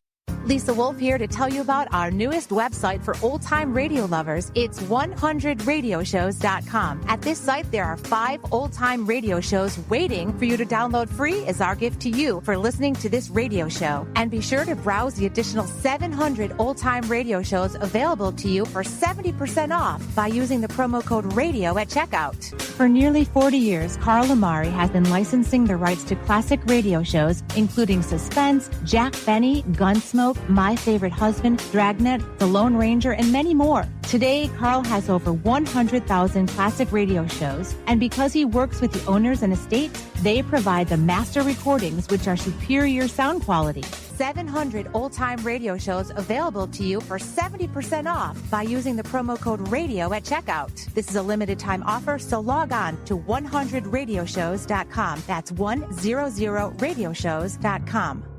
More young people are looking to enter the home market. An analysis from CoreLogic found Gen Z made up 13% of U.S. home mortgage applications last year. Many Gen Z home buyers are single, but nearly half of the applicants had co-applicants. The analysis also found that Gen Z home ownership was highest in the Midwest for 2024, while more expensive coastal metros lagged behind. I'm Jim Forbes. People who've been bitten by venomous snakes often make 2 dangerous mistakes. They wait too long to seek treatment, or they use outdated methods to treat the bite themselves. A study on snake bites from the University of Florida shows it's often more than an hour before a victim is seen by a doctor. More than 10% of bite victims were found to have first tried methods that are no longer considered effective, like using tourniquets or sucking out the venom. Some 7,000 to 8,000 people are bitten by venomous snakes each year in the U.S. I'm Michael Kastner. T-minus 8, 7, 6, 5, 4, 3, 2, 1. Elon Musk says the SpaceX Starship will go to Mars at the end of 2026. Aboard the ship will be Optimus, Tesla's humanoid robot. Along with the Mars announcement, the billionaire stated that if those landings go well, the human landings may begin as soon as 2029, although 2031 is more likely. For USA Radio News, I'm Anthony Lucero. Good morning, guys. I just want to warn you, traffic is tough out there. We are here for you to tell you how to keep safe. Everybody who is listening needs to take cover as soon as they can. To provide the music, talk, and sports you love. And to deliver the news that matters to you. We are the voices you can trust. We are live and local. We are America's broadcasters. Text radio to 52886 and tell Congress you depend on your local radio stations. Message and data rates may apply. You may receive up to 4 messages a month. This message furnished by the National Association of Broadcasters. At Hot Shot Secret, we share the science behind common diesel problems. For example, CP4 injection pump failure.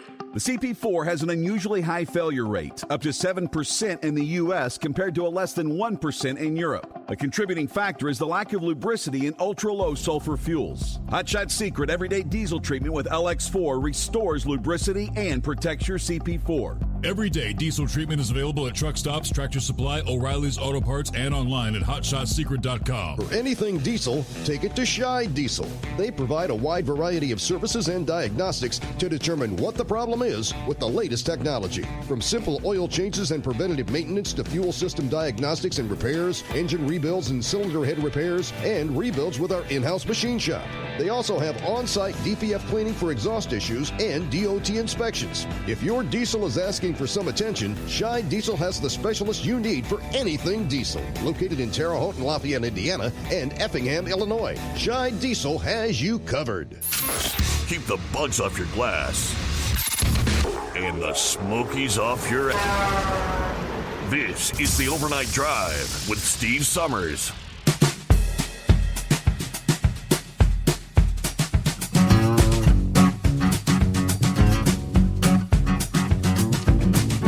All right, to get that final hour off and rolling here on the greatest day of the week. Well, Monday. Oh, happy St. Patrick's Day, by the way. Does that mean it's a green beer Monday? Kegs and eggs? You have the green eggs and ham? Hello to Hoot Who. Sent me an email during the break. He said, Steve, that report you just shared on Ukraine corruption that we, the taxpayers, have paid for makes me furious. Yes, of course, that is the price Biden and Obama paid to cover up their own crimes. Most of all, my daughter has MS, and she lives on a $900 a month disability. Never even a dime increase through all the trillions spent by the Democrats. By the way, I missed the source of that report, but thank you for a very good show this Monday morning.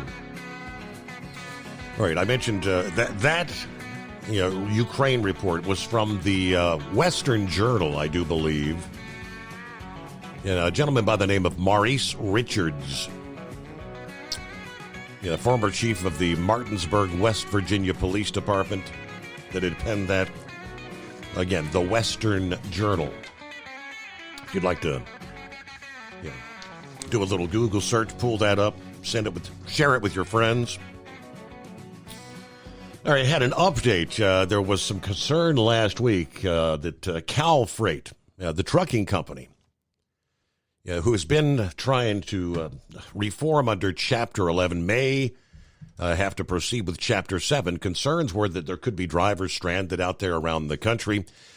Cal Freight's closure in the coming weeks will not be under a Chapter 7. That was the fear by some of the company's creditors, but will indeed be a wind down through the existing Chapter 11 proceedings. That's one of the main takeaways from the binding settlement term sheet that agreed to last Wednesday in the bankruptcy court. All the key creditors of the truckload carrier have signed on to the pact, and the bankruptcy judge approved it. Approval of the term sheet is not the final step. The bankruptcy judge must approve a plan confirmation, which is expected to occur next month. While numerous attorneys contacted by FreightWaves either declined comment or did not respond to emails or phone messages, the term sheet spells out several aspects of the process to settle Calfreight's millions of dollars in debt in an orderly manner. But they're saying it will be done under Chapter 11, not Chapter 7. The latter is designed to result in liquidation of the company. Now, the Chapter 11 does have a buyer for Calfreight, they say. It is not clear what Noor Leasing, the buyer that is listed in an earlier bankruptcy document, will be buying once the process is complete to meet the demands of the truckload company's creditors after their equipment is sold off. But the number of assets listed in the term sheet totals just over 1,500, mostly tractors and trailers. But the document authorizing the sale to Noor, that's Noor, also has a list of 679 individual rolling stock assets in the sale and 56 unencumbered trailers. In the meantime, before confirmation of that plan, various creditors will provide funding to Calfreight to help bring about an orderly and commercially reasonable manner for the ultimate surrender of the assets to help fulfill the debt obligations. Surrender of assets is to be complete by April 18. There will also be funding from Triumph Capital to Calfreight of $1.25 million in 5 weekly payments. The actual delivery of rolling assets for resale will be to Ritchie Brothers, one of the dominant players in the resale of assets. But of course, last week there had been catastrophic fears of a Chapter 7 being pursued, which could result in a more rapid liquidation. Again, in other words, some of the drivers could have been stranded out there. All right, the Calfreight bankruptcy always had in the background allegations that first surfaced when the bankruptcy was filed in December that the downfall of the company was the result of malfeasance. That was a word that popped up in court documents many times. It does not appear to have been a factor in the settlement of the creditors' claims, but adjudicating those allegations would not be the work of the bankruptcy court. That would be pursued separately. Who we got? Is that DC Bob? Yes, it is. Morning, Bob. Morning, Steve. Well, kind of like a first-time caller. Listened to you for quite some time. Go back to your dad back in 1990 when I started driving. And I just wanted to, I was really depressed a few years ago, when all of a sudden you were taken off the air and we had all this going on with the politics. But ever since November, I got a little bit more giddy up in my step. It just feels like we're going in the right direction now with the country for, and I just wanted to say thanks for all your efforts. I remember when you first started the show, I remember where I was sitting one night and I set my alarm clock to see if it was really going to be true that we come on to this year format. Yeah. And actually, we already met. You wouldn't never remember me, but I was on a cruise with you once, and I have no idea what year this was, but I believe it was you and Lisa's first cruise, because Bozo was around and he stayed back. He wanted you to go on that cruise, and Lumpy was on it, and so I got to kind of meet you back in them years. Never able to attend or go with the cruise you now do, like in October. Right. Because I farm and I get really, really busy in October and one thing and another. And I just wanted to call and say thanks for all the efforts and all the hours you keep us awake out here. Wow. So Amazing. that cruise that I did with Lumpy, yes, I'm trying. That would have been probably 2003 or maybe 2004 because we did our first cruise. Myself and my wife. Our first cruise was 2005. So I'm thinking probably 2003. Maybe that would have been. Yeah. Boy, it's how many years have passed? Wow. Yeah, a long time. Oh gosh, I remember going back and listening to Bozo, and Yoda and Brooklyn and all them calls, ever since you got kicked off the other one caller that I always used to enjoy listening to, I don't remember him. And I think he came from like around Richmond, Virginia, and Norfolk out there, was called Glenn. Glenn? Yes. He called in quite a bit. He was a great and caller. I never heard from him. Never. I mean, once it started that he's one of those that I suppose has never been able to find us because he listened on the AM side, and I don't know that he was tech savvy and would know how to try to find us. But yeah, he was a great caller. Loved hearing from Glenn. Yeah, I enjoyed. But you got some great callers now too going on, and usually I tell you I'm always a day off from listening to you because I'm usually trying to sleep and I farm and I drive and I haul full of reefer, all foodstuffs around here. I come from near Green Bay, Wisconsin, a little town. I called it today, DC, because it's a little town, Black Creek. Okay. And nobody knows where that is, but if I say I live near Green Bay, well, everybody knows what side of it. I live opposite side of the state of he's not calling anymore. The Scarecrow. Okay. Scarecrow, when he called in, he's over by La Crosse way, and I'm on the other side of the state. So, we go back a while. But, when I hang up, I couldn't sleep so much this morning, and I went out and got hooked up. I got to go make an early morning pickup, and I thought, I'd try giving you a call. Once everybody says you're easy to talk to, give Knuckle Buster a break. He always calling you in your loneliest hour. I'm sure he would appreciate that. Yeah, and I imagine I already missed Captain Ron's call. Monday's the greatest day. I just get a kick out of some of that. But I'm sitting here in the yard ready to kind of pull out, but I didn't want to leave because as soon as I leave my yard and go where I got to go in about 5 minutes, then my phone don't work so good, and I didn't want to have a bad experience with that. So anyways, that's about all I got for you. I just appreciate what you're doing, okay? Hey, thank you so much. Yeah, and I got you first-time caller code. It's been that many years. I'm going to hook you up with a $60 voucher there. Hot Shot Secret.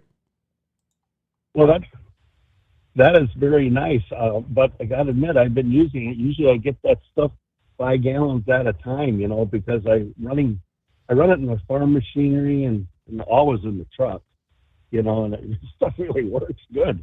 And that's another thing. I really miss Chris. I always enjoyed when he'd call in once or he'd be on the air once a month on Fridays. God, I learned so much from him like that. I often think, I wonder whatever happened to his project he had going on with that recycling of them tires and all that was going on. I wonder if that ever really got kicked off or how he's doing with that. The Tire Hog, it's been a long, arduous... Chris, he actually did go with us on our cruise here back in October, and so I got to spend some time with them, and he updated me that they really had some issues. They had to send it back to the manufacturer to try to get some of the bugs out, but they had shipped it back, and he had just received it like a week or two after the cruise. And since then, I have not spoken with him about that. I do. My wife spoke to him a week or two ago, and he's not going to be there in Louisville here for the truck show this year. So yeah, we'll miss seeing him there. But the project is still a work in progress, as they say. Well, that's another thing I'm looking forward. I've never been to the Louisville Truck Show, but I understand I'm coming down this year. My son's and nephew are having a truck down there, an old truck. I guess they got to park them outside. I'm not sure of this. And I mean, coming down a little bit later, and when they show up, I'll bring my daughter-in-law and 2 grandsons and stuff like that. So, they go down earlier, I guess, how this works. And anyways, I'll come tagging along later and look forward to maybe being able to see you down there. Absolutely. Okay, yeah, we'll be in the North Wing. The North Wing, kind of, if you're coming in through the front doors, and all the trucks, like the show trucks. Last year, they everything changed around. For a number of years, they were kind of like way back behind the West Wing. They moved them all out to the very front of the venue, out in front of the North Wing. So the show trucks out front. The West Wing will be unused this year. Everything's going to be moved over to the North and the South Wing. Big changes there. We're in the, if you're going into the North Wing, kind of bear to the left and go toward the back of the North Wing. Same location we've been for several years, but all right, we'll look forward to seeing you there. We'll be there Thursday, Friday, Saturday. Hey, Semper Fi from Truck and Phil. Happy Monday, St. Patrick's Day, best day of the week. Coffee Up. Good morning, Mr. Summers, the Hot Shot Secret Nation, and the great product of Staybill. Roll on, Knucklebuster, 31. We're going to a high of only 49 in Fort Wayne. Started at 19. Warm into 44 in Newaygo, Michigan. Interesting, Jay Berry winning the Las Vegas race. NASCAR Cup history, and of course, the NCAA. Keeping West Virginia and Indiana out of the big dance. And they put North Carolina in. Not a good move, he says. All right, we are ready to depart Fort Wayne for Newaygo, Michigan, and back to Fort Wayne once again. Everybody, have a great week out there. Semper Fi from Truck and Phil. At Hot Shot Secret, we share the science behind common diesel problems and their solutions. For example, excessive black smoke. Excessive black smoke has two causes: carbon buildup and internal diesel injector deposits, also known as IDIDs. Carbon buildup obstructs the fuel spray. IDIDs are varnish inside the injector that alters ideal injector timing. Both of these cause reduced engine efficiency, leaving unburnt fuel to generate black smoke. One treatment of Hot Shot Secret Diesel Extreme will remove carbon buildup and improve efficiency. Diesel Extreme has the highest concentration of active ingredients allowed by law and will safely remove all types of injector deposits, including IDIDs, eliminating black smoke. The 6-in-1 Diesel Extreme formula also includes a cetane improver, lubricity enhancer, water demulsifier, rust and corrosion inhibitors, and a fuel stabilizer. Hot Shot Secret Diesel Extreme is available nationwide at truck stops, fine farm and auto stores, and online at hotshotsecret.com. Hot Shot Secret, powered by science. Doc's Diesel is your one-stop online shop for diesel filter maintenance. Genuine quality, third-party tested filters for Cummins, PowerStroke, Duramax, and EcoDiesel trucks. Doc's cuts out the middleman and those pesky markups you often find from OMEs, dealerships, and parts stores. We make ordering easy with filter kits, subscriptions, and even dealer sign-ups if you have a fleet. Purchase your filters at www.docsdiesel.com and receive 10% off when you use code SUMMERS10. Doc's Diesel, your one-stop shop for diesel maintenance. At Hot Shot Secret, we share the science behind common diesel problems. For example, turbocharger spool time. Turbochargers force compressed air into the combustion chamber where temperatures can reach 400 degrees. The oil surrounding the bearings will burn, leaving behind a sticky residue called stiction. Hot Shot Secret Stiction Eliminator cleans the turbo bearings, building maximum boost sooner. Available at truck stops, Tractor Supply, O'Reilly's Auto Parts, and online at hotshotsecret.com. Hot Shot Secret, powered by science. For anything diesel, take it to Scheid Diesel. They provide a wide variety of services and diagnostics to determine what the problem is with the latest technology. From simple oil changes and preventative maintenance to fuel system diagnostics and repairs, engine rebuilds and cylinder head repairs, and rebuilds with our in-house machine shop. They also have on-site DPF cleaning for exhaust issues and DOT inspections. If your diesel is asking for some attention, Scheid Diesel has the specialist you need for anything diesel. Located in Terre Haute and Lafayette, Indiana, and Effingham, Illinois, Scheid Diesel has you covered. Do you have a Dodge pickup and hate your automatic transmission? Of course you do. Levon Miller at Firepunk Diesel here, and we specialize in heavy-duty and performance transmissions for your 3-quarter or 1-ton Cummins-powered truck. So if you're interested in turning your stock slush box into a towing monster, call us today at 614-733-3744 or visit us online at shop.firepunk.com.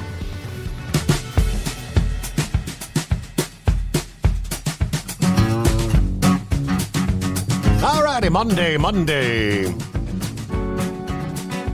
Lest we forget, good morning to the lovely Dingbat for the St. Patrick's Day Manic Monday edition.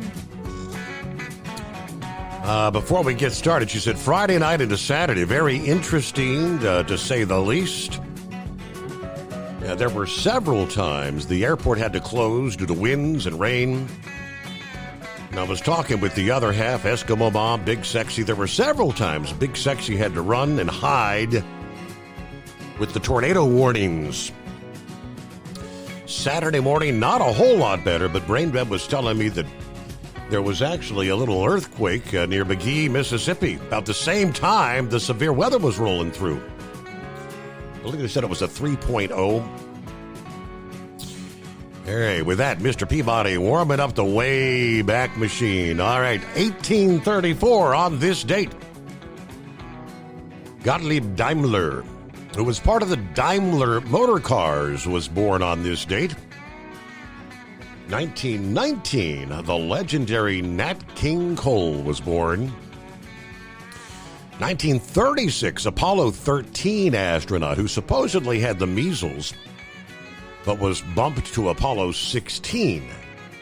Ken Mattingly was born. And finally, 1955 and 69 years old from the movie Apollo, and Lieutenant Dan from Forrest Gump, Gary Sinise, born on this day. All right, aside from St. Patrick's Day, today is National Doctor-Patient Trust Day. It is National Campfire Girls Day. It is National Act Happy Day. And finally, of course, it is National Corned Beef and Cabbage Day.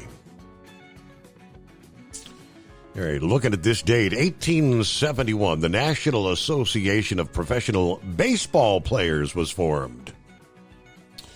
Let's see, in 1860, which in 1876 became the National League. Okay. 1905, Albert Einstein finished The Quantum Theory of Light, the scientific paper. 1929, on this day, General Motors acquires Opel Automotives. 1930, construction begins on the Empire State Building. 1944, the Mount Sivvius erupts in Italy. And for our friend there, Rick in Columbus, in 1978, the Cincinnati Reds don green St. Patrick's Day uniforms. In the year 2000, Ugandan cult movement for the restoration of the Ten Commandments of God, 700-person mass murder-suicide.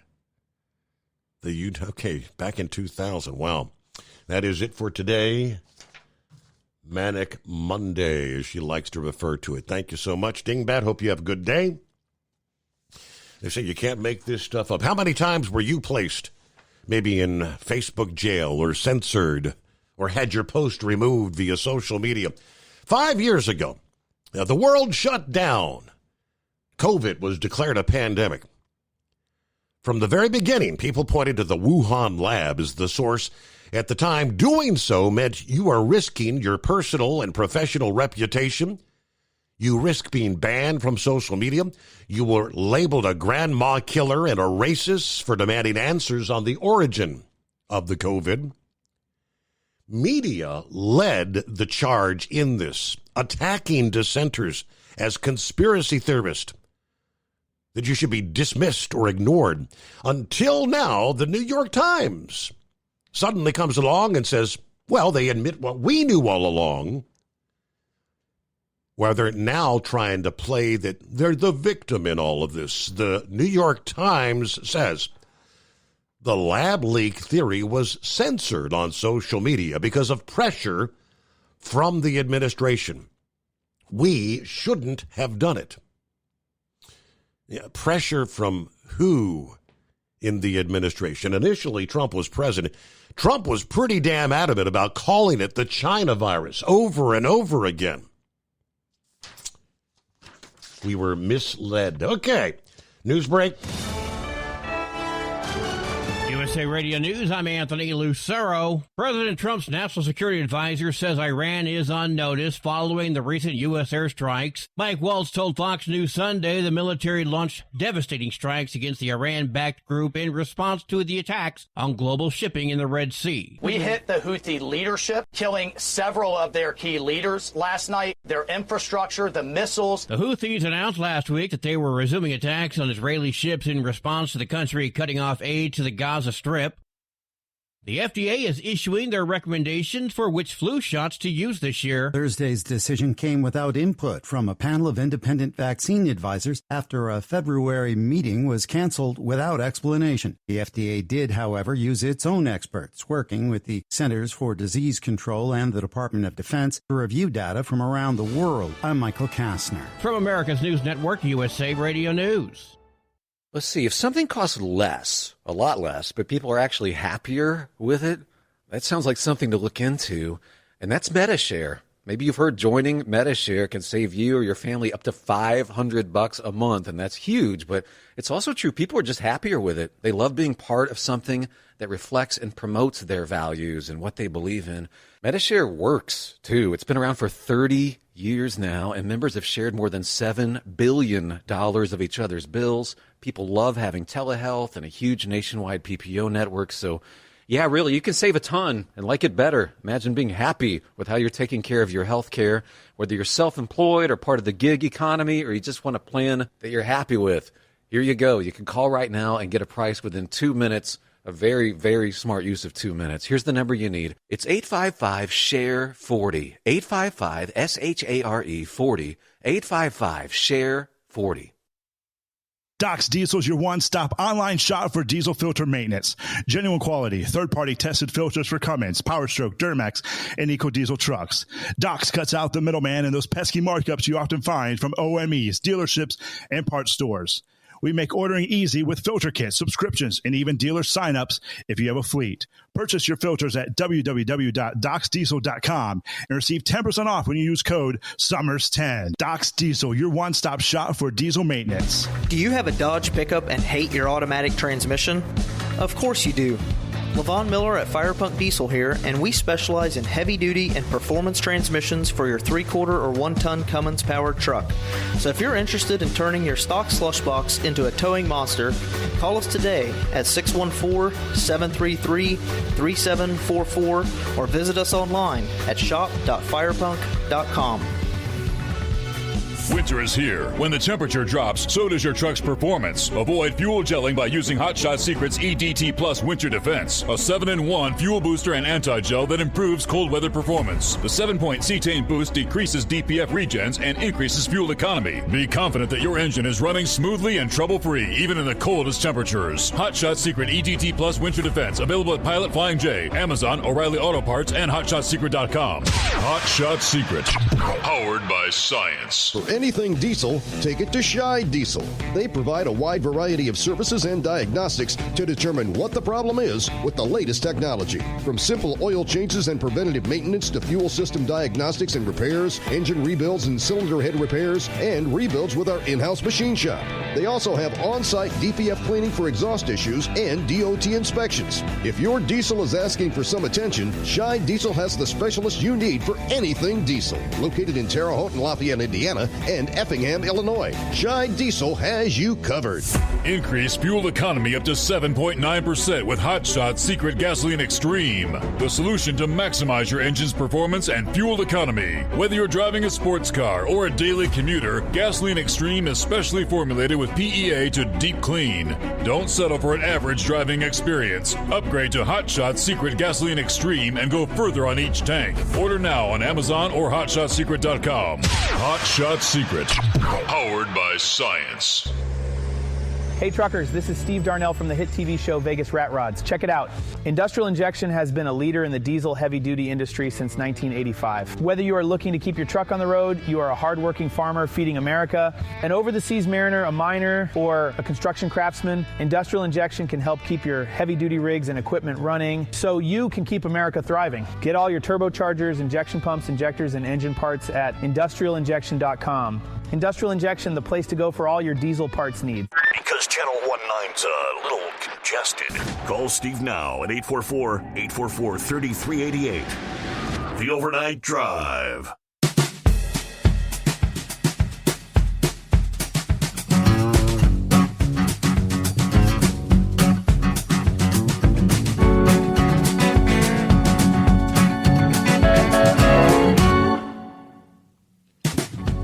All right, we head down the home stretch here this Monday, St. Patrick's Day.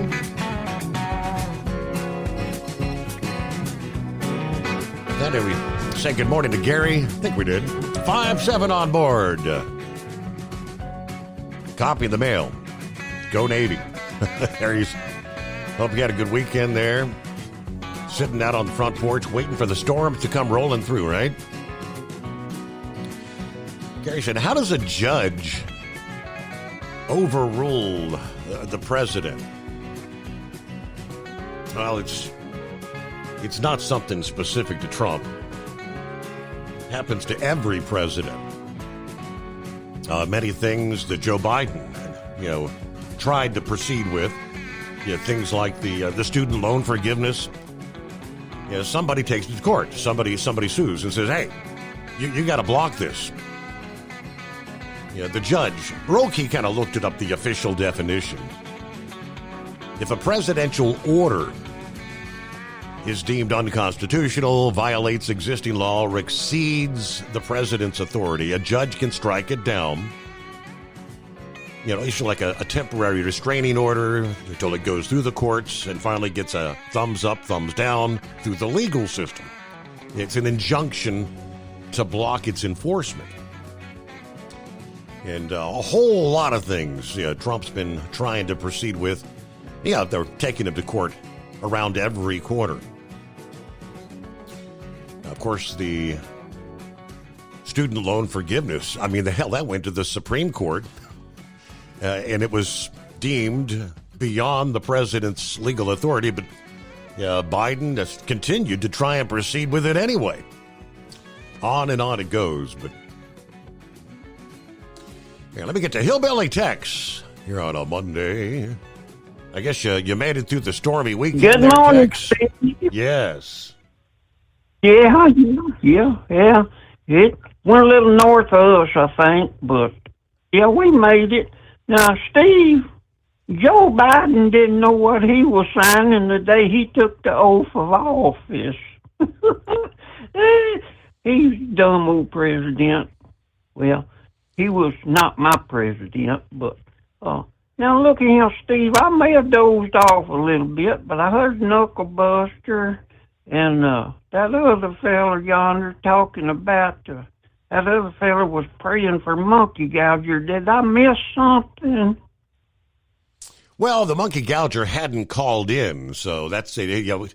Gouger, he was actually on hold, like second in line this morning, and I guess it was about 15-20 after he hung up, so we didn't get to hear from him. We haven't officially spoke to the gouger on the program since maybe a week before Christmas, so it's been quite a stretch. Yeah, I know. It's been a long time, and he told you a couple of weeks ago when you talked to him personally on the phone, not on the show, but he said he's going to call in that week and let you know, let us know. But I'm worried about my old buddy Gouger. I tell you what, I love him like a brother. Well, he got him. I just thought I may have felt. Now, he got him a new fishing boat. He and the better half been out there on the lake fishing. I did not see any fish committing suicide jumping in the boat, but he's out there. He's doing all right. Oh, okay. Well, I just heard that other fella praying for him, and I thought, right. But I listened to you said he was on the line. On the hold there, but never heard from him. I thought I may have fell asleep or something.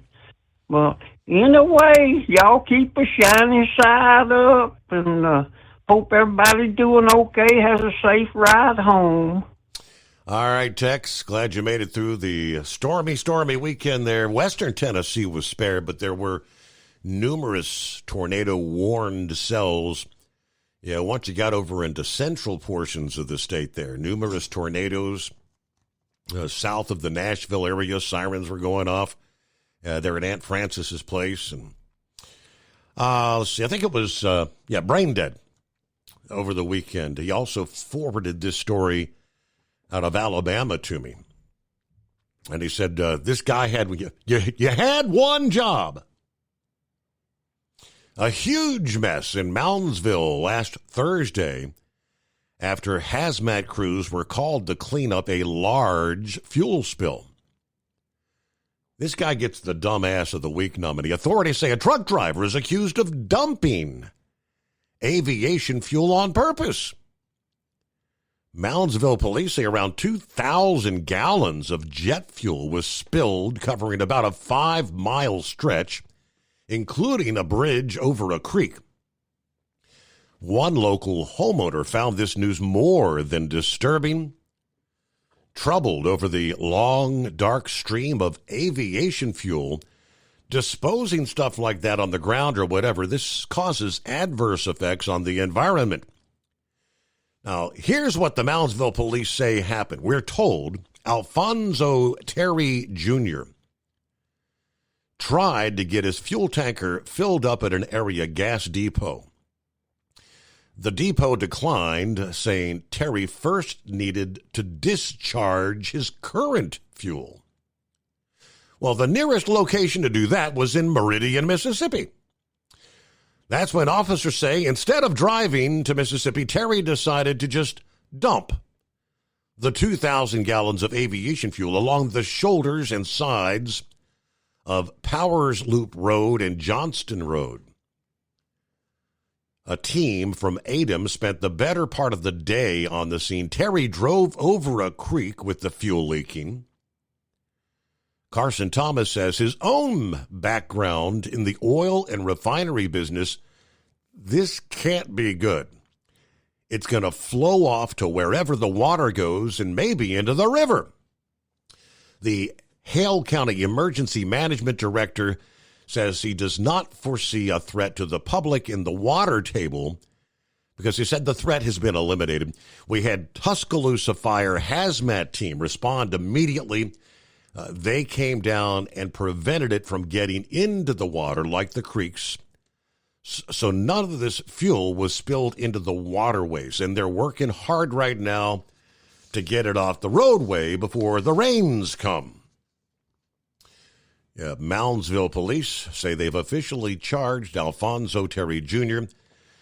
With 5 counts of spillage and 1 count of criminal mischief. I'm not sure, what he may be facing as far as penalty for that, but I would presume he's no longer going to be hauling a tanker for whatever company that was he was hauling for, jet fuel. But, of course, jet fuel, very highly volatile, right? I'm thinking, unlike diesel fuel, which you can throw a lit cigarette into a bucket of diesel and the cigarette butt will go out. I don't think that's the case for jet fuel. Very, very combustible. He's lucky he didn't ignite the damn highway. Hey, Knuckle Buster. Thanks for having me back, Mr. Steve Summers. We used to put that JP5 jet fuel in them decent half 5 tons back when I was in the Marine Corps to clean them injectors up there. But they got hot shot secrets now, right? Mm-hmm. Yep.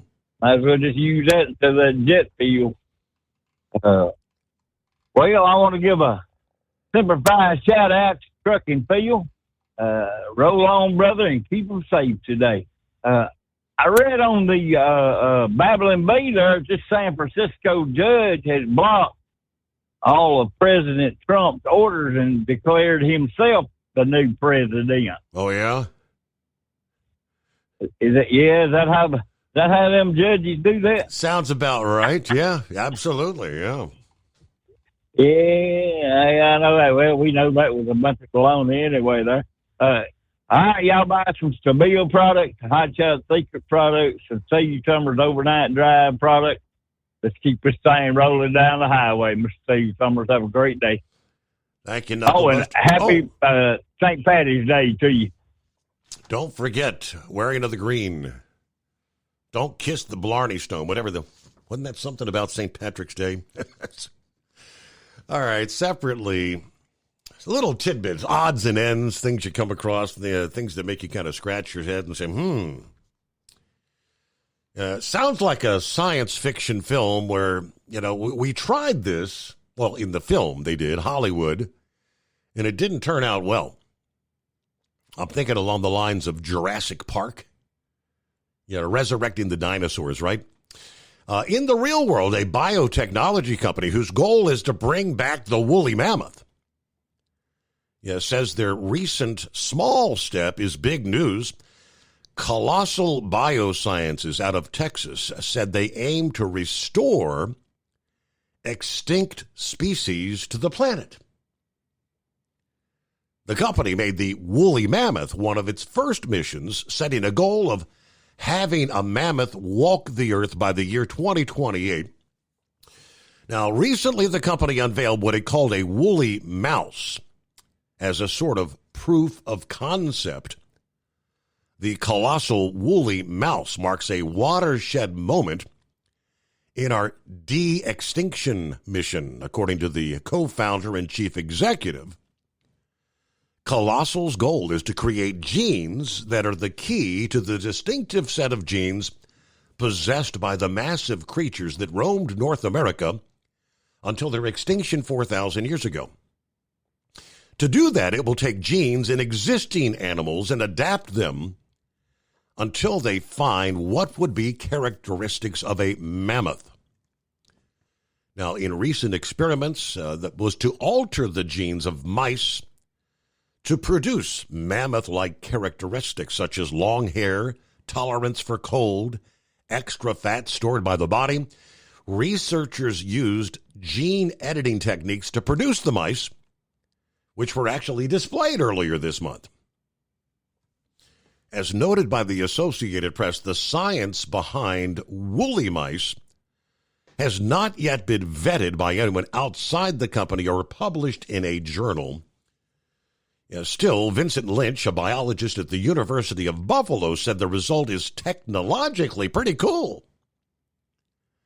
Now, the chief scientist for the company, Beth Shapiro, which also wants to bring back the dodo bird, said the next animals to be experimented upon would be Asian elephants, the closest genetic link to the woolly mammoths. Lamb said that the endangered status of the Asian elephant could be a barrier to their progress there, though. The head of stem cell biology and development genetics at the Francis Crick Institute in London said behind the slick technical work, there might be less than meets the eye. My overall concern is whether this is a sensible use of resources rather than spending the money on trying to prevent species becoming extinct. As it is, we have some cute-looking hairy mice with no understanding of their physiology, behavior. It does not get them, the researchers, any closer to know if they will eventually be able to give an elephant useful mammoth-like traits. And we've learned very little biology. Okay, so they said every week we get, like little kids drawing pictures of dodo birds or mammoths, and their parents sending them to us saying, thanks for what you're doing. This is really making science cool in school. If we can put synthetic biology in the hearts and minds and the homes of people, change people's perspectives, maybe we can get one less influencer and one more scientist. Okay. Be careful trying to play God, right? That became abundantly clear in Jurassic Park. All right, on to the war in Ukraine. President Trump late last week sounded a rather optimistic note about efforts to halt the fighting, but at the same time added a sense of urgency to stave off what he said could be a horrible massacre. In a Truth Social post, Trump wrote that the U.S. negotiators have had a good, productive discussions with Vladimir Putin and said there's a very good chance this horrible, bloody war can finally come to an end. But one potentially bloody development is looming. Trump wrote in all uppercase emphasis, at this very moment, thousands of Ukrainian troops are completely surrounded by the Russian military and in a very bad, vulnerable position. Now, he did not go into detail, but Ukraine forces who entered the Kursk region of southern Russia back in August are now being driven back by the Russian military. Over the weekend, Newsweek reported that troop dispositions of both sides showed the Ukrainians were indeed of danger of being fully surrounded.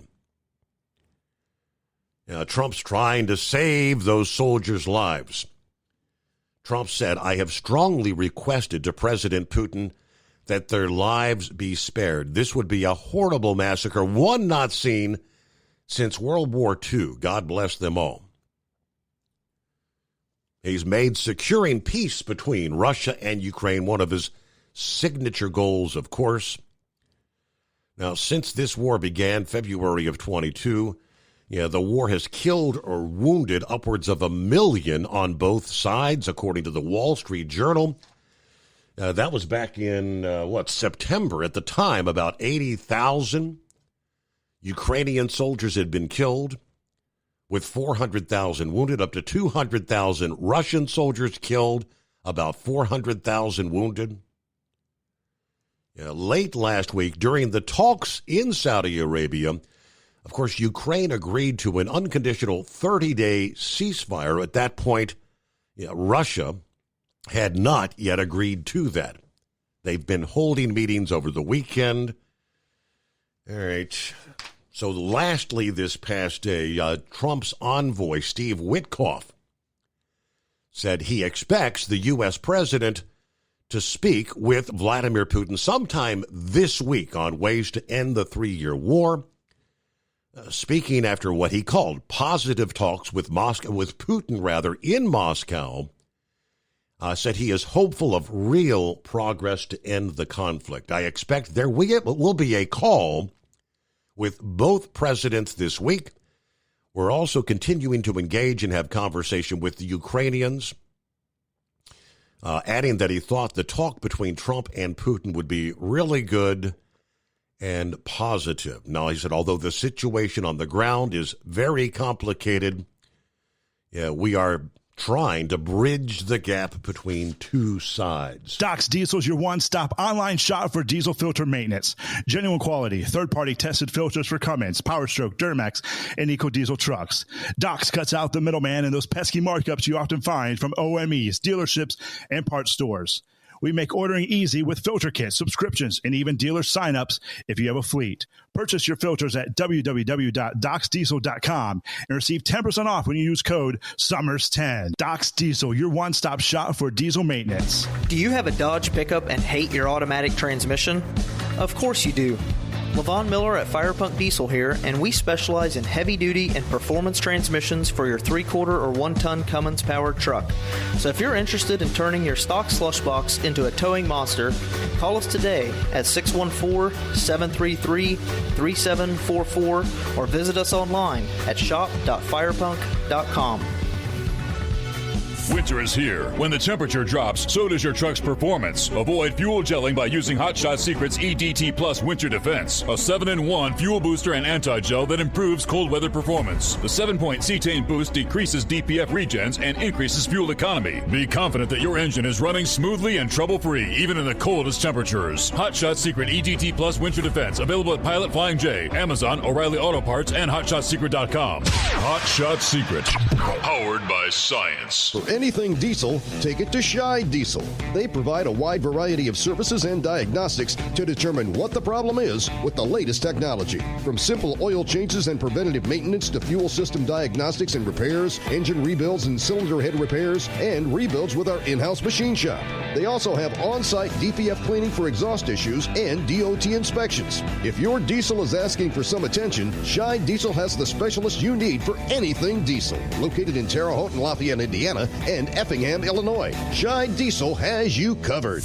Increase fuel economy up to 7.9% with Hot Shot Secret Gasoline Extreme. The solution to maximize your engine's performance and fuel economy. Whether you're driving a sports car or a daily commuter, Gasoline Extreme is specially formulated with PEA to deep clean. Don't settle for an average driving experience. Upgrade to Hot Shot Secret Gasoline Extreme and go further on each tank. Order now on Amazon or HotShotSecret.com. Hot Shot Secret, powered by science.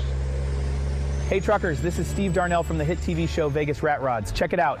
Industrial Injection has been a leader in the diesel heavy-duty industry since 1985. Whether you are looking to keep your truck on the road, you are a hard-working farmer feeding America, an over-the-seas mariner, a miner, or a construction craftsman, Industrial Injection can help keep your heavy-duty rigs and equipment running so you can keep America thriving. Get all your turbochargers, injection pumps, injectors, and engine parts at industrialinjection.com. Industrial Injection, the place to go for all your diesel parts needs.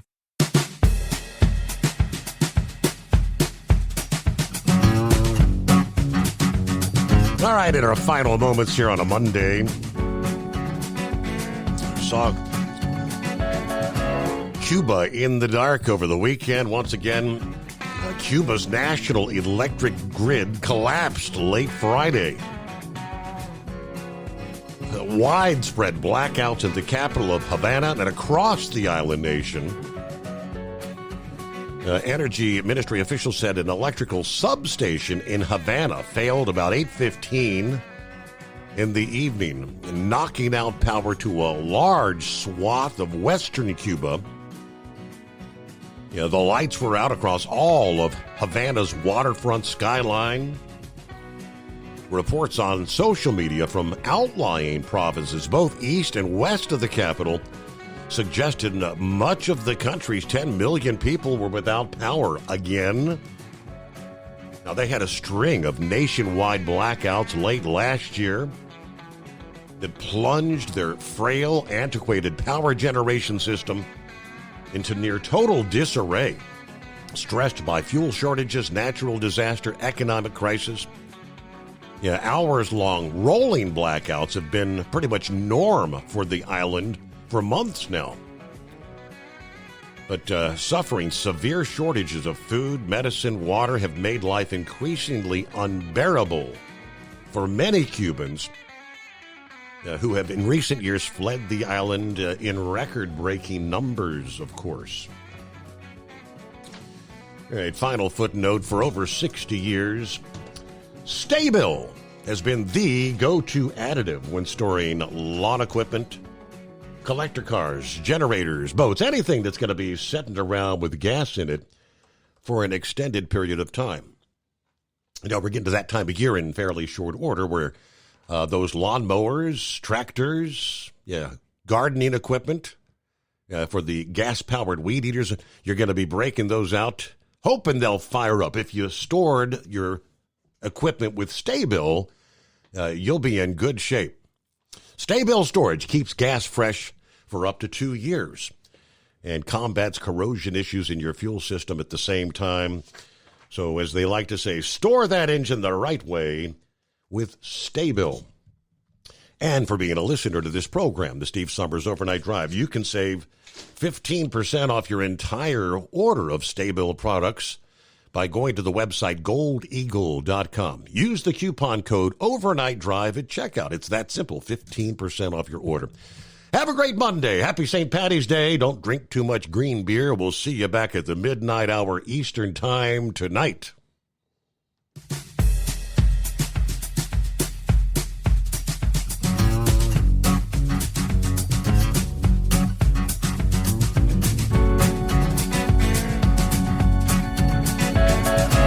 You'll never guess the places that I've been. You never guess the places that I've been. 'Cause everything is like a dream, yeah, but only in that dream that I live in. I'm never gonna let the day begin. Never gonna let the day begin. 'Cause everything is like a dream, yeah, but only in that dream that I live in. Oh, don't wake me up before before you go. And I'll just make this bed my home. Oh, darling, please just let me sleep. Give me my dreams.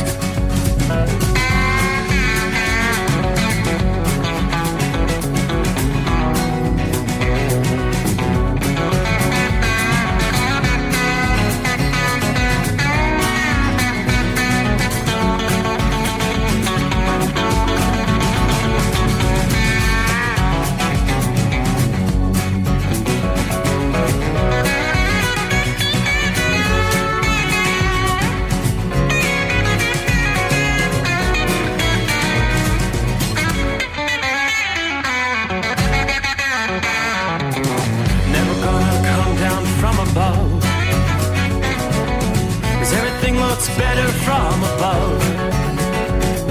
Nothing's ever as it seems, yeah, except in that world that I dream of. Never gonna lose the ones I love. Never gonna lose the ones I love. 'Cause everything is like a dream, yeah, but